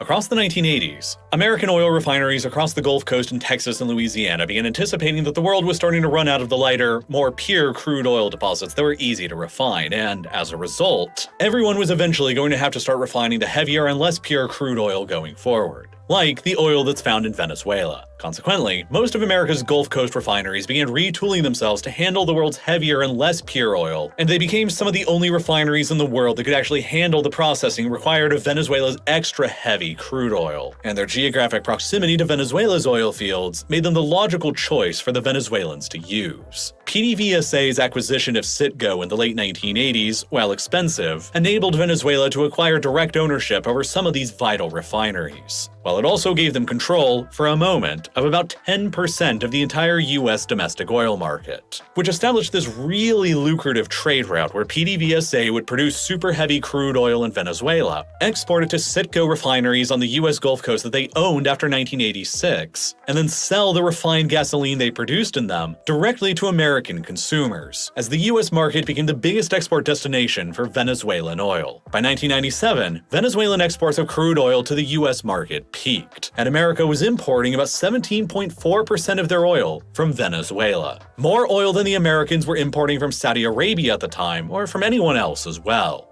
Venezuela had become America's #1 largest source of oil, but corruption and graft within the Venezuelan government had by this point become endemic. Between 1972 and 1997, as the oil wealth poured into the country, the Cato Institute has estimated that Venezuelan government officials embezzled as much as $100 billion worth of the state's oil revenues. A truly astonishing level of corruption. By 1989, with continued government spending on social welfare programs and foreign acquisitions like Citgo, the country's public debt had climbed up to $29 billion, or about 66% of their total GDP at the time, and $20 billion of that amount was owned to foreign banks. So, in 1989, Venezuela appealed to the International Monetary Fund for a financial bailout, and as a part of those negotiations, they agreed to a series of austerity measures that cut back on social welfare spending. And that sparked a series of deadly riots across the country that killed hundreds. In 1992, with unrest in Venezuela mounting and the government growing increasingly unpopular, a then largely unknown Venezuelan military officer named Hugo Chavez launched a coup d'etat against the government. The coup attempt failed, more than 140 people were killed, and Chavez and his conspirators were arrested. Hugo Chavez would spend the next 2 years in jail for his role in organizing the coup until he was pardoned in 1994. But his actions had catapulted him into Venezuela's national spotlight. And riding on that momentum after he was released from prison, he decided to try and become Venezuela's next leader through more legal means by running for president in 1998. Chavez ran under a socialist campaign that promised to distribute Venezuela's massive oil wealth more equitably to the poor of the country. He promised to end the corruption and the graft that had long been associated with Venezuela's government and oil industry, and it was on this message that the Venezuelan working class voted Chavez into power in 1998. Over the next few years, as the price of oil continued to remain high and Venezuela continued making lots of money, Chavez followed through on his campaign promises and dramatically expanded social welfare and healthcare spending in the country, and managed to greatly reduce the national poverty rate in the process. This earned him an incredible amount of popularity among Venezuela's working class that then enabled him to continue expanding the powers of his own office in the country with very little pushback. Independent media outlets were steadily shut down, press freedoms grew smaller, and presidential term limits were abolished, while Chavez expanded the control of his own party over the national oil industry. The remaining oil projects in the country that were jointly owned between PDVSA and American energy companies like Exxon and ConocoPhillips were seized entirely for PDVSA, while Chavez nearly simultaneously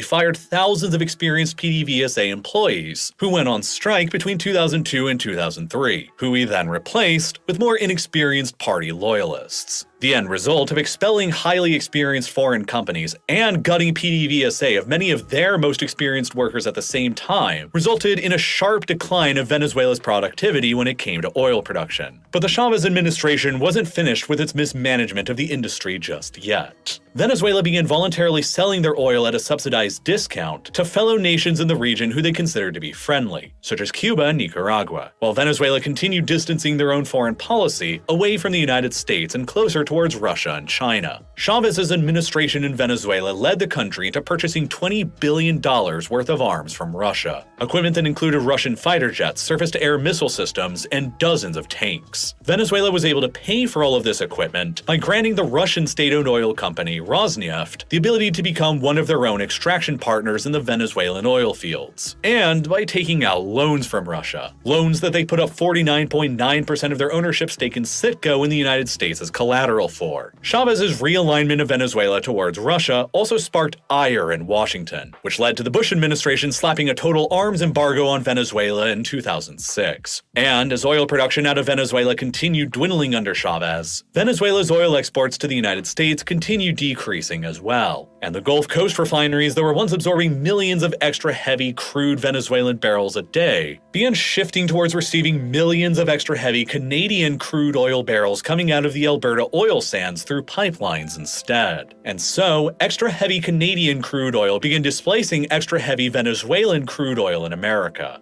And so, Venezuela's ability to make money out of their oil industry by exporting to American refineries and the American market decreased even further. At the same time, Chavez also never managed to really diversify the Venezuelan government's reliance away from the oil revenues that were still coming in. By the time he died in 2013, after 15 years in power, Venezuela was still deriving a whopping 96% of their export earnings through oil, while 45% of the Venezuelan government's budget was still coming from the oil money as well. Venezuela was still producing around 3 million barrels of oil per day in 2013. Only marginally lower than what they were producing back in 1997 at their peak immediately before the rise of Chavez. And, for the moment, global oil prices were still high. And coasting off of those high oil prices throughout most of his time in office, Chavez's lavish government spending and years of deficits had roughly tripled Venezuela's national debt by the time of his death, from a total of just $33.6 billion in 1998 when he assumed office, to a total of $101.6 billion in 2013. a figure that seemed manageable at the time as the Venezuelan economy continued growing and the total GDP stood at $371 billion, which gave the Venezuelans a debt-to-GDP ratio of only 27%. But with the economy and the government each still so reliant on the oil industry, Chávez's huge deficits and piling on of debt were things that were only really sustainable so long as the price of oil continued remaining high. After Chávez died in 2013, his hand-picked successor Nicolas Maduro immediately assumed the presidency and continued on with all of Chávez's policies and high levels of spending. But then in 2014, the year after Maduro assumed the presidency, the price of oil completely collapsed. Maduro failed to adapt and continued on with all of the same Chávez-era policies, but without the high oil prices in place to actually sustain them. And with that came a rapid collapse in the undiversified Venezuelan economy as well. Massive protests began breaking out against the Maduro government in Venezuela in 2015 as the country's economy crumbled, and the government responded with increasingly harsh levels of repression. Over the following 10 years, between 2013 and 2023, Maduro's Venezuela has plummeted 43 places in the Reporters Without Borders annually published Press Freedoms Index, to the point where it's currently almost in the bottom 20 of the world on a comparable scale to the likes of Russia and Belarus, where most television channels in the country are currently owned by the state. The Venezuelan government's violence against its own people accelerated as well, with both the United Nations and Human Rights Watch estimating that more than 20,000 Venezuelans in the country have been subjected to extrajudicial killings since Maduro took over in 2013.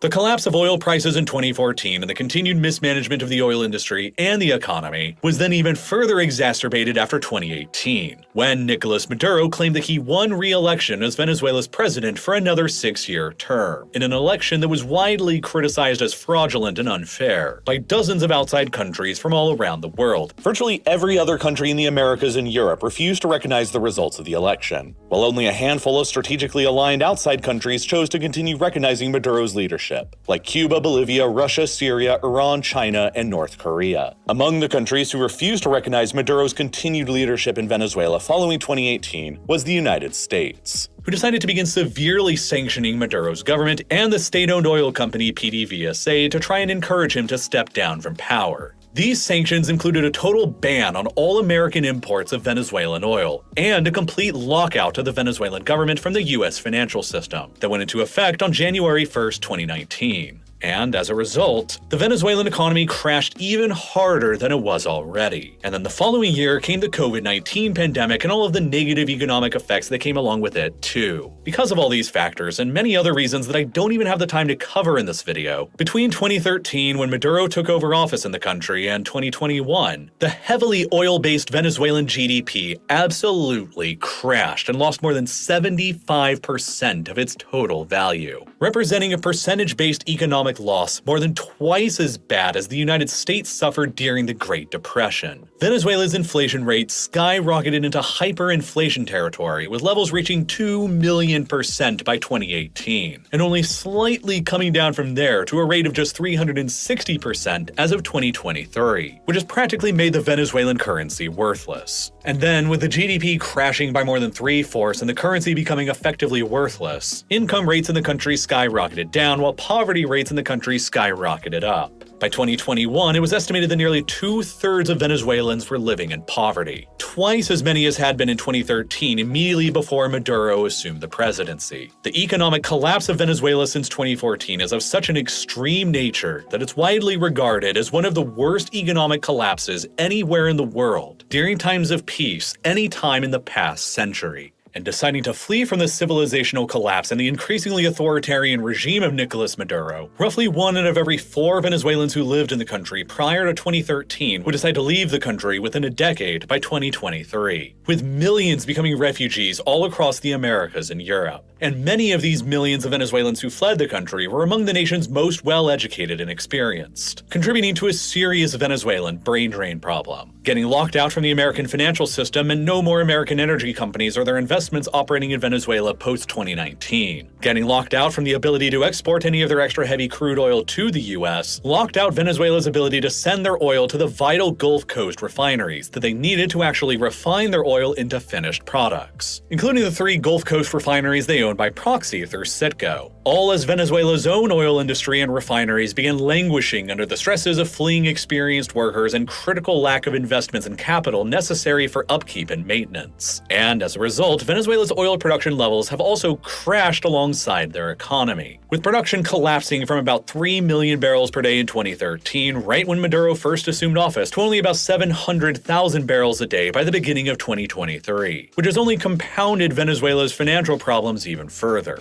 Now at the end of 2023 and beginning of 2024, the Venezuelan GDP is only about $92 billion, but the government's debt is still more than $147 billion, representing a total debt-to-GDP ratio of about 160% now. The nation's GDP per capita sits at just $3,474 per person, and is ranked in the bottom 5 of the Western Hemisphere and the lowest in the whole South American continent. The unemployment rate is still more than 35% of the country's remaining labor force, while the population has plummeted to only about 26.5 million people, more than 4 million fewer than they had just a few years ago back in 2016. And with oil production levels barely managing beyond 700,000 barrels a day, Venezuela has sunk to become only the 10th largest producer in OPEC today, and only the 22nd largest producer in the world, despite them controlling the largest amount of oil reserves in the world. A very, very far fall from the second largest producer status that they once enjoyed a century ago.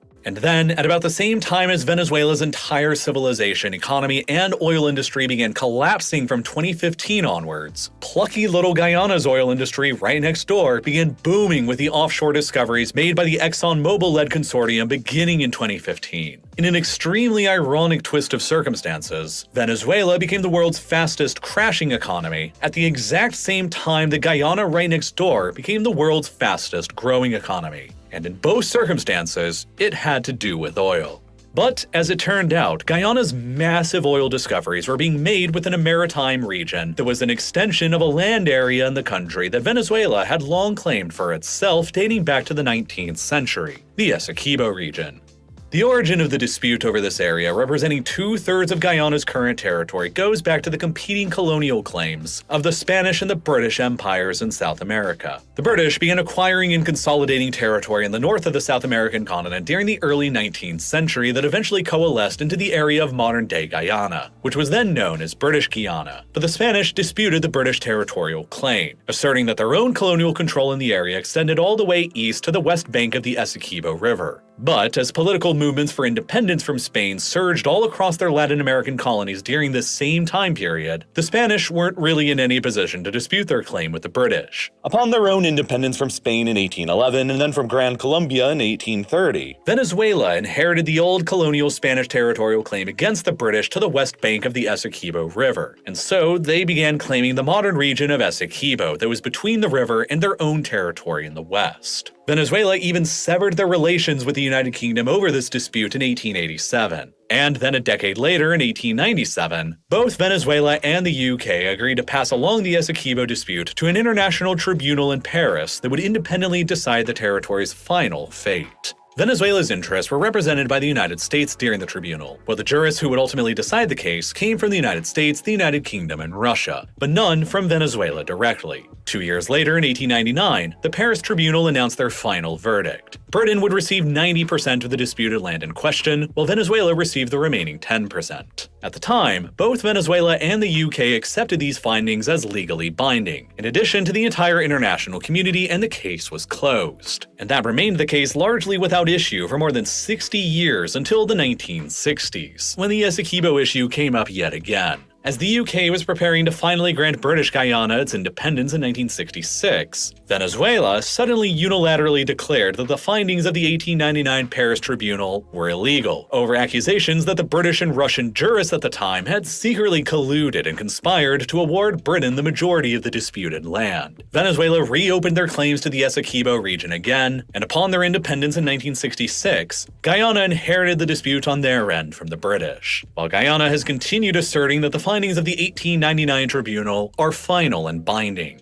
From there, the dispute on the Essequibo region remained open and unresolved, with neither side agreeing to forfeit their claim to it all the way up until 2018, when, after decades of zero progress being made, the matter was finally forwarded to the International Court of Justice in 2018, for yet another international arbitration where it continues to remain today. But Maduro's Venezuela rejects the International Court of Justice's jurisdiction in their country, and as a result, they refuse to ever participate in this most recent arbitration case, and they will almost certainly refuse to recognize whatever final verdict they eventually come up with. And then, of course, the nearly 2-century-old Essequibo territorial dispute became way more important in 2015, after the Exxon-led consortium discovered their estimated $500 billion worth of recoverable oil reserves within Guyana's exclusive economic zone. An exclusive economic zone largely contributed by Guyana's continued control over the Essequibo region's coastline. And here we arrive back at the current conflict, with Maduro's and Venezuela's claims to the Essequibo each growing louder after 2015 and recently reaching a shouting match in December of 2023, after they held their referendum declaring that they will annex the territory outright. By seizing control over the Essequibo region now, Maduro will be able to use the expanded Venezuelan coastline to assert an expanded Venezuelan exclusive economic zone that will encompass the majority of all the offshore oil fields that have been discovered in the area by Exxon and Company since 2015. This is crucial for many reasons, but one of the biggest is that in comparison to Venezuela's own extra-heavy crude oil that's expensive and difficult to drill and refine, Guyana's offshore oil is considered extremely light and sweet, which makes it much easier and much cheaper to drill and especially to refine into finished products.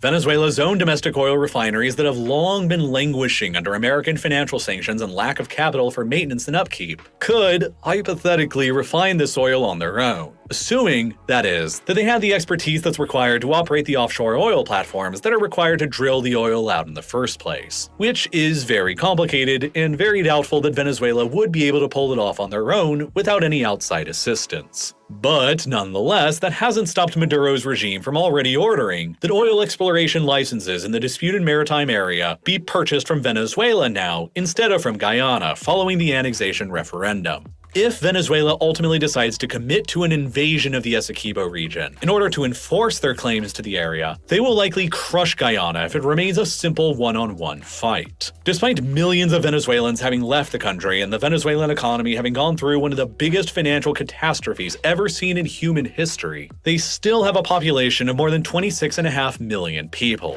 compared to Guyana's population of only about 800,000. The entire Guyanese armed forces only have about 4,000 total soldiers, which are far too few to even man the entire length of their border with Venezuela that's 743 kilometers long. If they tried to man the whole border evenly, they'd only be able to deploy about 5 or 6 soldiers per kilometer of length. They only have a few dozen old outdated Soviet-era artillery pieces, no tanks, no armored vehicles, and virtually no Navy or Air Force. By comparison, Venezuela has a standing army of 138,000 active duty personnel, 30,000 additional reservists, and an estimated 1.6 million paramilitary forces that the Maduro regime has at its disposal. While outdated by international standards and almost certainly lacking any spare parts, Venezuela technically does have fighter jets that they purchased from Russia over a decade ago. They also have hundreds of tanks, hundreds of artillery pieces, and dozens of attack helicopters that, at least when compared to whatever Guyana's got, is quite formidable. But a Venezuelan invasion of Guyana to secure the Essequibo region through force would almost certainly not be limited to a mere one-on-one fight. The United States would be almost certain to militarily respond against Venezuela, for multiple reasons. First, ExxonMobil and now Chevron have invested tens of billions of dollars into developing Guyana's offshore oil fields since 2015. And a Venezuelan assault on Guyana and seizure of the Essequibo would mean that all of those investments would basically just go up in smoke, which alone would place enormous pressures on Washington to ensure that never happens. But perhaps more importantly, Guyana is already sending most of their crude oil exports to the European Union and the US West Coast. And within the next 3 years, Guyana is expected to more than triple their oil production levels from today. This represents what's almost certainly the largest incoming supply of oil onto the global market in the years ahead. most of which will go towards the European Union and further assist them in diversifying away from Russia's oil, and which will create downward pressures on global oil prices and downward pressures on global inflation. Two outcomes that the United States wants to happen very much, both to hurt Russia's war machine in Ukraine and to reduce inflationary pressures being felt at home. If Venezuelan troops came suddenly rolling into the Essequibo region, they would likely meet little resistance from Guyana and swiftly occupy it, just like Saddam Hussein was able to do with Kuwait back in 1990. And just like happened then, in order to defend its interests in the global oil industry, the United States would likely gather together a coalition and launch an all-out attack on Venezuela to push their troops out of Essequibo and secure Guyana's offshore oil fields, and would likely attempt an overthrow of the Maduro regime in the country once and for all as well. For his own part, Maduro is likely raising the stakes of the Essequibo issue now at the end of 2023 and beginning of 2024 for multiple reasons. There is, of course, all that sweet oil in Guyana's offshore that's at play. But there's other factors going on too. He might not actually be serious about ordering an invasion to seize a Florida-sized chunk of land in Guyana that would likely trigger a cataclysmic war. And instead, he might just be simply trying to drum up patriotism in Venezuela in order to shore up some support for his deeply unpopular regime in the country ahead of 2024's presidential election. According to a Caracas-based consulting firm called Consultores 21, Maduro's approval rating in the country is currently hovering at only about 29%, which is perhaps understandable for the leader who's overseen the world's greatest economic collapse in recent history. Maduro must know that he's an unpopular leader, which is why he resorted to fraud and repression during the election of 2018 to keep himself in power, and which was what earned him unprecedented sanctions from the United States that worsened the economic situation in the country even further. He might also decide to try and use the risk of war breaking out over the Essequibo issue to simply cancel 2024's election altogether. I think that, ultimately, Nicolas Maduro has two primary basic interests. He wants to continue remaining in power in Venezuela, and he wants the United States to start removing some of their sanctions on his country's oil industry, so that they can begin rebuilding and making more money again. Across 2022 and 2023, he was actually seeing some progress being made on these goals. After the Russians invaded Ukraine and they and the Saudis began a campaign of coordinating oil production cuts, the price of oil for a moment skyrocketed around the world, and Washington suddenly became interested in getting as much oil back onto the global market as possible to begin cooling prices back down and pushing back against Russia, even if some of that oil had to come from Maduro's Venezuela. And so in November of 2022, the Biden administration in Washington eased some of the sanctions that went into force on Venezuela back in 2019, that finally enabled Chevron to restart their jointly owned ventures with PDVSA in the country. In January of 2023, after 4 years of a complete American embargo on Venezuelan oil imports, small amounts of Venezuelan crude finally began trickling back into the still Venezuelan-owned Citgo refineries on the American Gulf Coast. And then, on the 18th of October 2023, the United States agreed to effectively lift all of their sanctions on the Venezuelan oil industry for a period of 6 months, in exchange for Maduro agreeing to free political prisoners and agreeing to host genuinely open and free presidential elections in 2024.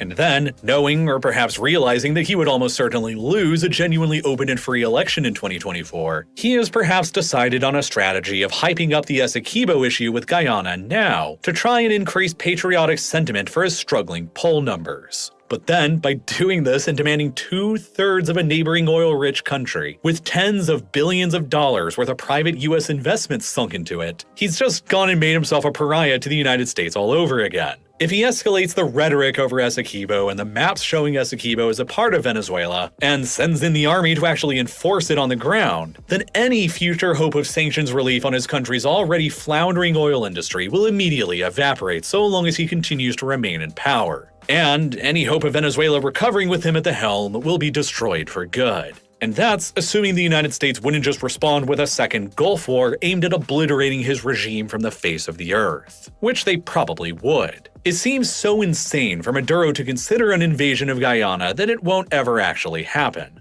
But just because something doesn't make any sense to you or me doesn't mean that it won't actually happen. Consider something that happened back in 1982. Back then, Argentina was ruled by an unpopular military junta that was struggling to hold on to power in the country. Their idea to continue hanging on to power was to whip up a sense of patriotism by enforcing one of Argentina's long-standing territorial claims on the nearby Falkland Islands administered by Britain, a territory that they called the Islas Malvinas, and something that they had claimed had been stolen from them by the British during the age of colonialism. Home to nothing other than 1,800 people and 400,000 sheep, the Argentines launched a surprise full-scale amphibious invasion of the islands and secured total control over them with little resistance in less than 24 hours of landing. They expected that the British, nearly 9,000 miles away on the other side of the world, would do nothing. The islands would become theirs, and the act of securing the islands after more than a century of dispute would solidify their struggling regime's legitimacy and popularity, and enable them to continue staying in power. But they grossly miscalculated. Instead, the British sent down an armada to fight them, and a 10-week-long war exploded between them. Hundreds of soldiers on both sides were killed and thousands were injured. Major ships were sunk and dozens of aircraft were shot down. More people were killed and wounded over the fighting for the Falkland Islands in 1982 than people who actually lived there. In the end, the British emerged victorious. The Argentine invasion was decisively defeated, and the already unpopular military junta in the country collapsed under the scale of the disaster. Hardly anybody believed in early February of 2022 that the Russians were imminently about to invade Ukraine, despite all of the warnings and the posturing, because it didn't seem to make sense to Westerners for them to actually do it.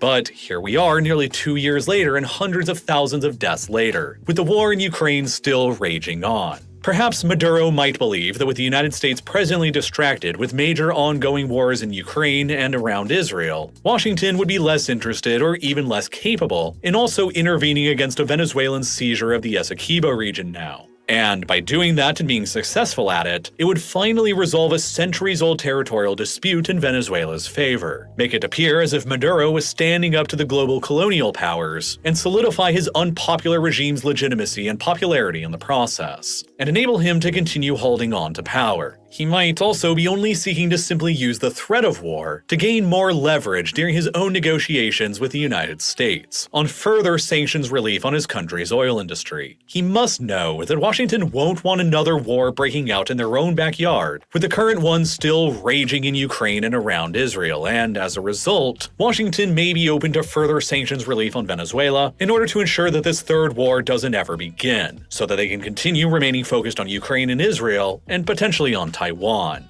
From another perspective, Russia would probably love nothing more than for Venezuela to make an actual go at the Essequibo region now. For one thing, Russia wants as many distractions for the United States away from Ukraine as possible. Public support for continuing to provide arms to Ukraine is steadily waning in America, and with the war erupting between Israel and Hamas in the Middle East, Washington's attention has already been forced to pivot a bit away from Ukraine. If another war erupted in South America between Venezuela and Guyana, and the future of all of Guyana's oil was at stake, American troops themselves would almost certainly directly intervene and cause yet another distraction for Washington. Moreover, a disruption in Guyana's looming oil production increases and supplies onto the world market will increase oil scarcity on the global market and put further upward pressures on oil's price, which will benefit Russia as they continue selling their own oil to keep funding the war that they're trying to win in Ukraine. And even if Venezuela somehow wins and takes over the Essequibo without an American intervention, the country's proven track record of decades of incompetence and mismanagement will almost certainly end up driving the oil fields they seize in Guyana into the ground as well, ultimately ending with the same result either way. Guyana's soon-to-be huge oil exports will be, at least temporarily, removed from the global supply, and that will enable Russia to sell their own oil for higher and stay in the fight in Ukraine for longer.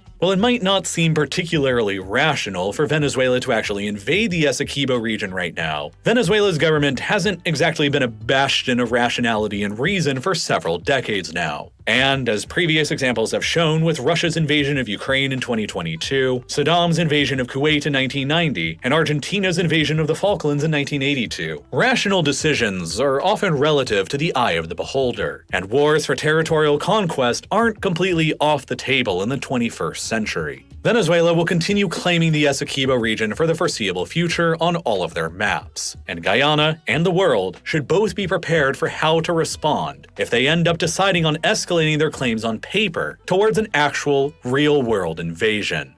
Now, there's a lot of data that goes into producing these kinds of videos. Whether it's showing how much money oil and gas companies like Exxon and Chevron have invested into Guyana's offshore oil fields, how much Venezuela's economy has crashed since Nicolas Maduro assumed the presidency, where millions of Venezuelan citizens have fled to since 2015, or showing where Venezuela's and Guyana's oil exports have gone and how they've changed over time. The ability to visualize raw data like this on a map is exactly what makes learning about this stuff so fascinating to me, and it's why the Exploring Data Visually course is one of my all-time favorite courses that I've ever taken with this video sponsor, Brilliant. Brilliant is a STEM learning platform that helps you learn by actually doing. They don't just give you a mountain of text and then expect you to remember everything you just read. They use interactive exercises to teach you the intuitive principles, then build these principles upon each other so that you can genuinely understand complex subjects like data visualization and analysis, statistics, calculus, computer science, or dozens of other subjects. They really know how to teach for results, which is why Brilliant is perfect for the kind of person who wants to learn because they love learning, not because they're being forced to. And best of all, with their mobile app and smaller bite-sized course chunks, it's really possible to fit learning on Brilliant into any schedule, no matter how busy your day-to-day activities are. So, if you're the type of person who loves learning new things, you can try out Brilliant for free for a full 30 days by clicking the button that's here on your screen right now, or by following the link down below in the description at brilliant.org/real-life-lore. And the first 200 of you to do so will also get 20% off of Brilliant's annual subscription as well.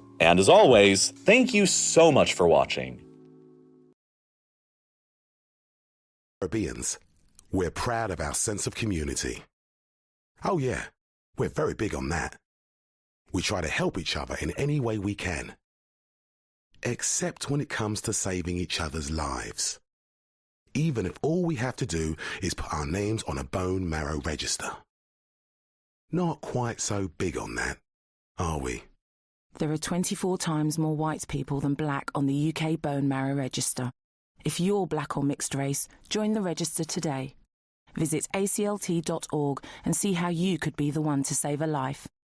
ACLT unites to fight leukemia. So what's wrong with my car? Lady, I don't know. When can I get it back? Tomorrow? Lady, I don't know.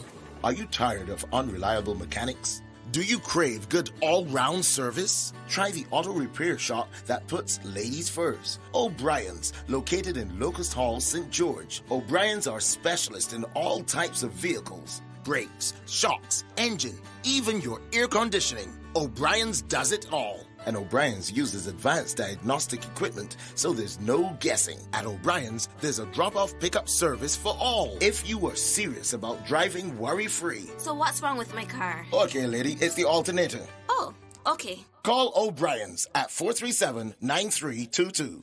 Students to students, talk it out. Teachers to students, talk it out. Peace begins with me. Peace begins with me. Talk it out.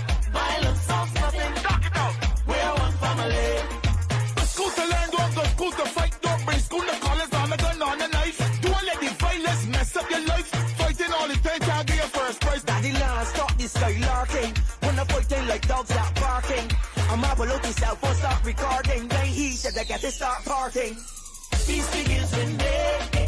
Peace begins with me. Talk it out. Violence solves nothing. Talk it out. We're one family. Don't let the anger build up. Don't show. Triangle you on the store. Breathe it out. The same energy that you take to use to fight, same energy you could talk it out. You could say the wrong reason. Talk it out. Sure that we even. Daddy, this is non-violent season. Talk it out. Don't get in your beef with nobody. Be vegan. Violence solves nothing. Talk it out. We're one family. Campaigning against youth violence all over the world. Right now, me I gotta give you a thing called feel up your breast. Whether you have big breasts or some itty bitty titty, to pick up cancer in them would be such a pity. How to prevent that cancer, we're not really sure. And although we are try hard, we still can't find no cure. So early detection is your best protection, and self-examination could be your salvation. So look good upon them appearance and investigate them texture, and appreciate your own breast tissue architecture. In other words, make sure say you utilize your hands to get yourself acquainted with your mammary glands. So the minute there's a change and you notice something strange, you can pay your doctor a visit so them can find out what is in it. And if cancer is the diagnosis, you could have a good prognosis if you catch it before it starts to spread. Cancer no means say you have to dead. So touch yourself, feel up your breast, put your hand them on your chest. Self-examination is the key if you want to catch cancer early. Yeah. 246 Bayesian Vibes Radio, alerting our female listeners to early prevention of cancer. I was shocked to discover that I'm at a high risk of prostate cancer because I'm black. Guys, we've got to keep talking about our health. So if you're a black man over the age of 45, go and have a chat with your GP or speak to our specialist nurses. Men, we are with you.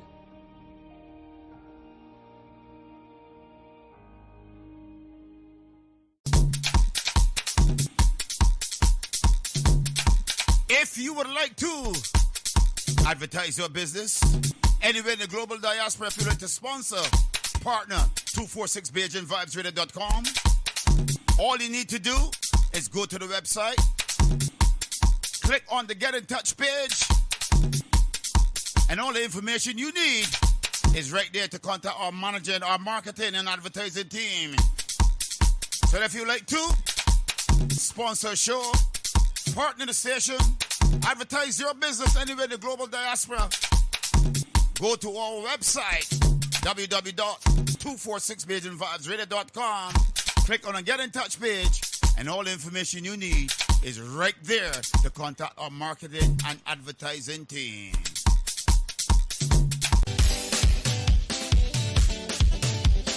.246BayesianVibesRadio.com is looking for presenters, male and female. If you want to join 246BayesianVibesRadio.com, you can call, WhatsApp, Signal, Telegram, +44 7956 146 221. You can WhatsApp, message, Telegram, +44 7417 584 733. If you want to be a presenter right here anywhere in the global diaspora, get in touch with us, and we got what it takes to take you to the next dimension. Keep it locked, we got it, baby.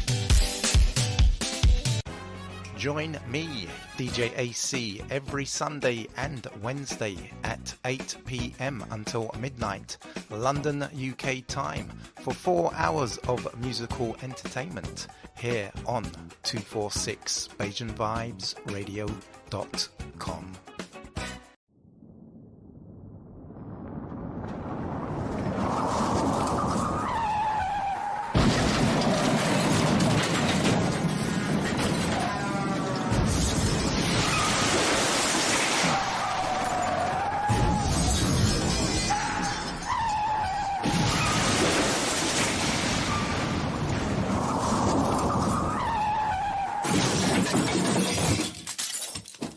To arrive alive, don't drink and drive. You're listening to 246 Bayesian Vibes Radio.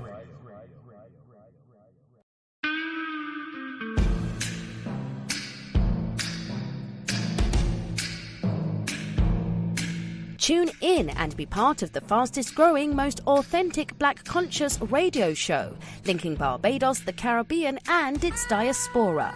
The Global Independent Square with Philip Catlin Springer. Weekdays, Monday to Friday from 5 a.m. to 11 a.m. live on www.246BayesianVibesRadio.com and 246 Live.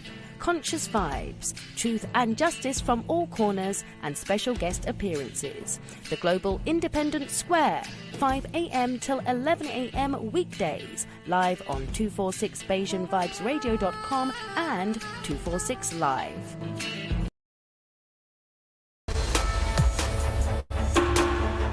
Welcome back to Black News Tonight. 3,000 strong African Hebrew Israelites have been calling the State of Israel home since 1969. but there remains an ongoing push to deport them in gradual steps. A recent report by the Times of Israel reveals that last Thursday, the Interior Ministry's Population and Immigration Authority has sent 51 members of the Hebrew Israelites letters ordering them to leave by September 23rd, and these letters were dated August 9th, shortening the deportation time frame by a whole month. Hebrew Israelites live predominantly in the southern city of Dimona. The mayor of the town, Benny Beton, is against the deportation tactics and recently released a statement. In it, he says, "In a conversation I had with the Interior Minister, we arranged for an urgent hearing in her office in order to cancel the deportation of members of the Hebrew community. In addition, Minister Shaked promised to freeze the deportation proceedings until the hearing. Residents of Dimona, members of the Hebrew community, I want to tell you one thing. As long as I'm here, I will not lend a hand in this horrible expulsion." Joining me now from Dimona, Israel, is Sar Amadiel Ben Yahuda. He is the Minister of Information for the African Hebrew Israelites of Jerusalem. Shalom, my brother. Welcome to the show. The Interior Ministry's Population and Immigration Authority sends y'all these letters, and it's not the first time that this is happening. The Dimona mayor is standing by your community. If you have the mayor supporting you, you all have been there for over 50 years. So many people have supported you. How is this happening? Why is this happening now? Shalom, Mark. Good to speak with you again, and thanks for having us. Indeed, that is the question, and particularly the timing is very, very inappropriate. We're on the eve, the literal eve of the highest of the high holy days here, Yom Kippur, a day that's set aside for atonement and reconciliation among brethren. And this is how the Ministry of Interior, this is the message that they send us. That's troubling for us. That's certainly the height of inappropriateness. Where is the sensitivity? But as you said, this isn't something new. We've been here before throughout our history here. And there's no question that some of these, not some, but all of that 51, that they did fall between the cracks of legality where the immigration laws were concerned. But I would remind your viewers and remind, obviously, those who sit in the Ministry of Interior offices that Israel was founded upon the idea of an illegal immigration. It is how the state of Israel came into being, part and parcel of it.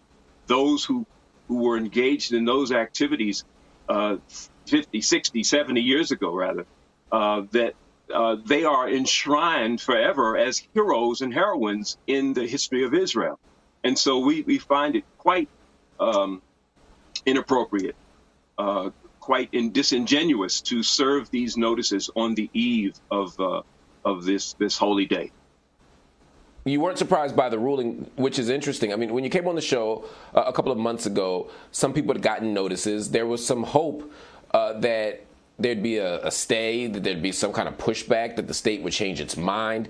But since then, there hasn't been. Why are you not surprised that there hasn't been a change in sentiment or a change in policy from the state toward the African Hebrew Israelites of Jerusalem? Well, we're not surprised simply because this was an appeal to the same ministry and the same departments and the same functionaries who sit in the offices of the Ministry of Interior that were asked to make the appeal, and to ask them to rule against themselves was not quite, it wasn't something we had a lot of hope in. These are religious party functionaries. These are right-wing elements. And I have to be frank and say that these are racist elements that actually still hold many of these positions in that particular ministry. And that's not just us talking. There's a report that was prepared for a government ministry. It was the Ministry of Diaspora Affairs. And a rabbi, in one of his comments, he says there are clear racial elements in the Ministry of Interior, and some of its employees seem to harbor a hostile approach. Said these people should be removed from their posts. So we're not surprised. This is going to require a legal and or political resolution. And so we're still hopeful, and we see indications that such is in the works. Again, the mayor is a great supporter. He does have certain clout and inroads that may appeal to the voices of reason. There was a new government finally after nearly 2 years of being in limbo here. There were no budgets. So what I'm saying is that it's a very, very fragile coalition that they were able to cobble together, and no one wants to upset a lot of these different support and elements within that coalition. So we'll see what happens, but we do see indications that they're looking for a way that they can come up with a resolution that doesn't compromise their fragility. So, I mean, this is very confusing to me. It's always been very confusing to me. You know, I've spent a great deal of time there. I've spent time with you in the community. I've seen what goes on there. I've never fully understood why at this juncture, why there'd be such a push to get you out. Race seems to be an issue that you're raising. I mean, many of the members were born and raised in Israel. They've never lived anywhere else. Many have served in the IDF. They served in the Israeli military. They've done the things that Israeli citizens do. What's their reason? I mean, what reason can they give other than we just don't think you belong?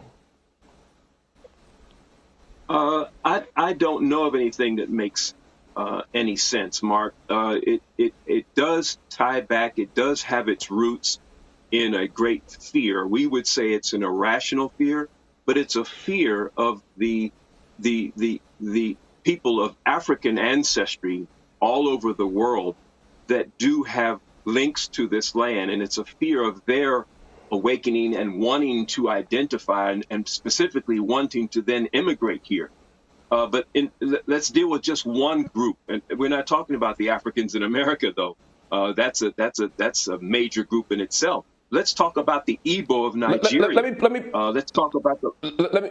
Let me pause you for 1 minute, Amadiel, because I want you to get to the Igbo because that's actually an interesting point.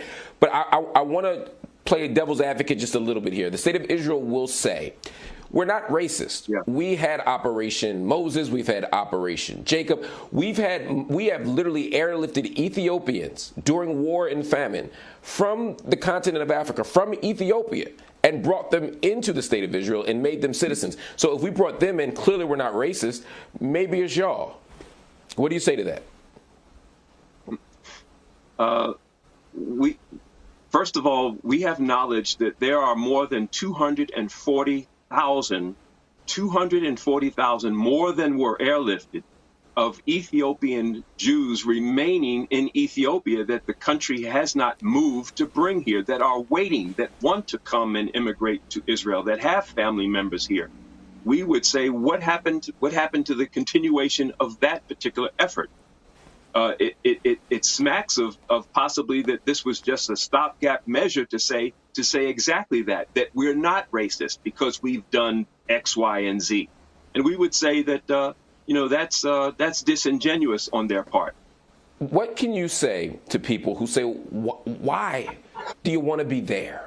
You're black people, your origins are in Chicago, at least in modern history, Chicago, right? Ben Amin Ben Israel, left Chicago, went to Liberia, then goes to Israel. Y'all are from Chicago. Why not just go somewhere else? Why do y'all want to be in Israel so bad? What do you say to them? Well, you're right. I'm from D.C. And by the way, Mark, from Philly, conceived in Philly. We would simply say that we know that 60%. Right. I knew that. We would say that 60%, it is known that 60% of the Africans in America came through the port of Charleston, and that upwards of 60% of them were probably of Igbo origin, West African ethnic origins. Well, the Igbo, their historical narratives, their saga, their migration sagas point them to Israel. And so our legitimate search for identity led us back to Israel, not just to West Africa. The threads of our cultural continuity did not stop or begin in West Africa. they continued back to this land. Israel is Northeast Africa. So this is the land of our ancestry. We're Judeans. We're not Jewish in the sense of being adherents to Judaism and the tenets of that religion. We are Judeans, so we actually live in southern Judea. This is where I've made my home for the last 40 plus years, where we as a community have lived for 50 plus years. So there is an authentic, proven by some DNA testing, that authenticates our presence here and our ties here. And if indeed this is our ancestral land, then the Ministry of Interior need to wake up to some things and understand that there are some spiritual and metaphysical consequences that would be the result of them trying to deport us at this particular time. How does this end? That's a good question, Mark. We're hopeful, and our hope again does not lie in the political or the legal. We have faith and hope. We are spiritual people. We believe in the organic link of the man and the land. We would simply say, as Ben-Ami has said before, we understand the gatekeepers having their responsibility, but again, that authority only goes but so far. Here on the eve of Yom Kippur, we would expect another decision. We would expect another intervention, so to speak. And again, in Ben-Ami's words, no power on earth will or can stop us from manifesting our destiny in this land. Well, my brother, we will be following this very closely. We'll keep our audience updated. And, of course, I want to thank you for staying up very, very early in the morning to make this happen. It is past 3 in the morning in Israel right now. So thank you for staying up and thank you for sharing your story.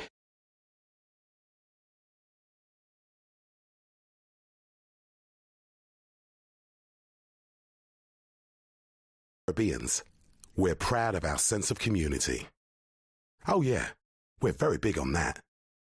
We try to help each other in any way we can, except when it comes to saving each other's lives.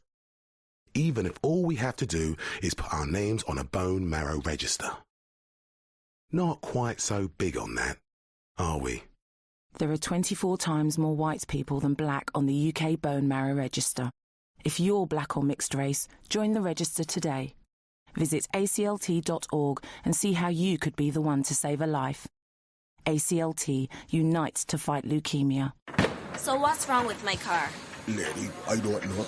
When can I get it back? Tomorrow? Lady, I don't know.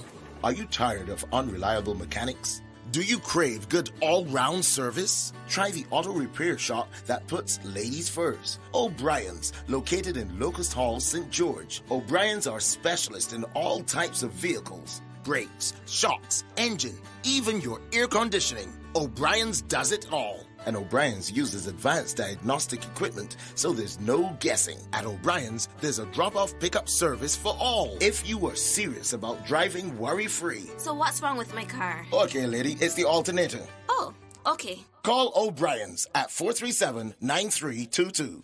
Students to students, talk it out. Teachers to students, talk it out. Peace begins with me. Peace begins with me. Talk it out. Violence solves nothing. Talk it out. We're one family. Go school to learn, don't go school to fight. Don't bring school to college, on a gun, on a knife. Don't let the violence mess up your life. Fighting all the time, can't get your first prize. Daddy land, stop this skylarking. When I'm fighting like dogs that barking. I'm up look yourself, won't stop recording. Then he said I got to start parting. Peace begins with me. Peace begins with me. Talk it out. Violence solves nothing. Talk it out. We're one family. Don't let the anger build up. Don't shout. Triangle, you're on the sewer. Breathe it out. The same energy that you take to use to fight, same energy you could talk it out. You could say the wrong reason. Talk it out. Sure that we even. Daddy, this is non-violent season. Talk it out. Don't get in the beef with nobody. Be vegan. Violence solves nothing. Talk it out. We're one family. Campaigning against youth violence all over the world. Right now, I'm going to give you a thing called feel up your breast. Whether you have big breasts or some itty bitty titty, to pick up cancer in them would be such a pity. How to prevent that cancer, we're not really sure. And although we are try hard, we still can't find no cure. So early detection is your best protection, and self-examination could be your salvation. So look good upon them appearance and investigate them texture, and appreciate your own breast tissue architecture. In other words, make sure say you utilize your hands to get yourself acquainted with your mammary glands. So the minute there's a change and you notice something strange, you can pay your doctor a visit so them can find out what is in it. And if cancer is the diagnosis, you could have a good prognosis if you catch it before it starts to spread. Cancer no means say you have to dead. So touch yourself, feel up your breast, put your hand on your chest. Self-examination is the key if you want to catch cancer early. Yeah. 246 Bayesian Vibes Radio, alerting our female listeners to early prevention of cancer. I was shocked to discover that I'm at a high risk of prostate cancer because I'm black. Guys, we've got to keep talking about our health. So if you're a black man over the age of 45, go and have a chat with your GP or speak to our specialist nurses. Men, we are with you.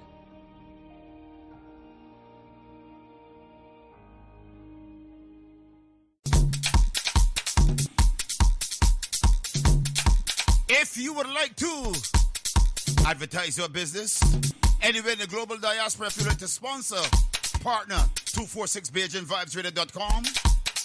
All you need to do is go to the website, click on the Get in Touch page, and all the information you need is right there to contact our manager and our marketing and advertising team. So if you'd like to sponsor a show, partner the station, advertise your business anywhere in the global diaspora, go to our website, www.246BayesianVibesRadio.com. Click on the Get in Touch page, and all the information you need is right there to contact our marketing and advertising team.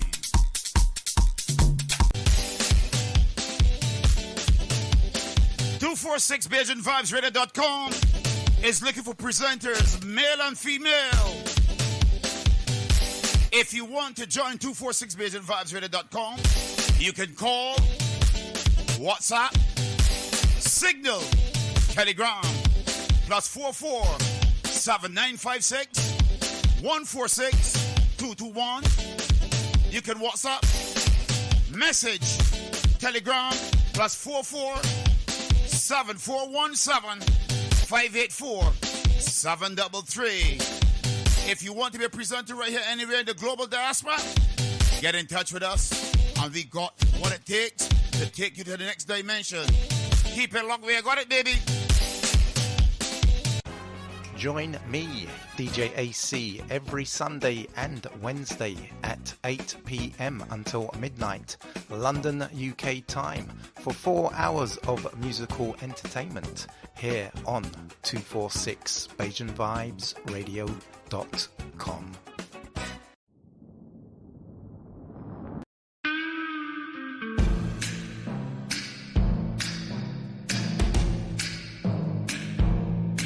Tune in and be part of the fastest growing, most authentic Black conscious radio show, linking Barbados, the Caribbean and its diaspora. The Global Independent Square with Philip Catlin Springer. Weekdays, Monday to Friday from 5 a.m. to 11 a.m. live on www.246BayesianVibesRadio.com and 246 Live. Conscious vibes, truth and justice from all corners, and special guest appearances. The Global Independent Square, 5 a.m. till 11 a.m. weekdays, live on 246BayesianVibesRadio.com and 246 Live.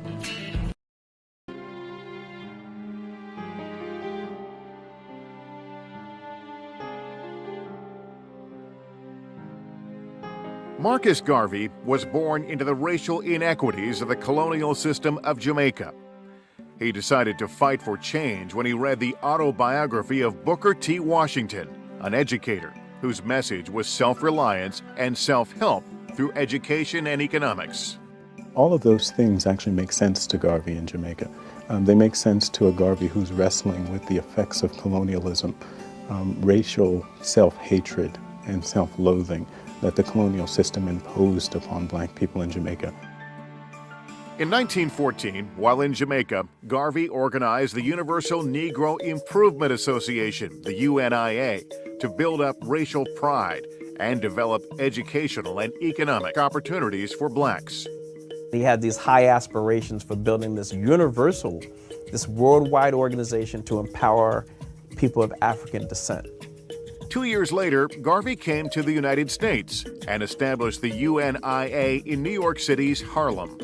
There were at least 700 chapters of the UNIA in the United States by 1921 through 1924. There were over 1,000 chapters of the UNIA throughout the world. Garvey was a master showman and a master organizer. Marcus Garvey was a Caribbean American who would come to reshape the meanings of African America. Garvey spoke boldly about self-respect and pride in African heritage, a message that appealed to many African Americans frustrated with the violence and disenfranchisement they faced in the United States. Marcus Garvey obviously has one of the largest mass movements in the 20th century. Definitely the largest of people of African descent. Garvey and his followers held demonstrations and parades in Harlem to encourage a sense of dignity and identity as a noble people.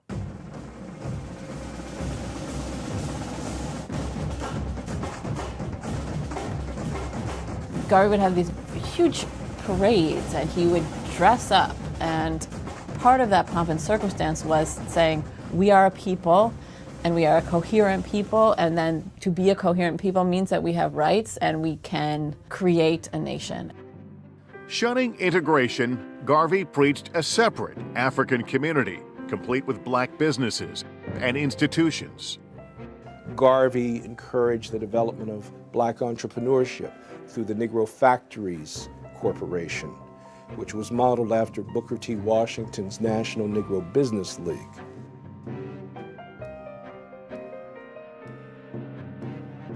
The UNIA saw the importance of economics and independent institutions as fundamental to freedom. Garvey was building a set of institutions that are about creating a kind of peoplehood and a nationhood here in the United States.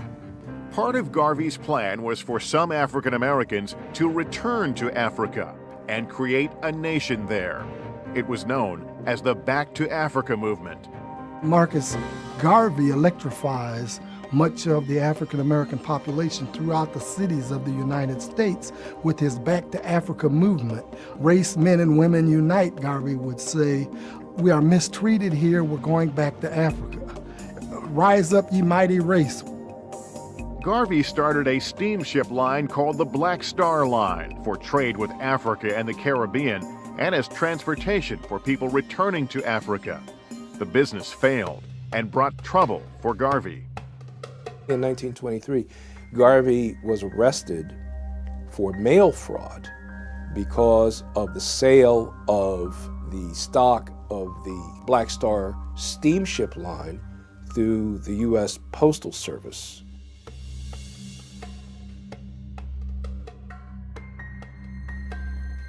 Garvey personally was not involved in any kind of corruption or theft, but unfortunately he was not a good judge of business character.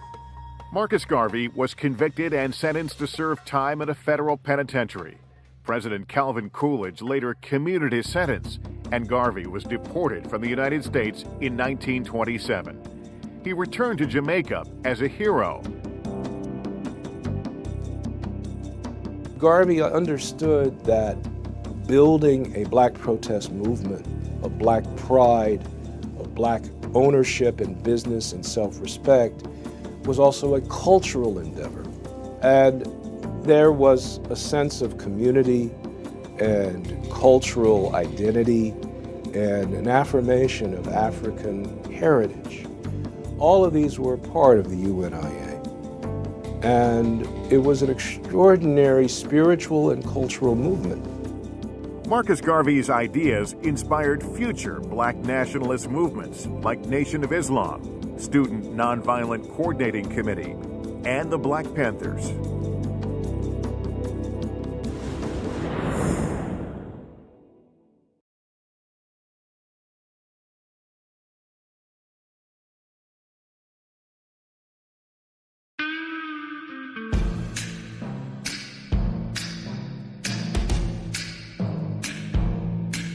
Tune in and be part of the fastest growing, most authentic Black conscious radio show, linking Barbados, the Caribbean, and its diaspora.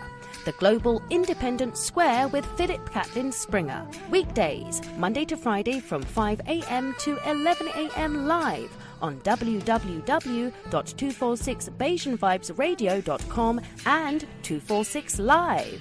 Conscious vibes, truth and justice from all corners, and special guest appearances. The Global Independent Square, 5 a.m. till 11 a.m. weekdays, live on 246BajanVibesRadio.com and 246 Live. Greetings and welcome back to 246 Bajan Vibes Radio, 246 Live. This is the morning show, the Global Independent Square. Coming to you live from sort of rainy-ish looking Barbados today. We are in the final 4 minutes of this broadcast for today, as we're preempting early. But it's a lovely day, beautiful day out there. It's a bit humid, but the rain is definitely coming. It's already been down a couple times today. Look forward to seeing you all tomorrow morning. This at 5 o'clock Eastern. Well, that's not Eastern. That's 5 o'clock Atlantic Standard Time, which is not sure what time that is in Britain, but 4 o'clock Eastern Time.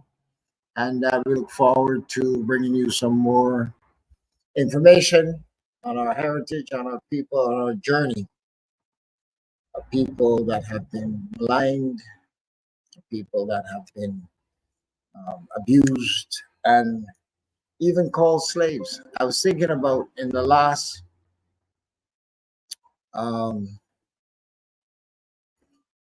piece there, they're talking about slaves that were brought, slaves that was this.